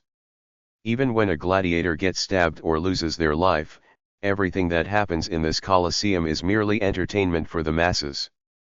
But now, the Colosseum was silent. It wasn't that the public wasn't present. The Colosseum was packed with so many people that even the stairways, where people were supposed to move, were crammed with bodies. Could it be that the match hadn't started yet? No, that wasn't the case. Already, hundreds of gladiators of various ranks were standing in the spotlight. There was only one odd thing. While hundreds of gladiators gathered on the right side of the arena, on the left side, only one man stood. A fight that appeared imbalanced to anyone watching. Yet, the man standing alone on the Colosseum grounds had no complaints. Instead, a thin smile played on his lips. The iron gauntlets on the man's hands gleamed. As soon as the referee's voice, amplified through magic, echoed, the hundreds of gladiators began rushing toward the man. Privacy settings. Some with swords, some with fists, and others with axes. Gladiators of all sorts, ranging from A rank to B rank, all charged in, aiming for one man's neck. However, despite the ferocious glints in their eyes, the man's face still carried a deep smile, while the gladiators rushing at him bore intense tension in their eyes. Because everyone here knew who the man standing before them was. One of the Baba Yagas of this colony. The man who had held the position of Baba Yaga for the longest time. Kalman Arantz. As Kalman grinned, he shifted into position. His left foot slid behind his right, and his right hand followed suit, pulling back. Every muscle in his body tensed instantly. And just before the gladiators reached him, Kalman threw a punch. A punch aimed at the empty air. A punch aimed at no one, yet capable of striking anyone. Boom! As the shockwave erupted, the hundreds of gladiators rushing toward him were blown away in all directions in an instant, and with Kalman's body vanishing. Crash! A ruthless massacre began. Each time Kalman's obsidian gauntlet extended, the bodies of the gladiators trying to recover were shattered. For 5 minutes, the Colosseum was filled with silence, leaving only the fallen gladiators and Kalman. After a brief moment of silence, whoa-ah-ah! The Colosseum exploded with a frenzy of cheers, as if the previous quiet had been a lie. The crowd, crazed and wild, paid no attention to the gladiators whose heads had been crushed or whose hearts had been destroyed by Kalman. They only screamed and cheered madly for Kalman. As Kalman slowly scanned the crowd, still with a deep smile, he turned and walked back into the Colosseum. The luxurious waiting room reserved for the Baba Yagas. Listening to the never-ending cheers of the crowd, Kalman remarked, "There are still so many foolish people. Thinking they could defeat a Baba Yaga with mere numbers, hundreds of them." Turning at the sound of a voice from behind, Kalman found another man grinning. Privacy settings. The man was Malayan, also known as a Baba Yaga, his bald head twisted grotesquely on one side. As Kalman sat on a luxurious chair, Malayan continued. "Do you know who wiped out the Blood Sand Bandits?" "No." "Did you find out?" Malayan immediately responded to Kalman's question. "It was Seal Rang." "Is that so?" After a brief silence, Kalman finally spoke. But there was no particular anger in his voice. Only a faint acceptance, as if saying, "So, that's how it was. Doesn't seem like you're very upset." Malayan asked, slightly puzzled. Kalman leisurely leaned back in his chair. "Not really. In the first place, I kept him around just because he brought in some pocket money. Besides, we're going to kill him anyway, right?" Kalman responded with a sly smile. "True, that's the plan." "So, what's the plan?" As Kalman asked, Malayan flashed a quick grin and extended his left hand before Kalman. In his hand was a black cube. "Oh ho, is this the abyssal core? The one that can elevate the worthy?" Malayan nodded as Kalman twisted his mouth into a smile. "Yes, with this, I can crush that arrogant beastkin's head. That's music to my ears." Kalman lifted the cube from Malayan's hand. Gazing at the abyssal object, which seemed to absorb all light, he muttered with satisfaction. "Finally, I can kill the bastard that's been tearing through colony as if it were her own playground." "I agree. Just a few days ago, I suffered because of her as well." "And?" Malayan sighed deeply, revealing a bit of his frustration as he nodded in agreement. Seeing this, Kalman spoke again. "So, when will the plan be executed?" "In 2 days at the ruins." "That's quick. Isn't quick better? Once that girl's dead, you can start eating away at the royal authority again. And you can take over the entire underworld, right?" "Exactly." Privacy settings. Malayan smiled as they reaffirmed their shared goals. There's no way we'll fail. Because of the abyssal core. That too, but we also have some friends on the other side. With those words, Malayan continued. Oh, and if you see that noble next to Seal Rang, it would be great if you could take care of him as well. Why? Just a small request. I hear he's Seal Rang's master. Wouldn't it be fun to kill him first, right in front of Seal Rang? That does sound like it could be fun. With Kalman's smiling response, Malayan disappeared, leaving behind a promise to meet again in 2 days. Finally, Kalman sat in his throne, more greed-driven than any other, a deep smile on his lips. About 2 days later, Alan, fully rested after staying at the guild, boarded a carriage with Seal Rang, heading to the ruins. After some time had passed, they were almost at their destination. Looking out at Seal Rang, who was chatting casually with the golden-maned beastkin guarding the carriage, Alan thought to himself. She's nothing like the rumors suggest. It had been only about 4 days since Alan arrived at the colony, but he had already grasped Seal Rang's reputation within it. A mad dog. Alan made a peculiar expression. The rumors often portrayed Seal Rang as a mad dog, and naturally, he grew curious. After all, since their initial meeting, Seal Rang had never shown any such behavior in front of him. For the past 3 days, all he saw was Seal Rang smiling brightly and wagging her tail. Master. Alan snapped out of his thoughts as Seal Rang, who had stopped talking to the beastkin, was now staring at him. You seem deep in thought, master. What's on your mind? Nothing much. As Seal Rang tilted her head to the side, almost enough to twist her neck, Alan hesitated for a moment before answering. I just thought you're good at looking after the guild members. Of course. They're all my family. Privacy settings. Family. Yeah. They're all my kin. I have to take care of them. I don't care about anyone else. Is that so? Oh, but not you, master. Seal Rang said, her expression suddenly becoming serious as she stared intently at him. As if she was considering something important, her brow furrowed as she murmured. Master, family, after family. No, after Yusha. Is that so? Yeah, no matter how important you or Yusha are, you're not blood related. As if she had made a difficult decision, Seal Rang concluded with a slightly apologetic expression.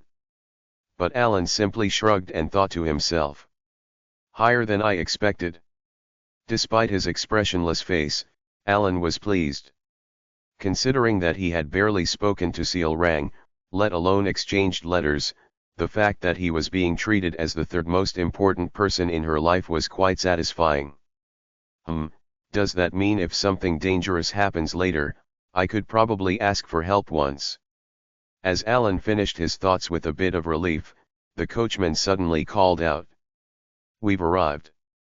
The carriage had reached the city of Kahara, the ancient city of gods. At the entrance to the ruins, now called by that name, the city was once known as Kahara, the city of the old gods, at least according to his knowledge as a player. Alan stepped out of the carriage and began walking deeper into the dark cave, organizing his thoughts. Where should I start looking? In Psychedelia, Alan had visited this place multiple times. However, those visits were only for side quests to deal with the bandits hiding here, not to uncover any hidden secrets. I do remember there being a place with lots of writings. Using his in-game knowledge, he decided to focus on certain areas that stood out in his memory after entering Kahara. He was pinpointing a few spots to explore in more detail.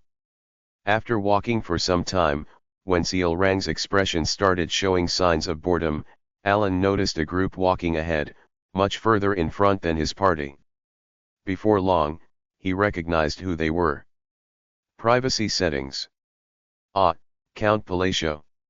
Lion. The woman approaching from the darkness, illuminating the way with light magic, was none other than Lion Aguilera's, daughter of the Red Tower's master, along with a group of Red Tower wizards whom Alan had encountered during his recent visit to the desert city of Colony. Alan, noticing that the confused looks of the 20 or so wizards had shifted to slightly surprised expressions, felt a bit taken aback himself. "Are you here to explore the ruins too, Count?" Lion asked. Indeed, Alan nodded in response to her question, and naturally, he began walking alongside the Red Tower wizards as they continued exploring the ruins. After walking for some more time, Alan heard Evan, who was also starting to look bored like Seal Rang, say, "There's the exit." Alan followed Evan's gaze toward the exit and, finally stepping outside, was greeted by an incredible sight. "Wow!" The wizards, Beastkin, and even Seal Rang couldn't help but exclaim in awe. The sight before them, after stepping outside, was that of a massive fortress within an underground cavern. However, Alan wasn't particularly surprised by the scene. He had already seen this enormous fortress several times before. But even so, his usually expressionless eyes widened slightly more than usual because, in his ear, he heard something that no one else could. "You've finally come, magician." A voice that only he could hear. Chapter 42. Right after arriving in Kahara, the city of the old gods, the wizard of the Red Tower, Lion, Seal Rang, and the Golden Mane tribe decided to wait near the entrance, where they had the best view of the city. Of course, Seal Rang and Evan tried to follow Alan, but Alan left them at the entrance and went down into the city alone. There was only one reason for that. Since you can hear the voice, you've at least shown a minimum level of respect. Come alone to the central tower of Kahara. This was because, as soon as Alan entered Kahara, he heard a voice whispering such words to him. Naturally, he had no idea whose voice it was that whispered into his ear. Though he had been to the city more than dozens of times, never before had a voice like this echoed in his mind. However, instinctively, he realized that it had something to do with the words left behind by a mysterious being.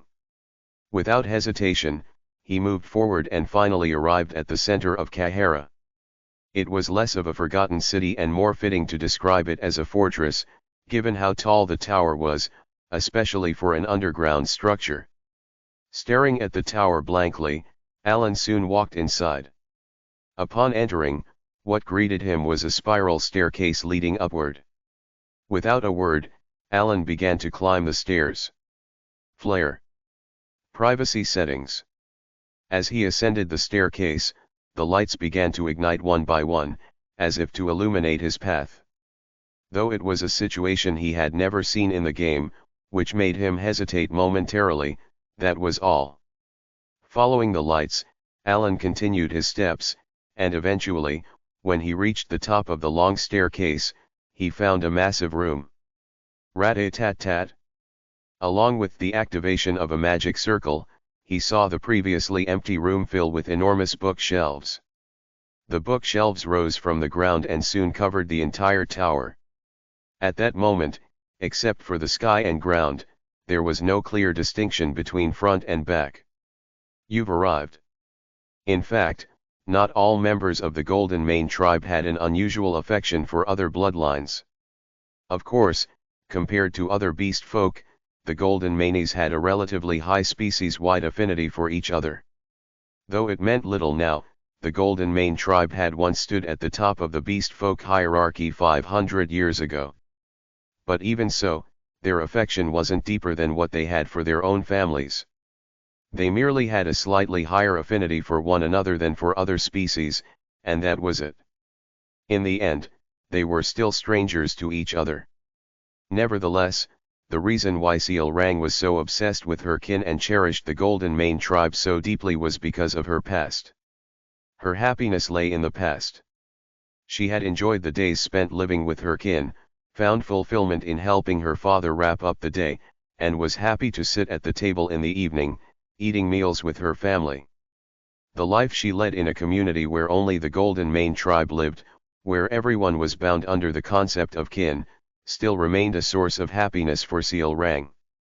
That's why Seal Rang sought revenge against the black dragon who shattered that happiness and aimed to gather her kin to reclaim it.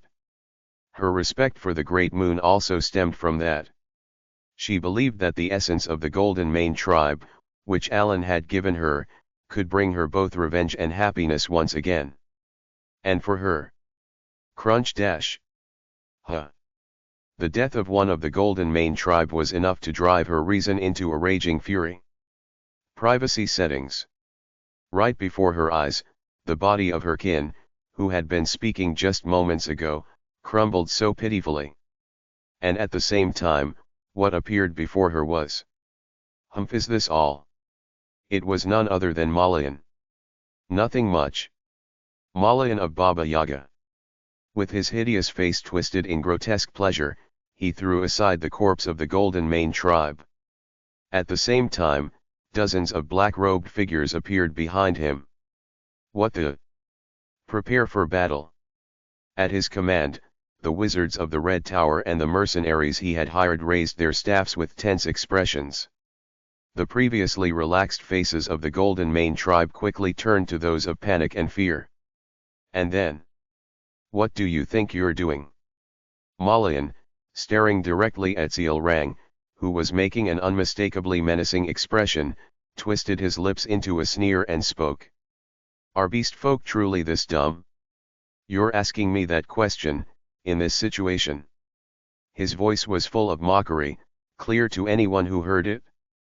Upon hearing this, Seal Rang narrowed her eyes, realizing there was no longer any need for words. Crackle dash. Electricity erupted from her body, scattering in all directions, and her gleaming golden eyes locked onto Malayan as her target. 1. In that instant, Seal Rang twisted her body, narrowly evading an attack brought on by an unsettling, instinctive feeling. Boom!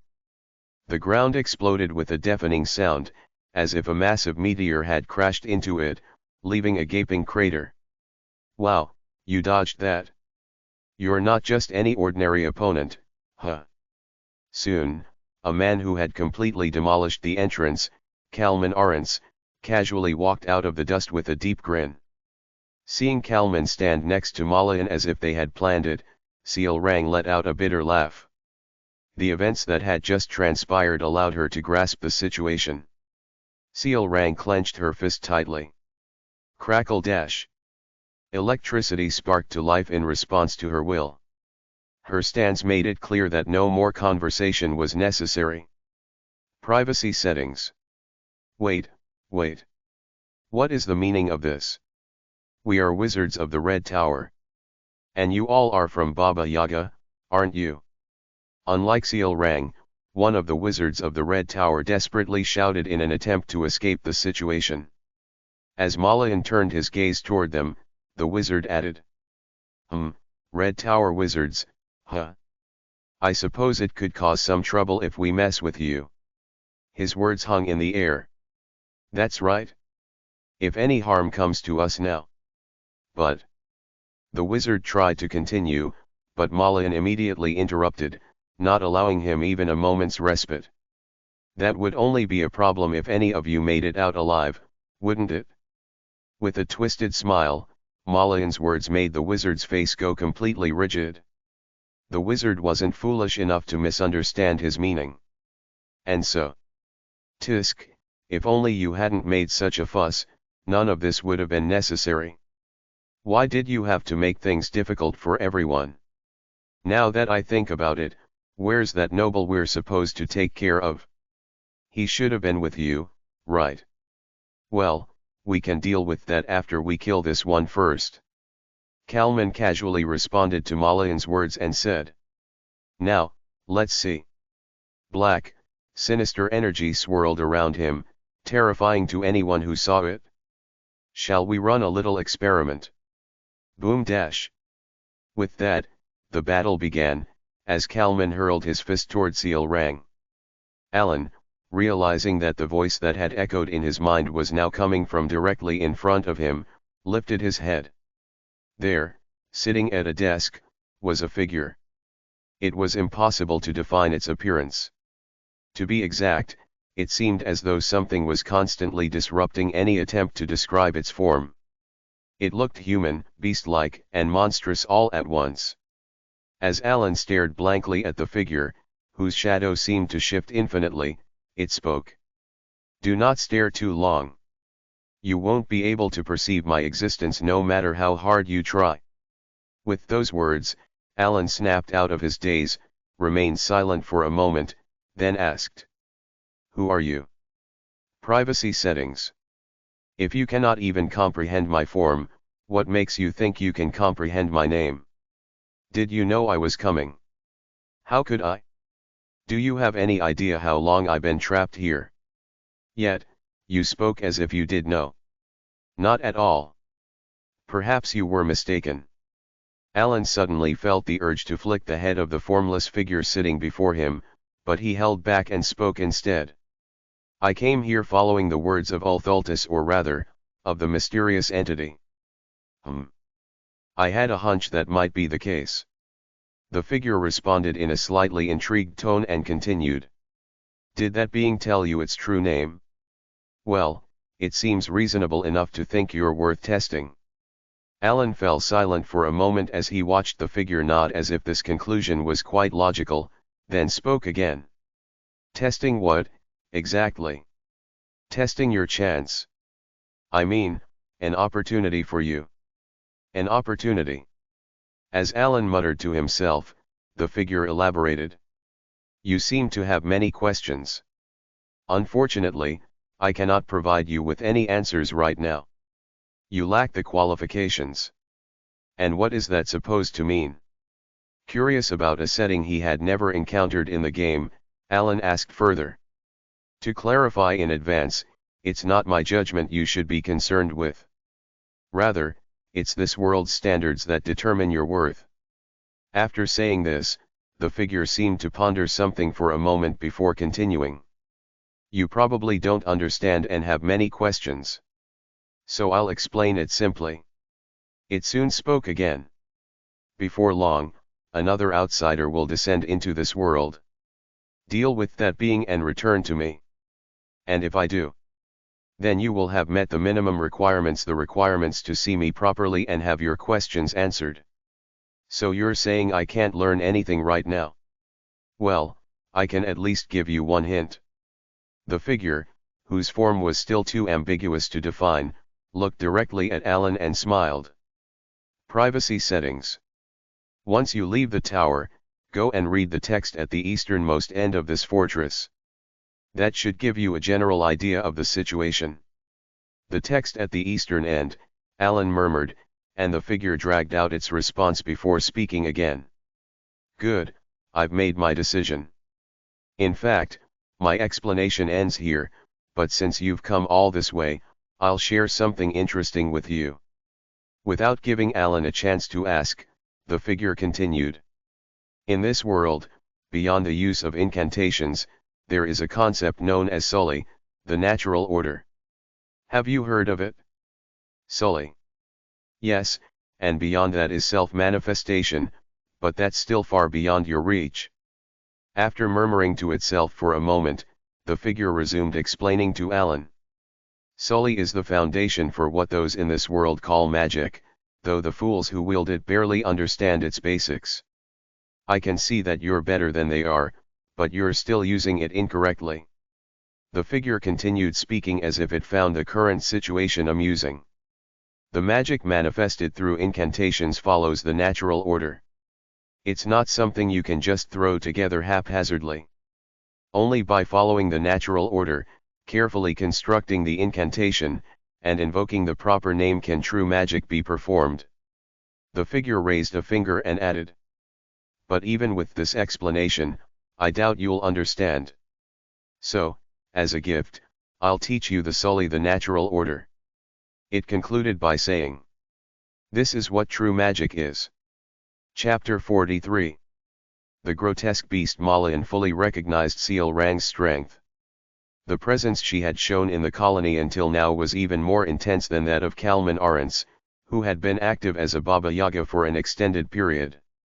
However, despite this, neither Malayan nor Kalman thought they would lose to Seal Rang in this fight. Both Kalman Arants and the grotesque beast Malayan were also Baba Yagas like Seal Rang, and most importantly, they had absorbed the abyssal essence. Abyssal essence. Malayan didn't know exactly how the abyssal essence granted power. All he knew was that once someone of a certain rank used the abyssal essence, they were endowed with power in some way. But for Malayan, that knowledge was sufficient. Even at that very moment as they fought Seal Rang, both of them could feel that just by using the abyssal essence, they had become nearly twice as strong as they originally were. Crash! As Malayan's fist struck the spot where Seal Rang had stood, the chamber shook as if an earthquake had hit. Crack! With just a stomp from Kalman, the ground collapsed. And that wasn't all. Privacy settings. Roar! Malayan displayed her unbelievable power by tearing off the roof of the Forgotten City's castle and throwing it at Seal Rang. The overwhelming strength, clearly beyond human limits, filled the mercenaries, magicians, and beastmen fighting against the assassins with despair. But despite this incredible display of power, the expressions on Malayan and Kalman's faces were worsening as time passed. The reason was none other than Seal Rang, who was still fighting against them. The golden-eyed Seal Rang, who had vanished in a flash of lightning, suddenly appeared in front of Malayan and struck him in the waist. After fending off Kalman Arants's attack from behind, Seal Rang landed a punch on him. Boom!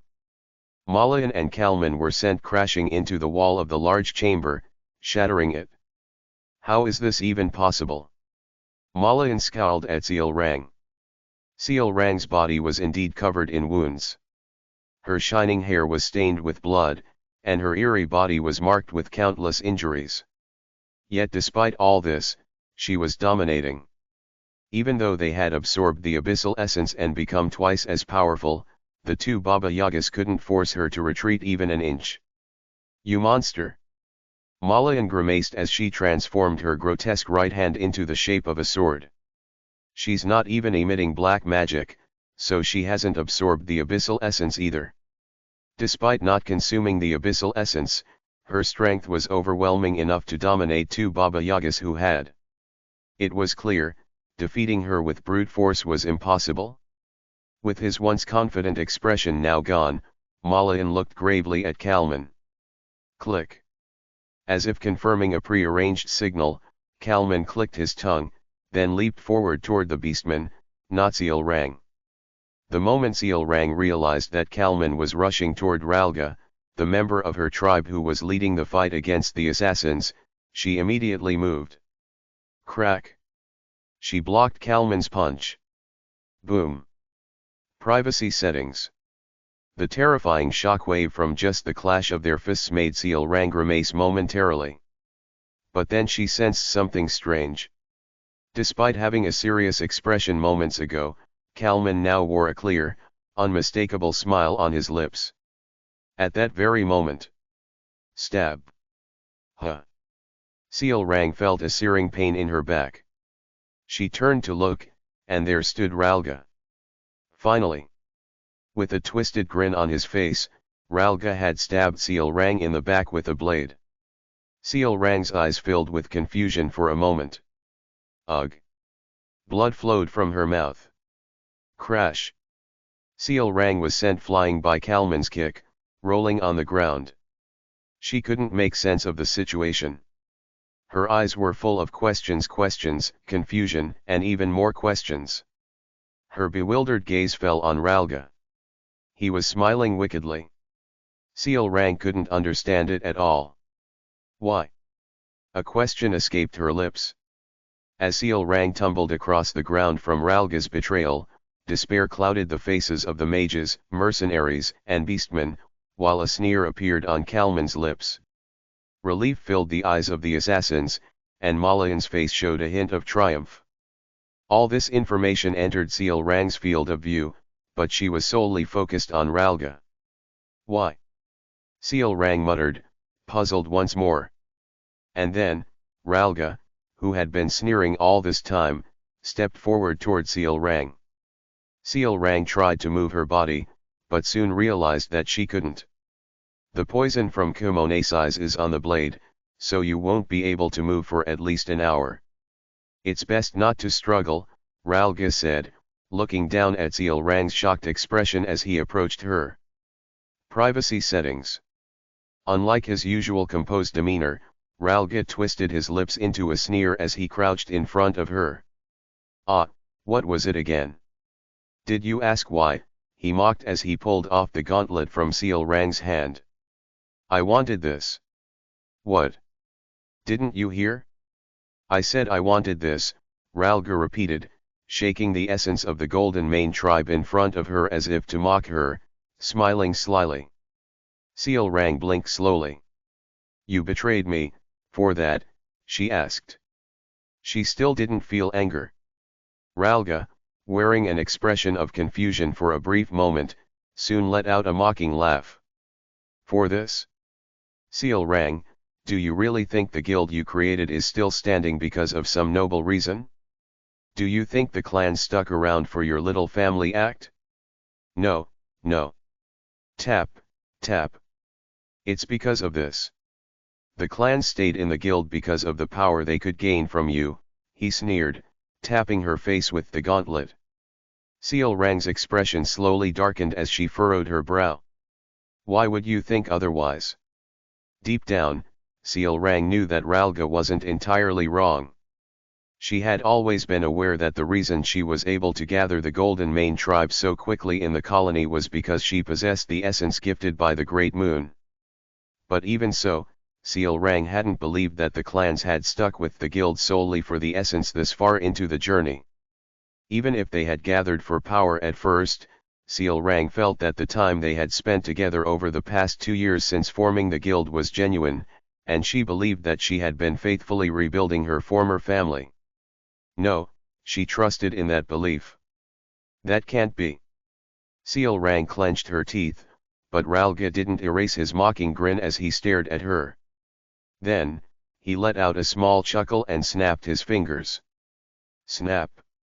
And then, as if they had been waiting for the signal, the other members of the Golden Mane tribe started gathering behind Ralga, one by one.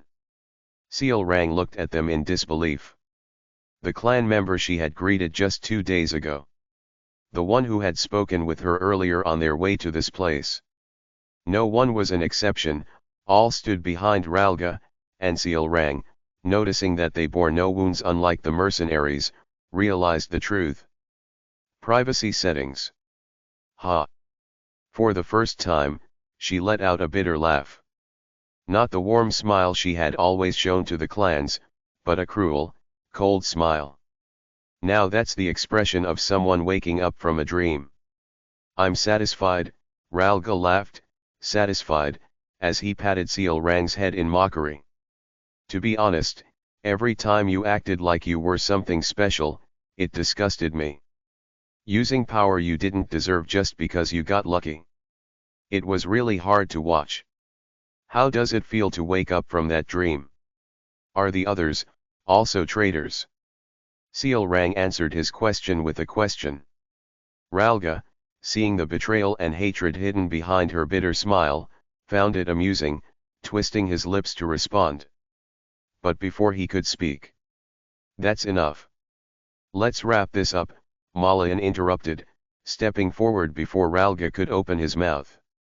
He transformed his arm into the shape of a sword and raised it, preparing to strike Sealrang down. It'll be a pain if she moves, so let's finish her off now. Just as Malayan was about to execute Sealrang with his sword. Swoosh. A small question appeared on Sealrang's face, which had been filled with resignation just moments ago. And not just Sealrang. Ralga, who had been sneering, also looked puzzled. The mages and even Lion, who had been in despair, wore the same expression. Even Kalman, who had been smirking just a moment ago, now looked perplexed. The reason for this was... It was because a large hole had appeared in Malayan's head, who had been basking in triumph just moments before. Thud. Malayan's body collapsed to the ground, lifeless. as everyone began to question the absurd death of one of the colony's Baba Yagas. Ah! Lion, who had been staring blankly at the scene, suddenly realized that her breath had turned into visible white vapor. At that moment, everyone present saw it. In the distance, from the forgotten city of the god Kahara, a man silently emerged. Privacy settings. Crunch. With each step he took, frost spread, freezing the ground beneath him, and a grayish-white magic from the bracelet on his left wrist enveloped his body like a thin ice barrier. Step, step. The man's stride was unwavering. Even though there was a Baba Yaga and dozens of enemies before him, his expression remained utterly indifferent. Without any emotion or reaction, he walked forward, and everyone began to tense up at his appearance. Ralga, who had been mocking Seal Rang moments ago. Kalman, who had been smiling confidently, and all the enemies present grew nervous as they watched the man with a blank expression. Because they had all witnessed it. They had seen Malayan, a Baba Yaga, have his head pierced in an instant. Ugh! As the man slowly approached, Ralga instinctively stepped back. And it wasn't just him. Every being identified as the man's enemy naturally retreated. Just standing there, his presence choked them, and they felt an overwhelming sense of helplessness and fear. Even Kalman, the strongest among them, felt it. What is that? His body recoiled as he stared at the man, who appeared with eyes so black and blue that he instinctively knew comprehending them would break his mind. Master! Finally, the man, Alan, approached Seal Rang, who still had a sword lodged in her back, and stared at her intently. Ice crystal, ... He spoke a phrase, one different from anything he had said before. Chapter 44. Ice crystal. As he confirmed the massive ice wall forming in front of him, Alan let out a deep sigh behind his expressionless face. What on earth is going on here? He was extremely confused by the situation. From Alan's perspective, it was understandable. While he was listening to a conversation at the tower in the center of the city, the whole area suddenly shook as if it were about to collapse, forcing him to rush out. And when he did, this scene unfolded before him. What's more, the situation went far beyond Alan's understanding. Those two. It looks like they used abyssal entities. Alan recalled the thick, dark energy flowing from the bodies of Malayan and Kalman, who had just tried to kill Seal Rang. How? To his knowledge, abyssal entities weren't supposed to appear at this point. In the original storyline, these items only started to spread across the world after 2 of the 5 great sins showed up. The effect of these items was simple: even if the one who absorbed the abyssal entity was weak, they would still gain divine power. Although its mechanism wasn't explained even in Psychedelia, there were many speculations that abyssal entities were introduced in the game purely to balance the difficulty level. The enemies who used abyssal entities always became overwhelmingly stronger than before. Privacy settings. So, while Alan was curious why Malayan and Kalman had abyssal entities, he soon dismissed the thought. What mattered most now was not that, but how to overcome the current situation. Alan assessed the situation with cold precision. Remaining magic uses, 0. He had already used 3 spells to create the frigid wasteland, 1 to shoot and kill Malayan when he tried to harm Seal Rang earlier, and 1 to shield himself from a possible attack. He could no longer use magic. That is, ordinarily. Gulp. Without hesitation, Alan uncorked a bottle hanging from his waist and drank it. It was a top-grade mana potion given to him by Penia, the Vice Tower Master of the Blue Tower. With this, I can stall for time with 2 more spells, but the barrier will disappear in 20 seconds. After finishing the potion, Alan quickly turned his gaze toward the fallen Seal Rang. Having secretly prepared magic for a considerable amount of time to avoid detection, he had already grasped the rough sequence of events. Seal Rang's eyes, when he glanced down at her, were filled with emptiness, despair, and intense rage. Dark energy poured out from her entire body. Seeing her like that, Alan immediately took out another potion from his waist. It was the highest grade potion he had received half a year ago when many gifts had come pouring in for him. Drink this. Alan crouched down, pushed the potion into Seal Rang's mouth, and whispered to her. The only ones who betrayed you are those guys, so don't worry. Is that, really true? Yes. He answered clearly, though in truth, Alan also didn't know how many of the Golden Mane tribe had sided with Ralga. Even if Seal Rang wasn't one to think deeply about such matters, it wouldn't take much reflection to realize that there wasn't much credibility in what Alan was saying. Still, the reason he lied was because, at this moment, he desperately needed her help. There's only one chance, and Seal Rang has to block their attacks until I can prepare my spell. Alan's magic took a long time to cast. He knew all too well how foolish it would be to expect the enemies to wait during that time. That's why Alan had lied to get Seal Rang, who was drowning in despair, to act immediately. Can you hold them off until I finish my spell? Alan had fed Seal Rang the entire high-grade potion. Despite staggering slightly, she firmly stood up and nodded. Yes. Privacy settings. Even though the poison wasn't fully diluted yet, there was no other choice. Alan decided to trust Seal Rang and began preparing his spell. Once the spell was ready, dealing with Kalman wouldn't be a difficult task. Even though Kalman had absorbed the abyssal entity and become stronger, ironically, Alan would become even stronger because Kalman had done so. He had placed a restriction of power that could twist the world when facing gods. Who? With a light's eye, Alan formed a seal with his hands. In an instant, the cold ice wall that had been scattering frost disappeared as if it had never been there. Ice snow. As he uttered the next incantation, frost swirled wildly around him, and assassins and members of the Golden Mane tribe charged forward as if they had been waiting for this moment. There were dozens of them. But Shape. Despite her staggering, Seal Rang began fending off the enemies charging at her, and as Alan watched her, he uttered his next phrase. He then closed his eyes and recalled the words spoken by that formless entity earlier. You may have lost the great legacy of the past, but those who understand magic know that its essence lies in the fact that a magus is someone who implements the laws of this world. The array of magic, the incantations, and even the names, all of them exist to implement those laws. Only when everything is arranged properly in accordance with those principles can it be called magic. Fame of the Snowy Mountain. As Alan spoke, a round sphere formed between his middle and ring fingers and froze.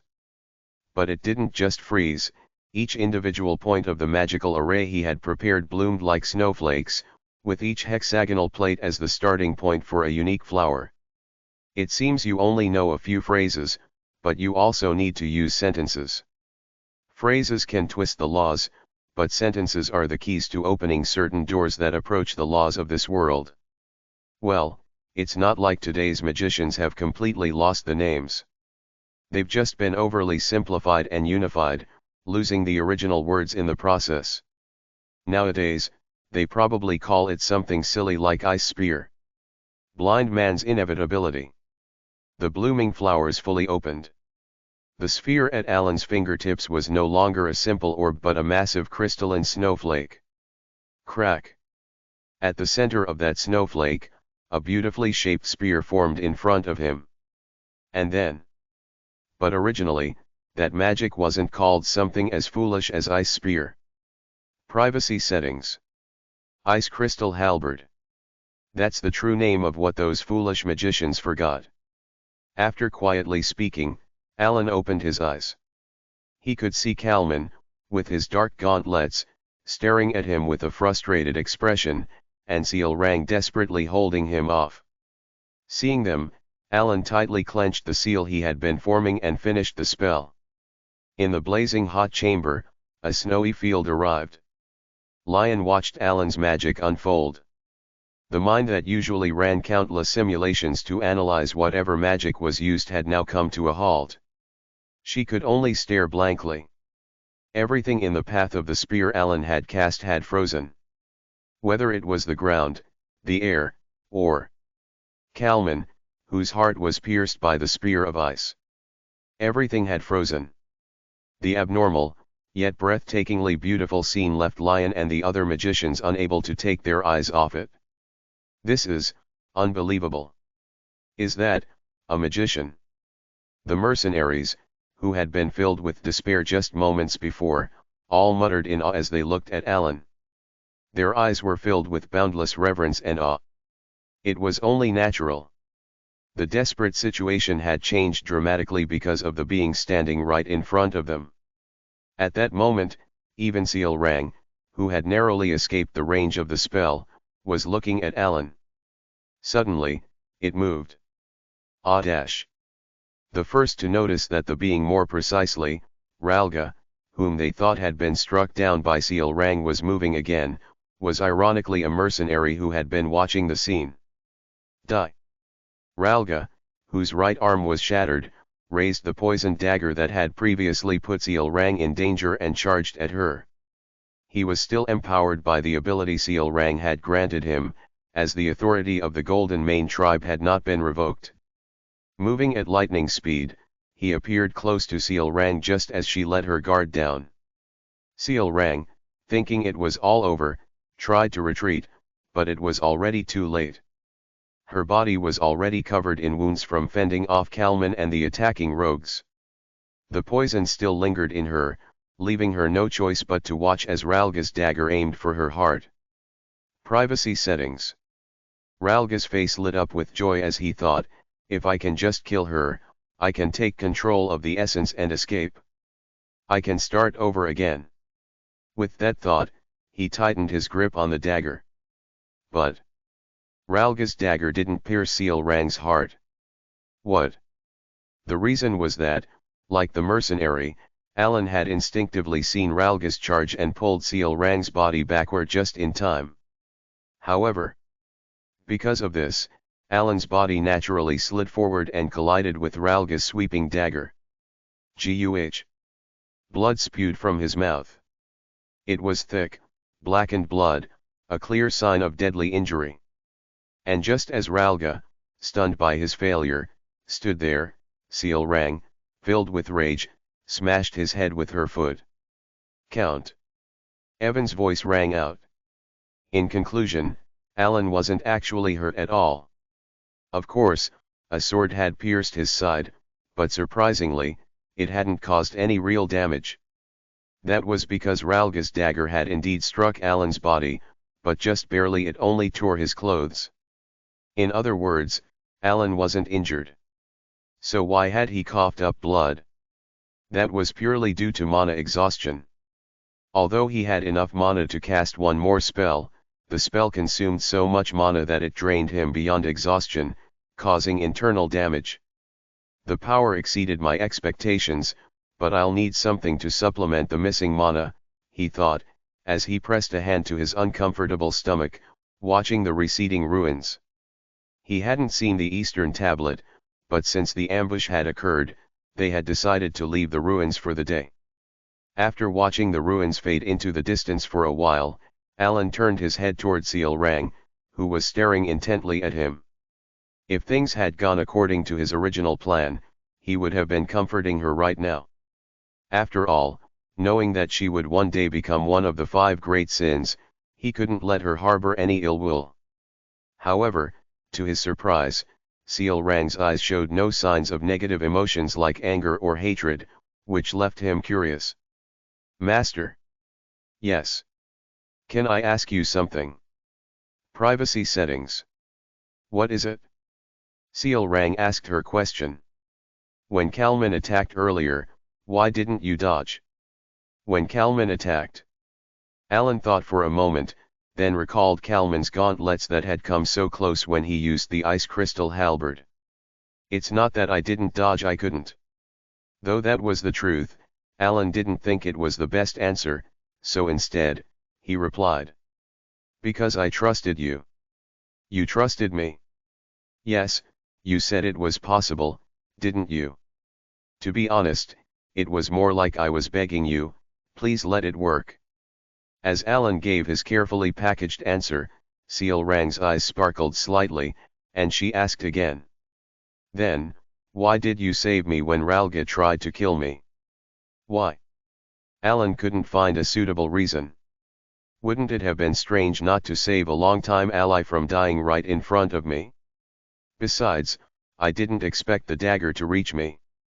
Just like with the previous question, Alan hesitated, but this time he decided to speak honestly. Do I need a reason? There's no reason. You don't need a reason to save family. To him, Seal Rang had already been like a daughter he had raised for over 5 years, so his answer came out naturally. Ah! But then he quickly realized his mistake. After spending some time with her, he had noticed that Seal Rang seemed to hold a very special meaning for the concept of family.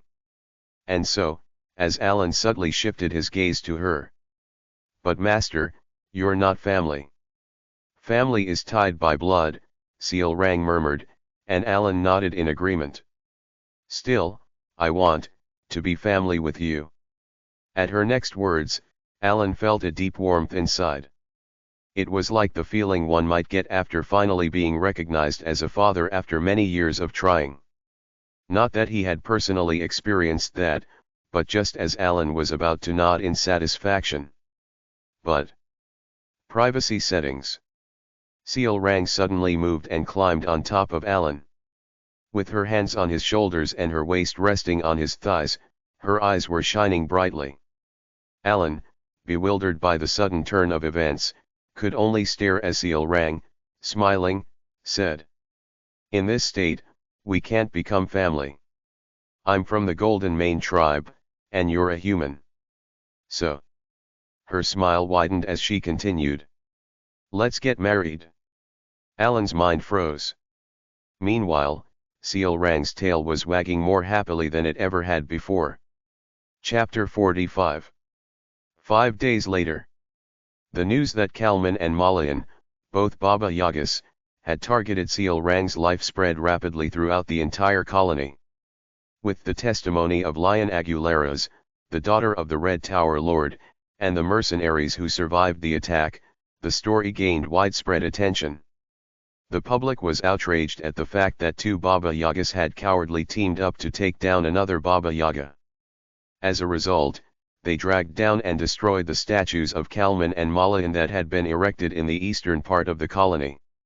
Similarly, the guilds associated with the 2 Baba Yagas quickly disbanded, and within a matter of days, all traces of Malayan and Kalman vanished from the colony.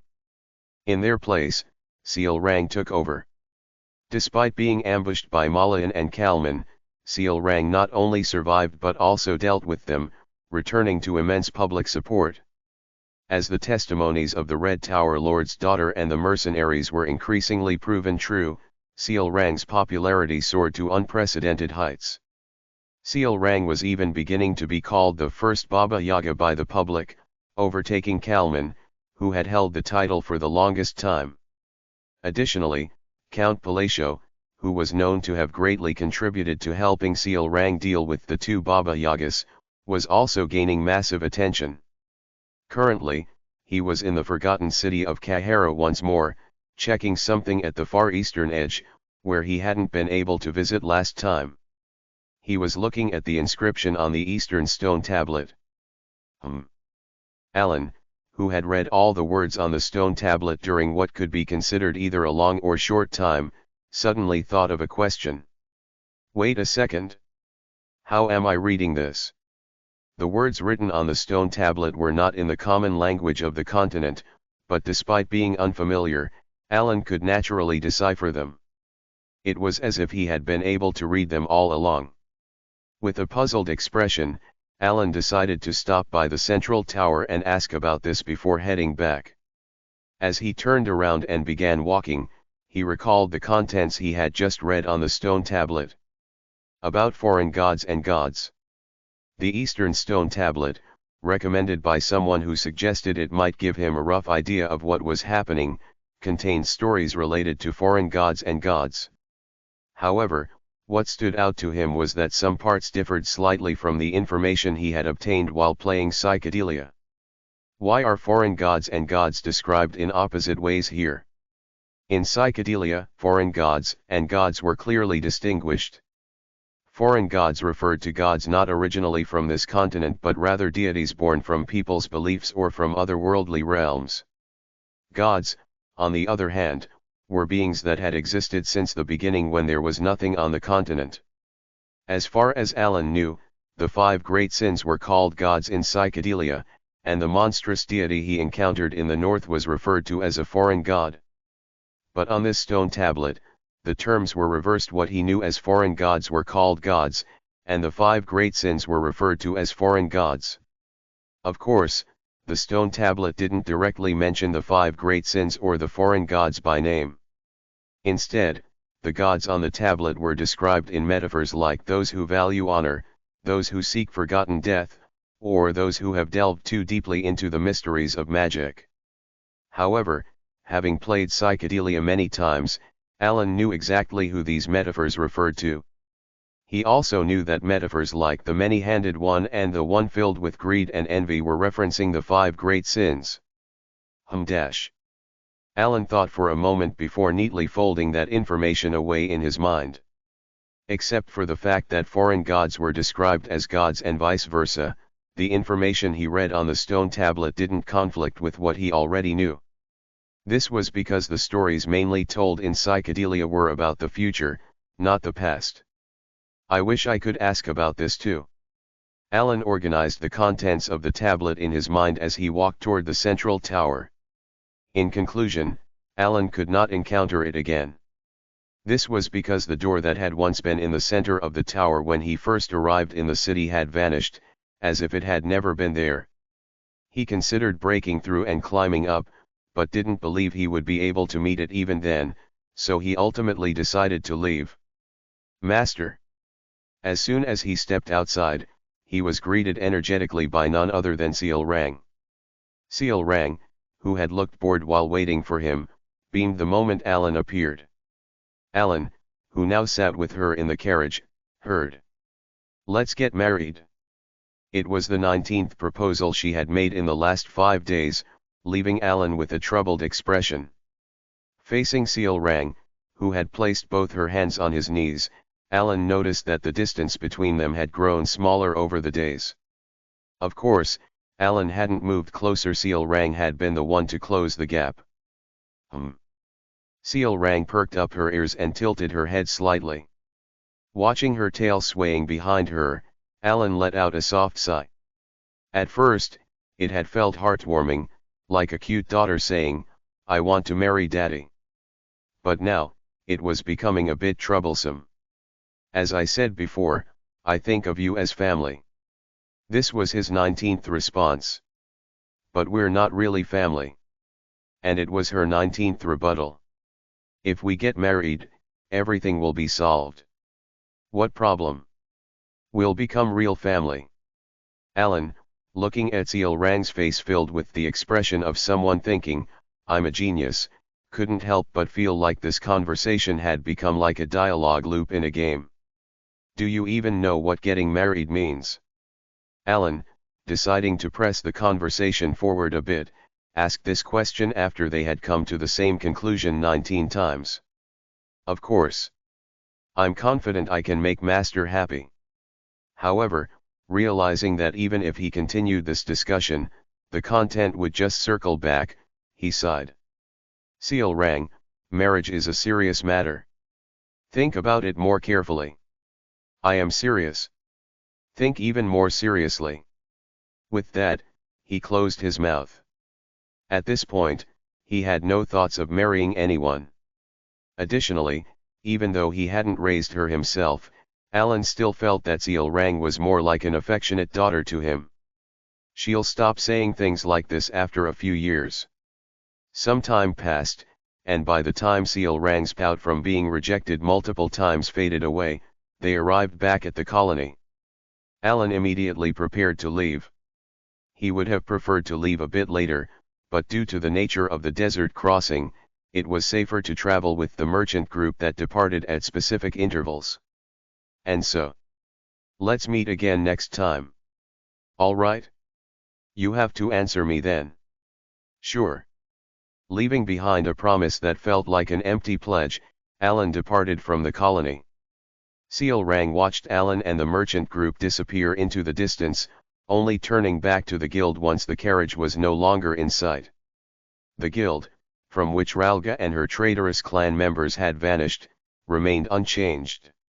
Ralga's betrayal had enraged the clan that Seal Rang had gathered, and many of them were genuinely concerned for her, having been shocked by the betrayal. The guild, which Seal Rang thought was slowly becoming the ideal organization she had envisioned, should have brought her satisfaction. Should have. Hadash. Seal Rang let out a soft sigh. Instead of the usual smile she always wore, her face was now expressionless. It was because she had gained a certain realization from this experience. No matter how hard she tried, she could never regain the happiness she felt when she was younger. I don't want that. Seal Rang's disinterested muttering quietly echoed through the empty room. It sounded normal, but in reality, her voice carried a hint of gloom. The realization that the happiness she believed she could find by creating a family was merely an illusion left her with a sense of loss.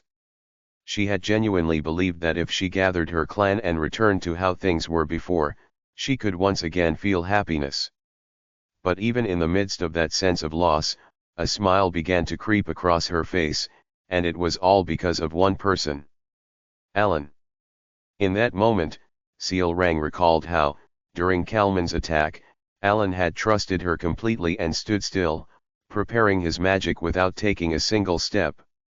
She also remembered how, when Ralga launched her surprise attack, Alan had thrown himself without hesitation to save her.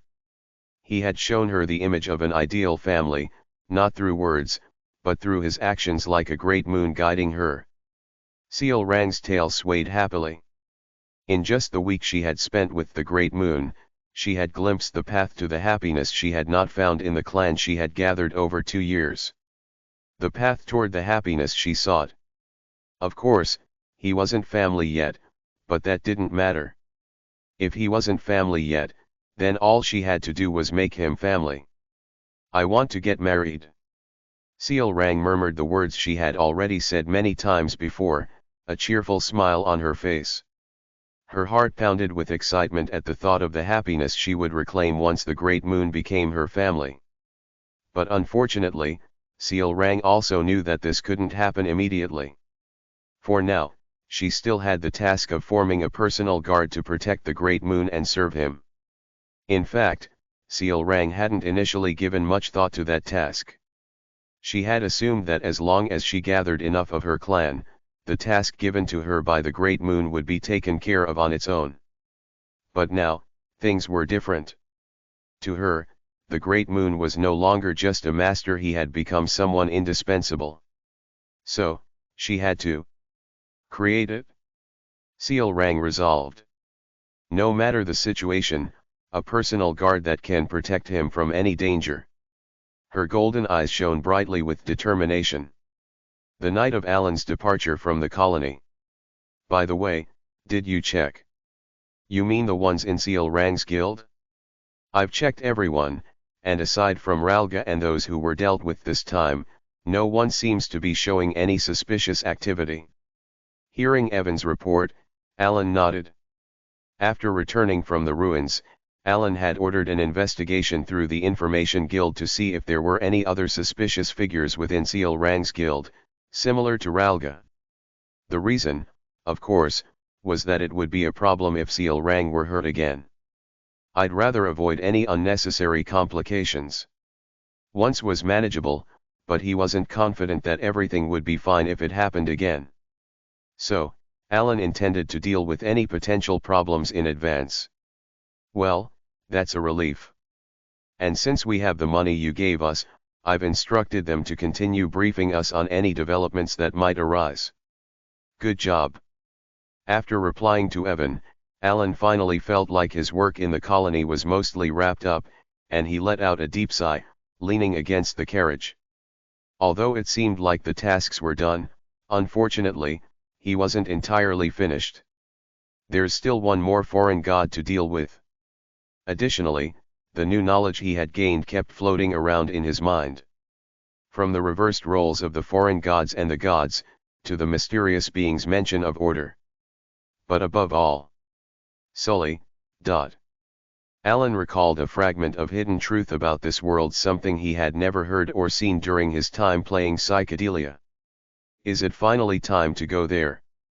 He continued to ponder, remembering the destination filled with countless inscriptions that he had been meaning to visit for a long time. At that moment, in the regular meeting that all members of the Blue Moon, including those from the colony, were required to attend, the previously peaceful atmosphere had suddenly "I'm going to marry the Great Moon" been replaced by a storm. A rather fierce storm. Chapter 46.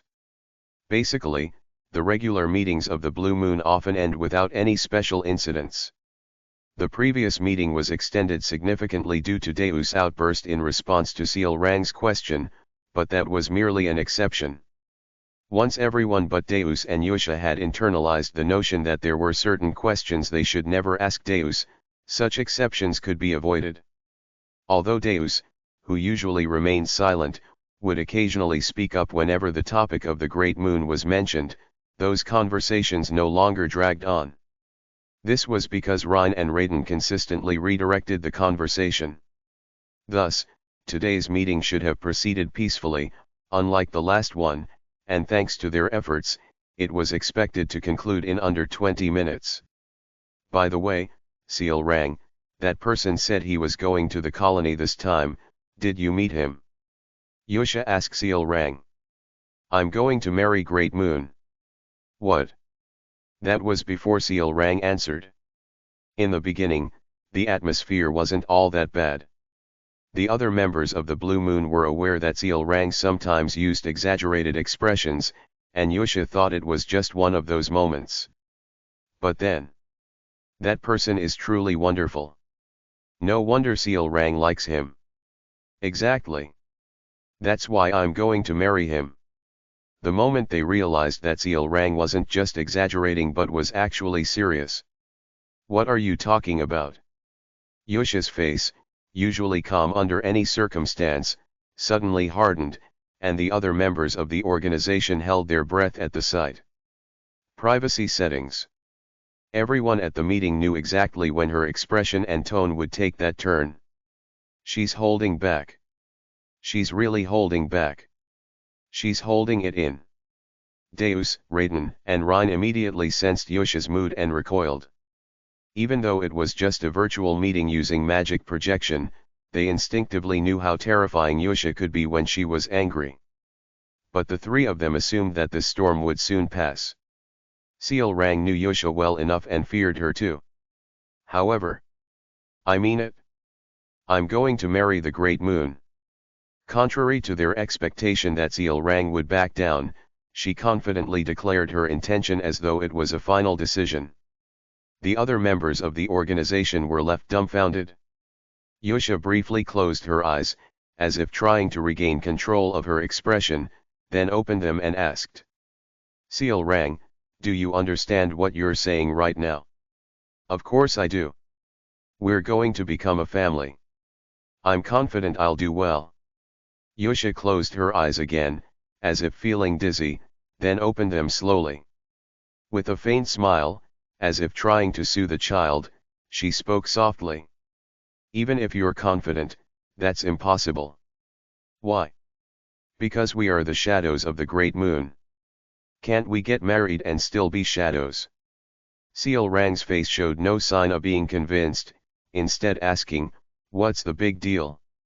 A crack formed in the faint smile that had returned to Yusha's face. Listen carefully, Seal Rang. We are the shadows of the Great Moon. Shadows can't stand by the side of their master.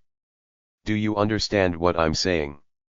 Yusha's face, which anyone present could see held a subtle yet distinct edge of anger, made the other members think that this conversation would finally come to an end. Seal Rang, seemingly feeling Yusha's emotions more clearly this time, shrank back a little. but then, as if gathering her resolve, she blinked and answered. Still. I'm going to get married. Even after Yusha's growing irritation became clear, Seal Rang's firm declaration left the members momentarily stunned. I know. Anyway, the most important thing is what the Great Moon thinks. The organization members couldn't help but gape at the situation, as Seal Rang was openly declaring war against Yusha. As Yusha and Seal Rang began glaring intently at each other, Rhine and Raiden had a single question running through their minds. What exactly happened between Seal Rang and the Great Moon to make her act like this? Do you really think that person will choose you? Master said that I'm not too bad. Of course, Alan didn't say that sincerely but merely to comfort her when Seal Rang was whining and asking if she was disliked. However, cutting out the context, only that part of the conversation surfaced, causing Rhine and Raiden to react. What did you say? Just as Yusha was about to be hit by shock. What exactly happened between you and that person, Seal Rang? Deus asked, attempting to change the subject. So, Seal Rang began recounting her interactions with the Great Moon, slowly shifting the atmosphere to one of calm. Seeing that Deus had effectively defused the tense situation, Rhine and Raiden exchanged satisfied glances. And that's what happened. I see. So? Isn't that amazing? Indeed. Listening to your story suddenly reminds me of the majesty the Great Moon showed in the north half a year ago. As Seal Rang's story neared its conclusion, taking about 20 minutes, both Rhine and Raiden wore expressions of regret. Deus, seizing the opportunity during their moment of carelessness, seamlessly shifted the conversation back to the events of half a year ago. Privacy settings. Just like that. I still vividly remember it, the figure of that person, standing against the sunset on the ashen, barren land. Oh. I know exactly what you mean. Ah. Before Rhine and Raiden could redirect the conversation, they saw Seal Rang eagerly agreeing, as if she'd been waiting for this topic, and their faces darkened. 2 hours later. Humph, that was quite a lengthy tale. As they expected, Deus' story had finally come to an end, and both Rhine and Raiden felt a sense of relief, thinking the meeting was finally over. Anyway, you can't marry that person. I can. You can't. I can. You can't. I can. With the argument between Yusha and Seal Rang flaring up once again like it was nothing, both Rhine and Raiden engraved a new realization in their minds that day. Yusha exhibits a surprisingly childish side whenever the Great Moon is involved, even just a little. It wasn't exactly the kind of information they wanted to know, Rhine and Raiden thought as they gazed up at the sky, which had already begun to brighten. About a week later, Alan finally managed to escape from the desert. Then I'll visit you again next time, Count. Rad, the leader of the Golden Hair Merchant Guild, bowed so deeply it was as though he might be mistaken for a mere servant. However, none of the merchants, mercenaries, or even the mages present questioned Rad's behavior. They were all aware of the growing renown of Count Palacio from the colony, and among them, the mages and mercenaries had witnessed the Count's power firsthand. I'll see you when fate allows. Thank you very much. As Rad bowed at a 110-degree angle and began to prepare the Merchant Guild for departure, someone spoke. Count. Just as the Count was about to climb into the carriage, a voice called out to him. It was none other than Lion, the daughter of the Red Mage Tower's master. Privacy settings. What's the matter? He asked. Are you planning to attend the magic conference next month? Alan clicked his tongue, his face remaining expressionless. Magic conference, huh? A magic conference. It was essentially an event where the mages from the various towers gathered once or twice a year to discuss the theories and experiments from their research and engage in friendly competitions. I do want to go. In fact, Alan had been meaning to attend the magic conference for some time. More specifically, he wasn't so much interested in the research materials from the conference as he was in the central tower where the conference was held. There was something in that place that could alleviate Alan's critical shortage of magical power, at least to some extent. Unfortunately, the Central Mage Tower's policy required one to be affiliated with the tower to gain entry, so Alan responded. I would like to attend, but it seems I won't be able to. Huh? Why not? Lion asked. Because I'm not affiliated with any mage tower. Lion looked slightly surprised by Alan's words. So, it's true that you're not associated with any tower. It is. There's no reason for me to lie about that. Then, would you like to participate in the conference as a member of our Red Mage Tower? As a member of the Red Mage Tower? Yes. Alan considered the unexpected proposal for a moment before responding.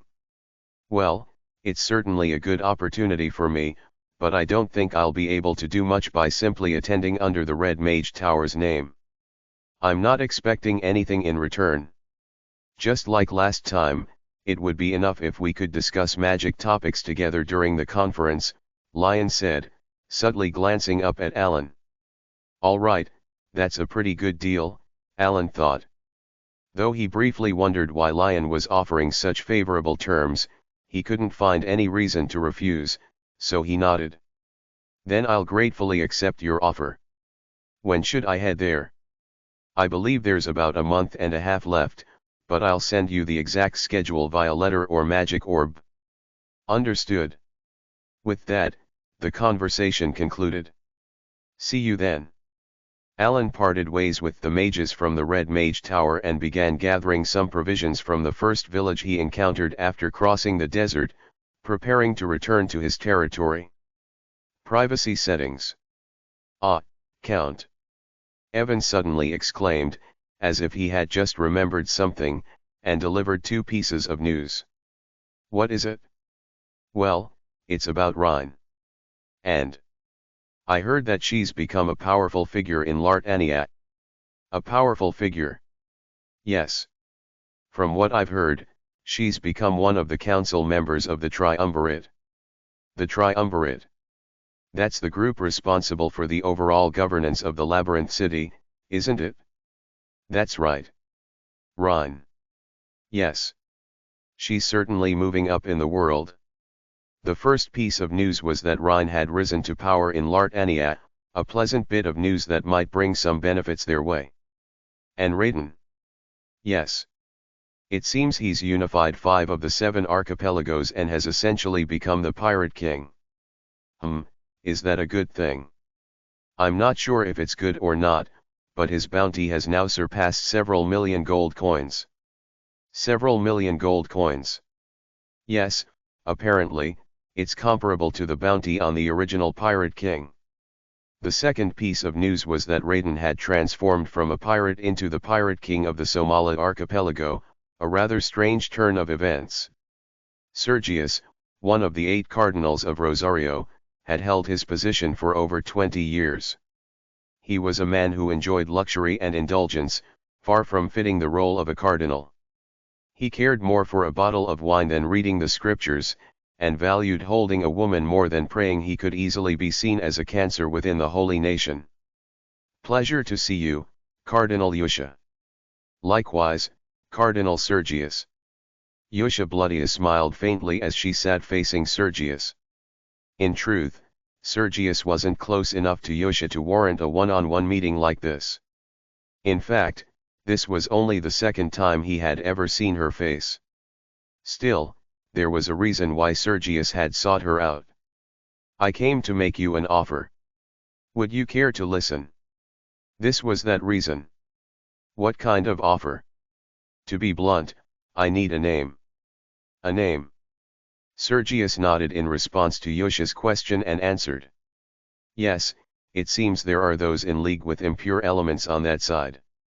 You want to use my name for a conversion letter, correct? Exactly. A conversion letter. It was a special letter that only the higher echelons of Rosario, specifically cardinals or above, could send. It was dispatched when there were suspicions that someone had allied themselves with heretics. To write such a letter, the approval of at least 2 cardinals was N.O.V.E.L.I.G.H.T required. Privacy settings. However, Sergius had no intention of sending the conversion letter for its proper purpose. The real reason was that he had accepted a bribe, and the reason he was now making this request to Yusha, whom he had never even properly met before, was: "If you lend me your name, I will make sure you're properly rewarded." Reward, you say? I'll refrain from saying anything about the suspicious death of Cardinal Bientri. How does that sound? Unlike the other cardinals, with whom he would have to share the bribe, Sergius believed that Yusha would be someone he didn't have to split the payment with. This confidence came from the fact that Cardinal Bientri. Yusha asked. I assume you're not going to claim ignorance, considering the position you're in. He had gathered enough information to be sure that she, like himself and the other cardinals, had already been tainted. So, let's not complicate things. If you lend your name for the conversion letter regarding Count Palacio, I'll keep silent about this matter. Confident in his leisurely approach, Sergius was ready to conclude the conversation. I see. The gentle smile that had adorned Yusha's face moments ago faded, and she posed another question. So what you're saying, Cardinal Sergius, is that you want me to lend my name? Yes, that's correct. To bury Count Alan Palacio? Yes, that's right, Sergius nodded, but as he did. Ha! A soft, low chuckle escaped her lips. And then the world turned red. Everything had happened so suddenly. Sergius, alarmed, tried to move, but soon realized that his body would no longer obey him. Along with this realization came an overwhelming sense of dread, and he instinctively turned his trembling head toward its source. And there he saw the woman, who had been smiling warmly just moments ago, now stared at him with vividly crimson eyes. Did you just tell me?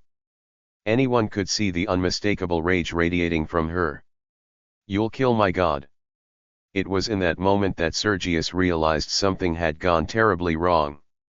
Chapter 47. Crash Dash. Both of Sergius' hands were shattered as if crushed by an invisible force, and a horrendous scream burst from his mouth. Aik! It wasn't just his hands. His arms, shoulders, and legs were mangled as if crushed by a press. A chilling scream echoed throughout Yusha's mansion. But Yusha, watching this gruesome scene, simply spoke with a calm expression, as if passing judgment on Sergius, whose body was now completely broken. Screaming like that won't bring anyone to save you. Save me, please. Sergius, his face full of terror, cried out to Yusha, who was watching him in the red world. Already suffering from unbearable pain, bodily fluids leaked from his eyes, nose, and mouth. His dignity as a cardinal was long forgotten, all he could do was scream, desperate to escape the agony. What are you talking about? Yusha, seemingly puzzled, locked eyes with Sergius, who was writhing on the ground, and opened her mouth again. Obviously, you're not going to die, right? As she spoke, a white light began to emanate from Yusha's hand. The powerful divine energy quickly started to heal Sergius' body, but... No. No, stop. Sergius screamed even louder as he watched his body begin to heal. Then, the moment his body was fully restored. Gah! Sergius, filled with terror, looked up at Yusha, his whole body trembling. He was a pitiful sight, far removed from the dignity of a cardinal of Rosario. Privacy settings. The fear from the repeated excruciating pain had already eaten away at what little remained of his dignity and faith. Even though he had suffered this torment countless times, he still couldn't comprehend the situation. The holy knights who never came, no matter how much he screamed. The pressure that kept him from moving his body as he wished. The way his body twisted like paper with a mere gesture from her. None of it made any sense. It was as if everything was incomprehensible. And so, "Save me, please, save me." He simply begged for mercy. Even though he didn't fully understand why he was being subjected to such horrors, he pleaded for forgiveness, as if asking for absolution from a god. However, Krrrrunk. Contrary to Sergius' desperate hope, his body began to slowly compress once more. His ears ringing with his own mad screams, he heard Yusha's voice. "I keep telling you, you're not going to die. You still have something to do." Her voice was sweet to anyone's ears. But soft, yet. "You'll have to atone for the crime of trying to harm him." Her voice sent chills down his spine. Aiaiaic. Sergius' screams echoed once again. It had been about a month since Alan returned to the Count's estate. He had spent the time recovering from the weariness of his long desert journey, while also investigating the source of the abyssal entity that wasn't supposed to have appeared yet. Along with signs of foreign threats he had heard from it now, Alan was preparing to leave the estate once again. There were two reasons for his departure. One was to attend the magic conference, to which he had been invited by Lion Aguileras, the daughter of the Red Tower's lord. The other was to make an appearance at a social gathering before the conference. Social gathering. In truth, it was more accurate to call it a noble social event rather than a grandiose term like gathering. The nobles were just getting together to strengthen their friendships. The only slightly unique aspect was that unlike typical NVLIOTA-GHT, read the full story, noble gatherings, this one allowed participation from renowned non-nobles. "I really don't want to go." Alan smacked his lips as he thought about it. But even so, the reason he felt compelled to attend the gathering before the magic conference was that, as the head of Kalfa, he needed to maintain some degree of decorum. Privacy settings. Whether he liked it or not, he was already the leader of Kalfa. Of course, that didn't mean he was forcing himself to do things he truly didn't want to do. Up until the middle of the process, he was full of thoughts about having to do things against his will, but that changed completely because of a single letter that came to Alan. Who? Alan looked at the magical letter that brightened his mood just by looking at it.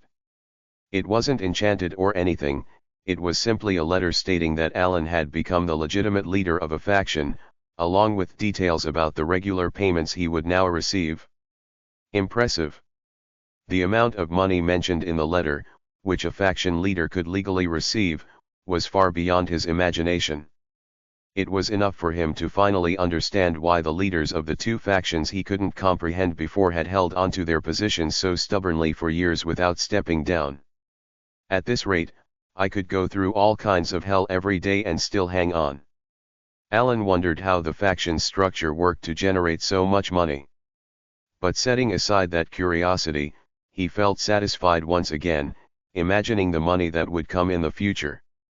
Just as he tucked the letter into his coat, feeling content with this financial relief. "Count, isn't that the letter you received 2 weeks ago?" "It is. And you're still carrying it around?" "It puts me at ease." At this unexpected answer, Evan looked at him with a strange expression. "Sometimes, it's hard to tell if you're being serious or not, Count." "Well, I'm neither particularly serious nor not serious." At that, Evan shrugged and changed the topic. "Now that I think about it, I heard some interesting stories while we were staying in the village yesterday." "Interesting stories?" "Yes." "What kind?" "Well, it's still just a rumor, and I haven't confirmed it with the Information Guild, so it's not certain yet, but it seems Deus has defeated Reinhardt." "Reinhardt? You mean the One Sword of Caliban?" "Yes.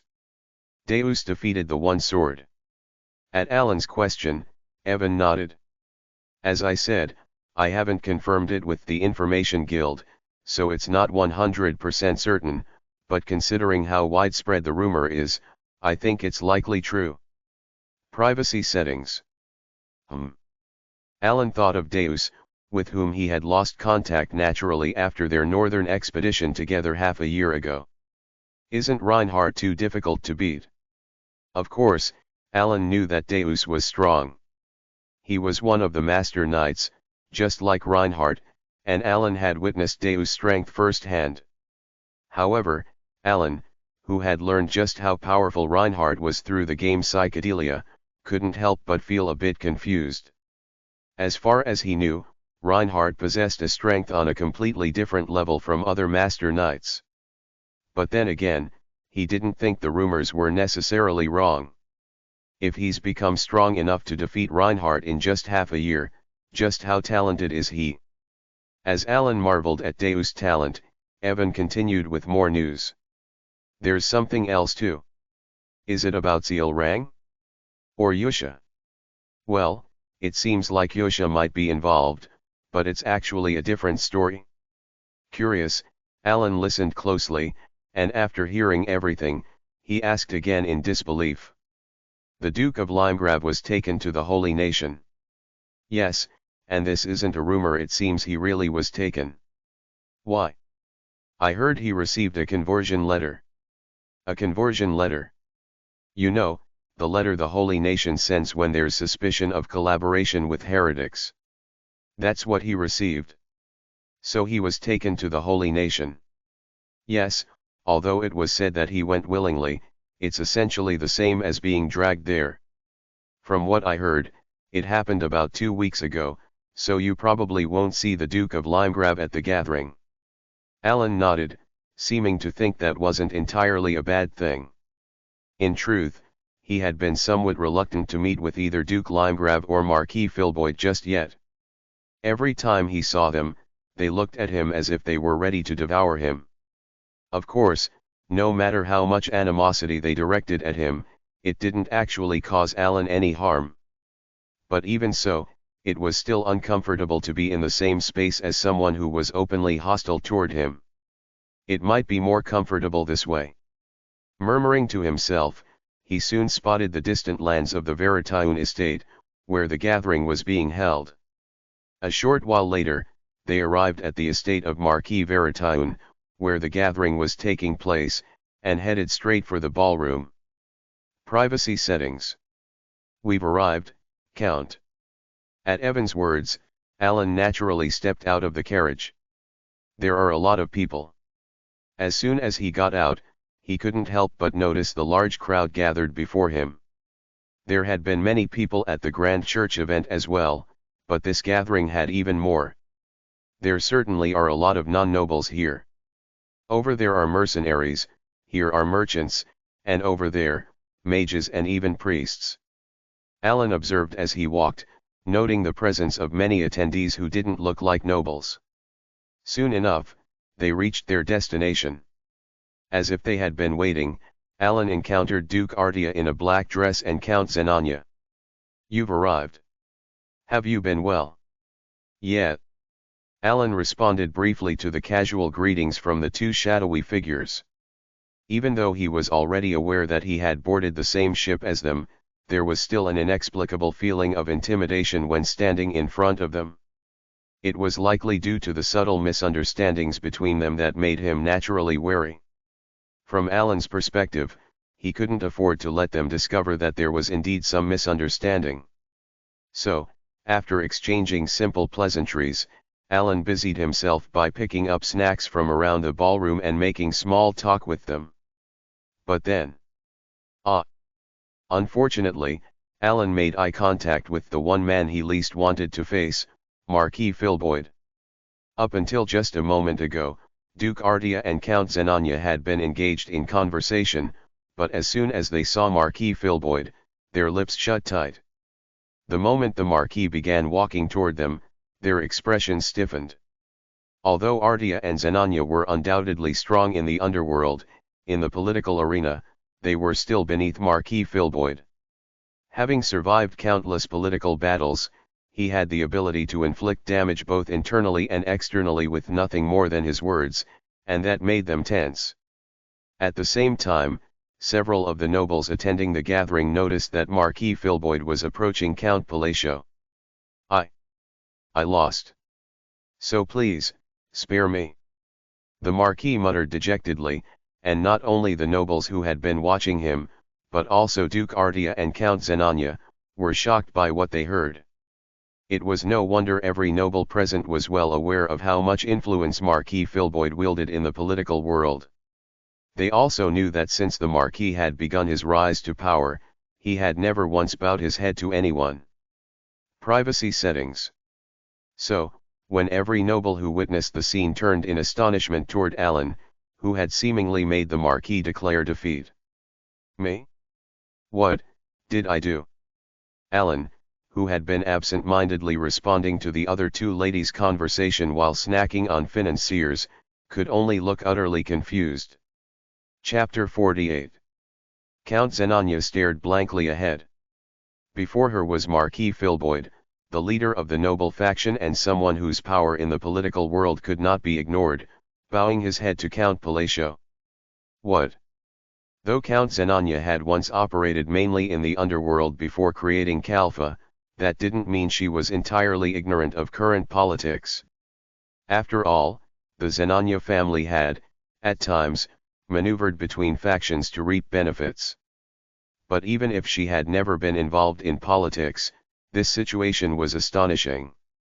Among nobles entrenched in politics, those with significant authority never bow to others. In contrast to the underworld, where one might bow in front and stab in the back to achieve one's goals, the political world of nobles value justification, principle, and prestige. Such a gesture was never made lightly. In a world where justification, principle, and prestige determined almost everything, bowing to someone meant giving them tremendous leverage, both internally and externally. How? Count Zenania turned her gaze to Count Palacio. Even though Marquis Filboid was essentially declaring his defeat, Palacio's expression showed no hint of surprise. It was as if he had anticipated this outcome all along. Feeling a tingling sensation at her fingertips, Count Zenania couldn't help but smile. As expected, remarkable. Of course, she had no idea what method Count Palacio had used to force Marquis Filboid to admit defeat, and honestly, she couldn't even imagine. Privacy settings. But what mattered to her was the power itself, so she could only look at Count Palacio with admiration. What is this? Meanwhile, Alan was watching Marquis Filboid, bewildered, as he bowed his head. Silence. Though Alan was not silent by choice, he was simply trying to grasp what was happening, as he had no idea either. Did I do something? Alan, who had even forgotten to chew the financier in his mouth, was racking his brain, but soon shook his head. No matter how much he thought about it, he couldn't recall doing anything, and besides, he had been too busy to even consider dealing with Marquis Filboid. Did a rumor spread? Naturally, Alan began considering other reasons. Come to think of it, there had been rumors lately about my closeness with Sealrang. Alan thought of Duke Altia and Count Zenania, who knew about the rumors spreading from the colony, but soon dismissed that theory. While it was true that he had been treated with respect by other nobles after the rumors spread, it still didn't make sense for Marquis Filboid to bow just because of Sealrang. As Alan continued to review one hypothesis after another, he eventually arrived at only one conclusion. What in the world did these two do? Alan suddenly glanced over at Duke Altia and Count Zenania, who were both staring intently at him. Even though he was ignorant of politics, he knew enough to realize how absurd it was for the leader of a faction to bow his head like this, so Alan found himself staring blankly at the two of them. Ah! He suddenly recalled that the two women behind him were supposed to become two of the three hidden powers of the Astraean kingdom. I need to be careful. Just as Alan finished his musings. Truly, I have lost. Marquis Filboid, the leader of the noble faction who had never bowed in public before, lowered his head even further and begged for forgiveness. And there was no trace of shame or anger in the Marquis' expression. In fact, his face was filled with fear. The reason for his fear was a single letter he had received a few days ago. Shortly after Duke Limegrave had been dragged to the Holy Kingdom after receiving a conversion letter, Filboid had received a letter as well. Privacy settings. The letter didn't contain much. There was only a small magical orb and a single sentence. But that small magical orb and single sentence were enough to instill a chilling fear in Marquis Filboid.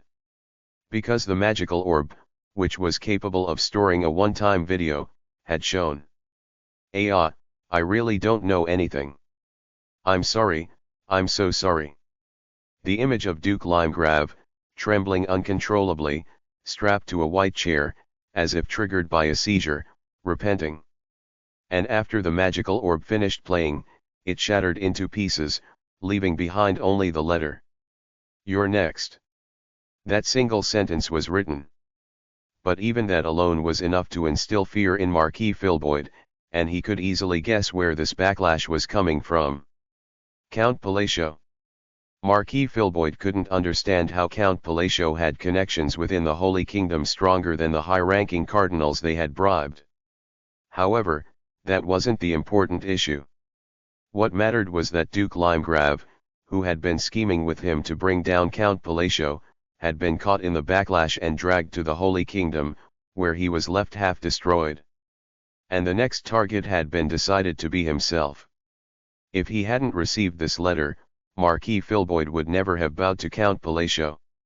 While receiving a conversion letter would certainly be a serious political issue, as long as he wasn't truly in league with heretics, there wouldn't be any significant personal danger. But Duke Limegrave had suffered this fate despite having no ties to heretics. In other words, it was highly likely that Duke Limegrave's downfall was entirely due to Count Palacio's scheming. Not wanting to be dragged off to the Holy Kingdom and meet the same fate as the Duke, Filboid, overcome by continuous fear, eventually bowed his head. Please. And not just bowing his head, he dropped to his knees, completely prostrate on the floor. It was a desperate plea, expressing his desire to abandon his political career and live out the rest of his life in peaceful retirement. In response. Amazing. As expected of the Count. Count Zenania and Duke Altia looked at Alan with eyes full of admiration.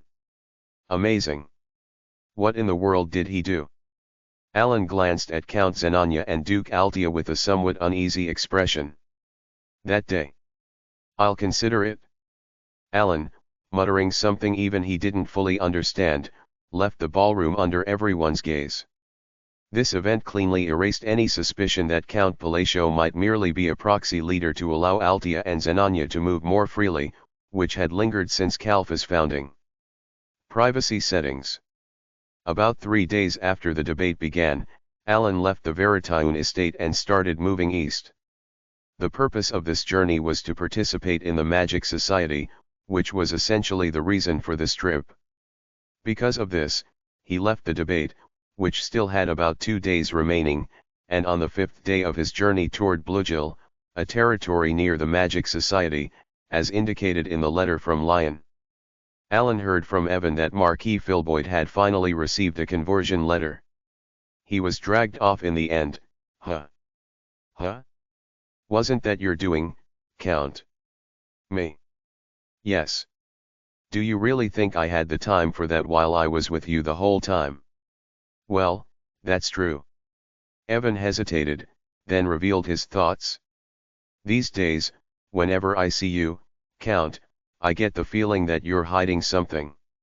Me? What would I be hiding? I don't know, just magic and other things. Not too long ago, you said you weren't doing anything, but now you're suddenly the leader of a faction. Alan paused, thinking for a moment, then replied. Becoming the leader was really just a coincidence. Is it even possible to become a leader by coincidence? As he considered the absurdity of his situation, even for a moment. It seems we're almost there. Evan, with a relaxed expression, pointed out that they were near Blugil, a territory of the Kingdom of Ashtalon, close to the Magic Society. Shortly after, Alan met Lion, who was with magicians from the Red Tower at their arranged meeting place. Hello, Count. Good to see you. Unlike before, Lion bowed courteously, and they headed straight for the Magic Society. Thanks to traveling by carriage, as soon as they arrived in Bluegill, they reached the central tower while the sun was still up. "Wow, it's huge," Evan said in awe as soon as he saw the central tower. Alan, too, was impressed as he gazed up at the tower. Of course, he had seen illustrations of the tower many times when playing Psychedelia, but seeing it in person was entirely different.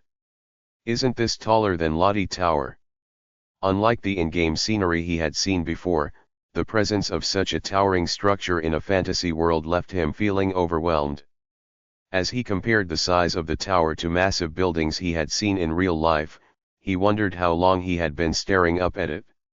"It's really big, isn't it?" "Indeed. Let's head inside." Alan entered the tower alongside Lion. "As far as I know, on the first day, the Green Tower is set to present the new theory they recently established.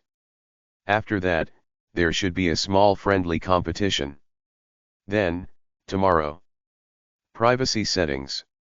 Alan listened to Lion's explanations as they walked inside. "There aren't as many people as I expected." "Well, it's not the main event of the Grand Conference." "The Grand Conference? Oh, did I forget to explain that?" As Lion began explaining again, Alan nodded in understanding. "So, to summarize, the Grand Conference is the gathering where all the Tower Masters participate." "That's right. Because of that, there are usually quite a lot of magicians at the Grand Conference." "It's the same with this one too." As Alan nodded again, acknowledging this new detail that wasn't present in the game.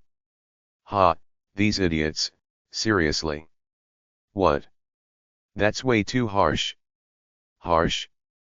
If they can't even understand this much, they're definitely idiots. Don't you agree?" Hearing the familiar voice filled with irritation coming from one side of the central tower, Alan raised an eyebrow in curiosity. Lion sighed deeply. "Looks like someone's picking a fight with the Blue Vice Tower Master again." "The Blue Vice Tower Master?" "Yes. I'm sure you know by now, but she's someone who thinks very highly of herself, so she's probably causing another argument." Recalling the #Envlight previous time when Lion had shown open disdain for the Blue Tower, Alan was about to ask her a question when, "Hey! Let's do it again. What's there to redo, you fools? Do you really think you can beat me? What, are you going to bring 20 people this time because 10 weren't enough? Hey!" From the direction of the friendly competition space, a very angry group of magicians emerged, led by Peenia, who was smirking openly as she walked. "Huh!" Suddenly, Peenia noticed Lion and curled her lips into a sly grin.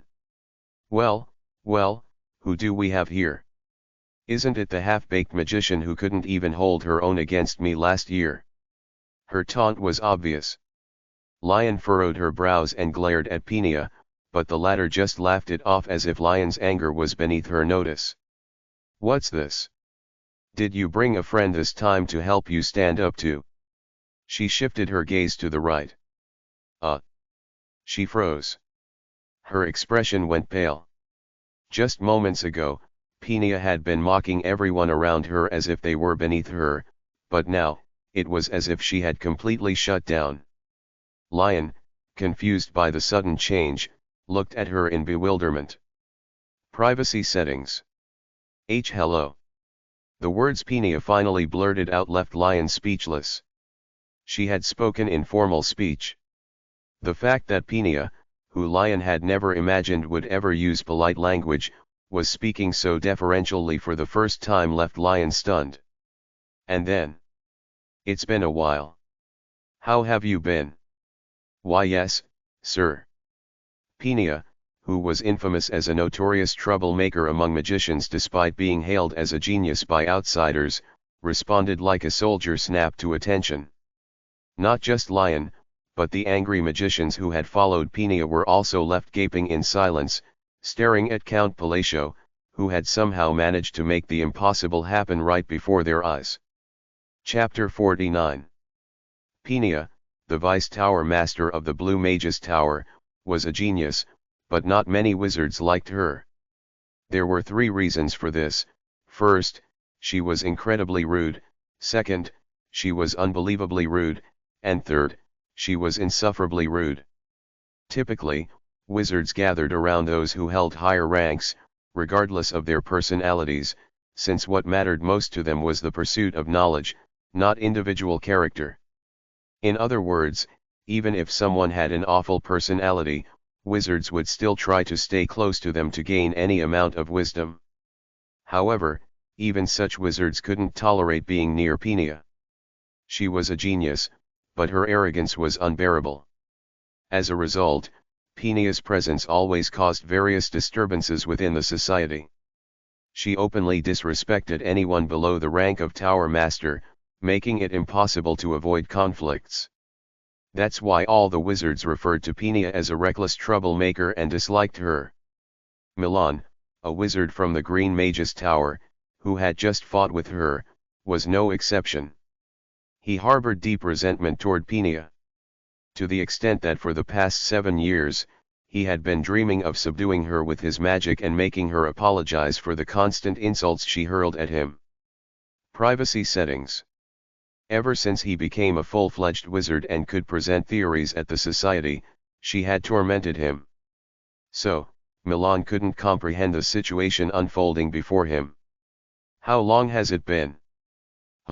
Almost more than half a year, I suppose. Why yes, that's right. No need to be so formal. I think I told you last time that you could speak informally. Should I speak informally? Oh, now that I think about it, I did say to just do whatever feels comfortable. Do as you please. Milan blinked in disbelief at Peenia, who sighed in relief, clearly pleased that she could continue speaking formally. Is this an illusion spell? Worried that he might have fallen victim to one of Peenia's malicious illusion spells, he even cast a dispel magic, but the situation before his eyes remained unchanged. Anyway, it's nice to see you here. It's nice to see you too. The sight of Peenia, who never even spoke politely unless someone was at least a tower master, now behaving like a docile puppy showing its belly, was shocking to everyone. Even Milan's master, standing nearby, had already cast a dispel spell more than 5 times, the shock was that intense. But the surprises weren't over yet. By the way, did something happen? Oh, that. Not that it's my place to interfere, but shouldn't wizards get along with each other? He wasn't reprimanding anyone, it was just a casual remark. But upon hearing it, Peenia turned and looked straight at Milan. I'm sorry. She apologized. Every wizard present had a stunned expression. The notion that Peenia, the notorious troublemaker who seemed incapable of apologies, would bow her head and apologize, felt too surreal to believe. Even Milan, who had spent 7 long years dreaming of this very moment, couldn't react despite finally receiving the apology he'd yearned for. How is this possible? Lion, who stood beside Alan, was also utterly bewildered, staring in disbelief between Peenia and Milan. A little while later. Well then, I'll see you tomorrow. Why yes, sir. Nodding eagerly at the man's words, Peenia scurried away like she was fleeing, and everyone's gaze naturally shifted to one person, Count Palacio, the man who had not only tamed the wild troublemaker but seemed to handle her with ease. Privacy settings. She seems stiffer than last time, Alan thought to himself as he watched Peenia running off into the distance. Recalling that the nearby wizards and Lion were staring at him, mouths agape, Alan couldn't help but wonder. Did I do something wrong? Feeling slightly embarrassed, he shifted his eyes, trying to gauge the situation. After Peenia darted away in haste. Similarly, the wizards who were watching Alan realized that he was Count Palacio, and after expressing their mystified admiration, they departed. Peenia is called a troublemaker. Yes. How curious. Alan tilted his head as he listened to Lion talk about Peenia. I knew Peenia was quite arrogant in the game, but I didn't realize she was notorious enough to be called a troublemaker by the other wizards. Well, it wasn't a crucial plot point, so it makes sense it didn't come up. Thinking about how the protagonist would recruit Peenia as a companion several years from now, usually after half the kingdom had been destroyed, he shrugged. Actually, I'm the one who should be asking. How is it that the troublemaker behaves so quietly in front of you, Count? At Lion's follow-up question, Alan fell silent for a moment. Amusingly enough, even Alan didn't really know why Peenia acted the way she did around him. But simply admitting he didn't know seemed a bit awkward, so he was contemplating how to respond when Lion's voice brought his attention back. We've arrived. Looking ahead, he saw the structure before him. It's the interfloor transportation device. Before them stood a structure that reminded him of an elevator from his previous world.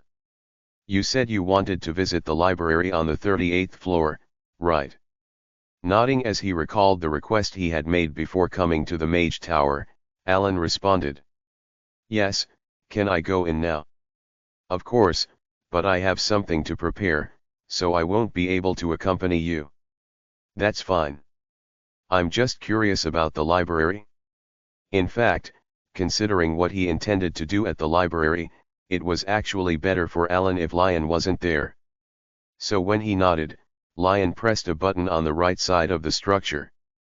And how exactly do you manage to handle Peenia that way, Count? Just as envisaged, read more on our source, Lion asked the question again. Whoa! With a deep resonating sound, the door to the interfloor transportation device, which had been firmly shut, opened. The smile that had been on Lion's face instantly vanished as her expression twisted in displeasure. Startled by her sudden change in mood, Alan naturally followed her gaze and turned his head. Walking towards them was a man who looked like he had a complaint about everything in the world. And then, oh, who do we have here? Isn't it our dear little Lion? Barak. Lion's tone was openly hostile as she addressed the man, who smiled in a way that didn't exactly radiate friendliness. Did you come to see me? As if. Really? I wanted to see you. What a shame. The man, called Barak, chuckled as he shifted his gaze from Lion, who was glaring at him, and looked directly at Alan. Who's this? A face I haven't seen before. He's Count Palacio. At Lion's words, Barak gave Alan a quick, dismissive once-over, the kind of look that made it clear he wasn't impressed. After a brief moment of contemplation, Barak seemed to remember something as he let out a small ah. Oh, you're the one, right? The one who helped deal with the foreign invader after hundreds of years. Barak, smirking to himself, nodded slowly. Pleased to meet you, Count Palacio. I'm Barak, a wizard of the Violet Mage's Tower. I'm sure we'll meet again. With that, he gave Alan a slight nod before walking past him. A little while later. So, the son of the Violet Tower Master. As the interfloor transportation device began to move, Alan felt his body floating and thought back to the conversation he had just had with Lion. Privacy settings. He never appeared in the game, though. Alan didn't believe in physiognomy, but as he thought about how Barak acted exactly as his rude appearance suggested, he decided to stop paying him any mind. From what Lion had told him, Barak seemed to be the type to steal research achievements and present them as his own or secretly belittle others behind their backs, but he wasn't someone important to Alan. After some time passed, there was a deep resonating sound. Whoa! Oh! As the giant sound reverberated, the once closed door opened, and Alan couldn't help but let out a small exclamation. What he saw before him was a space filled entirely with books, from the ground he stood on all the way to the ceiling. The seemingly endless sea of bookshelves and volumes made the entire space feel unreal, fitting for the name Mage's Tower, and Alan found himself awestruck for a moment. There are two things I need to find here. But only for a moment. Alan quickly set himself in motion, walking between the countless bookshelves. Though impressed, he had been here dozens of times in the game, so he moved through the area with ease, as if he were already familiar with it. However, reality wasn't the same as a game, so it took him a little longer than expected. But soon enough, he found the book he was looking for. A single book with a particularly dark black cover, standing out among the others. This is it. Satisfied, though his face remained expressionless, he pulled the book from the shelf and examined it. There was no title or author written on the cover. It was a book with no known creator, but without hesitation, Alan opened it and began flipping through its blank pages, just as dark and empty as the cover. Without any concern, he continued to turn each blank page, one by one. About a third of the way through the book, Alan finally discovered the hidden compartment. Found it? Inside, he found a ring-like piece of jewelry that could fit on a finger, a hogaftu. Like his clothing, the hogaftu was a deep, pitch-black color, as though it could swallow even light. Alan instinctively slipped it into his pocket before returning the book to its original place. That's the first thing done.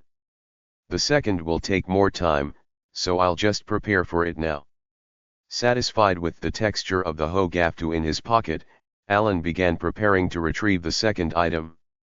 That's it? The rest. I'll come back in 2 days.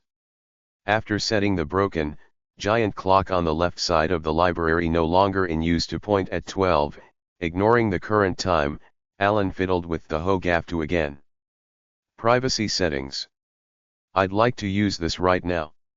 According to his predictions, this hogaftu would significantly enhance his current magic usage, so he was eager to test it out immediately. But it's not like I only have time today. Remembering that it was already late in the evening, he shrugged and left the library. The next day, having acquired what he wanted, the Magic Society gathering began. And after the presentation from the Green Mage's Tower, during the friendly competition that most of the wizards attended, Alan received a challenge. I'd like to test my strength against the famous Count Palacio, who dealt with the northern outsiders after hundreds of years. What do you say? It was a dual request. The one making the request, with a sly grin, was none other than Barak, the son of the Violet Tower Master, clearly with some hidden agenda in mind. Chapter 50. The Labyrinth City, Lartaniat. A city where the end of the labyrinth has yet to be discovered, where the deeper you go underground, the more treasures and artifacts appear. Many mercenaries and explorers reside there. At the pinnacle of the city are the 5 great guilds. Bloody Iron, Tyrannomad, Arcadia, Ancient Tracker, Kalimadra. These 5 guilds, as they are called, possess far superior power compared to any mercenary or explorer guild. The difference in strength between them and any run-of-the-mill guild was staggering. The guild leaders of these 5 great guilds were, in fact, no longer considered human. They were strong enough to be called superhumans. Among them was Aldrich, the leader of Bloody Iron, who once slaughtered over 1,000 monsters alone on the 10th floor, earning the nickname Butcher. He was currently descending into the labyrinth. However, today he was not heading down to reach the lowest floor but because of a large commission sent to Bloody Iron. Capture one monster on the 20th floor. Aldrich, with a massive axe slung over his shoulder, wore a peculiar expression. For good reason, something about the request was strange. In the Lartania labyrinth, every 5 floors, there is a monster-free area, which doesn't quite fit the term labyrinth. As you descend further, these floors, called safety zones by mercenaries, start to contain unknown terrain or buildings. But one thing remained constant: there were no monsters. Yet, this high-paying request was asking for a monster to be captured from one of these safety floors, the 20th floor. It was odd, to say the least. Nevertheless, Aldrich led his subordinates down to the 20th floor because the advance payment was substantial, and more importantly, the client had explicitly stated. Privacy settings. Even if you fail the mission, you won't have to return the advance payment. That was why Aldrich was now descending to the 20th floor. It might be a trap. Though he entertained the thought, he wasn't particularly afraid. He had spent plenty of time on the 50th floor, considered the lowest level of the labyrinth, and was confident he could return even if something went wrong on the 20th floor. Thus, Aldrich and his subordinates descended the labyrinth. We've reached the 20th floor. Soon, just as the client had said, they arrived at the 20th floor. The scene was filled with large ruins. What's that? A monster. Boss, there really is a monster here. To their surprise, they saw a monster as the client had described. But isn't that a goblin? Seriously. And not just any monster, it was a goblin, considered one of the weakest monsters. There's really a monster here on the 20th floor. Wow, if we catch that thing, we'll get even more money than the advance payment. This is like finding a golden goblin. It's even wearing clothes like something from the East. Aldrich's subordinates laughed and pointed at the goblin, as they had all slain thousands of goblins during their explorations of the lowest floors. As everyone chuckled. Ha dash. The goblin, which had been staring blankly at the ruins, sighed and turned around. Insects, you're noisy. The goblin, with a clear voice that didn't match its appearance and a lazy gaze, murmured. Then, it moved its finger. From left to right. And then. A dash. In an instant, the mercenaries who had been laughing at the goblin were sliced cleanly in half. That was the end of it. With a soft thud, the 5 mercenaries who had fought alongside Aldrich for years were dead in an instant. As Aldrich, feeling an instinctive threat, raised his axe, he saw it. The goblin's eyes, far too intelligent to belong to a mere goblin, were looking straight at him, filled with only 2 emotions. Arrogance, and thud. Contempt. What Aldrich saw last was that, and nothing more. There was nothing after. As the horrific screams of the remaining mercenaries echoed, his mind fell into darkness. Not long after, Hino, the king of all ghouls, who had dealt with all the mercenaries that descended to the 20th floor, began to move toward the surface. Privacy settings. After discussions at the academy, the friendly matches usually commence. The format is that the designated wizard for the friendly match comes out and chooses their opponent. In other words, any wizard gathered to watch the match could be challenged. However, the wizard with the right to designate an opponent rarely challenges someone too far below their own rank. Challenging a wizard too low in rank could lead to gossip that they were bullying a weaker wizard. On the other hand, challenging someone much stronger could result in embarrassment and offend the higher-ranking wizard. Wizards, by nature, are prideful creatures.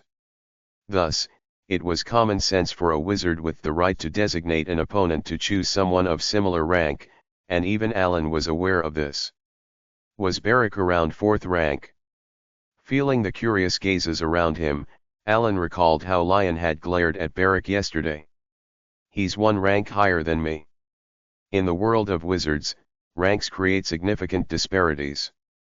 The higher the rank, the more that disparity grows, so the difference in power between, say, the 7th and 8th ranks was enormous, even though they were only 1 rank apart. Being 4th rank at that age, even if he's not as skilled as Penia, he's clearly a genius. As Alan contemplated this, watching Beric, who didn't look very old despite his impressive rank. Surely the great wizard who helped subdue the mighty outer god isn't afraid, right? Beric suddenly spoke up. His words, a clear provocation, startled even the wizards who had been observing the situation with envy. Read more on our source, interest. Beric's comment obviously implied that Alan's reputation might be nothing but rumor, and Alan quickly grasped his intent. He's trying to provoke me. Though he couldn't be sure of Beric's exact motives, Alan didn't care. To him, that was enough of a reason. If someone is trying to provoke you for no reason, give them a reason. Alan wasn't the type to take insults lightly, especially from someone who didn't seem all that difficult to defeat. I guess I'll get to try this out in a real fight sooner than I thought. Sliding a magic-enhanced glove onto his index finger, Alan spoke. I accept. Thus, the duel was set. Everything's going as expected. Barak, the son of the Violet Tower Master and a fellow 4th rank wizard like Lion, smiled as he felt the gazes of Alan and the surrounding wizards on him. Privacy settings. Provoking Alan into the arena had been part of Barak's plan all along. More precisely, it was his plan to draw a bit more attention to himself. Although being the son of the Violet Tower Master already gave him considerable influence within the academy, Barak wanted more. That's why he decided to use Count Palacio, who had just arrived at the academy the day before. Count Palacio, who always brought a whirlwind of rumors wherever he went. Smirking, Barak glanced at Alan. He was well aware of the rumors surrounding Alan. It was said that Alan played a significant role in dealing with the outer god in the north. More recently, he had helped a golden flash subdue 2 ambushing Baba Yagas in the desert city of Colony. And as of yesterday, the most unbelievable rumor of all that he had somehow tamed the notorious troublemaker Penia was spreading. As a result, the Academy Wizards had elevated Alan's reputation based on these rumors. In other words, if the rumors were true, Barak had made a foolish mistake by challenging him. But Barak hadn't acted recklessly. He raised his right hand subtly and sent a trickle of magic into the plain ring he wore. Bzzz. The ring, emitting a faint hum that only the most observant wizards might notice, began to display a number. 3. Barak grinned as he saw the number appear. The ring he wore was an artifact that could weakly project magic to roughly gauge a person's rank and magic power. As I thought, he's weak. Just like yesterday. And just like the last time he checked before provoking him, the ring showed Alan's rank as 3. Barak's confidence came from this ring. Though it wasn't particularly useful in most cases, it was invaluable within the academy for exposing wizards who exaggerated their rank. Thanks to this ring, Barak had managed to rise within the academy by targeting those wizards who boasted false claims of power. And now I've hooked a big fish. Barak had been able to provoke Alan without hesitation because of his confidence in the ring's accuracy. Are both sides ready? Ready. Yes. Responding to the question, Barak casually summoned his magic. That rumor about him taming Penia is a bit concerning, but the ring is reliable. There's no way he's that strong because of his magic. Barak pondered how to handle Alan. Should I finish this quickly? No, if I end it too fast, it won't have much impact. Maybe I should play with him a little. If I drag this out too long, it might backfire. If it's revealed that this count's skills are just rumors, my reputation, which should be rising, might unnecessarily suffer. Right, it's better to end this a little early. Privacy settings. He gripped his staff, already imagining how he would finish Alan. As both sides are aware, using magic that could threaten the life of your opponent is prohibited, so please adjust the power accordingly. Now. Thud. Begin. The match started with a light tap from the referee's staff. Barak, wearing a confident smile, moved to take action when he realized a white breath was escaping from his mouth. Dazed by the sudden event, which happened so quickly that he couldn't even register it properly, Barak soon noticed the cold air filling his lungs. Just as he began to question it. What? Crack. He belatedly realized that his calves were freezing solid. Crack crack. And not just his calves. I dash. Looking around, he realized that the entire arena was freezing over. White frost rapidly spread across the ground, quickly expanding its territory and turning everything in the vicinity into a frozen wasteland. And in the center of that frozen wasteland, he saw it. A man, standing tall on the arena, expressionless, emotionless. Wearing black, ominous armor, from which dark magic seeped out, freezing everything around him. Ah! And in that moment, Beric realized. Something had gone terribly wrong. However, by the time he realized it, glory of the snowy mountains. Alan had already spoken the incantation.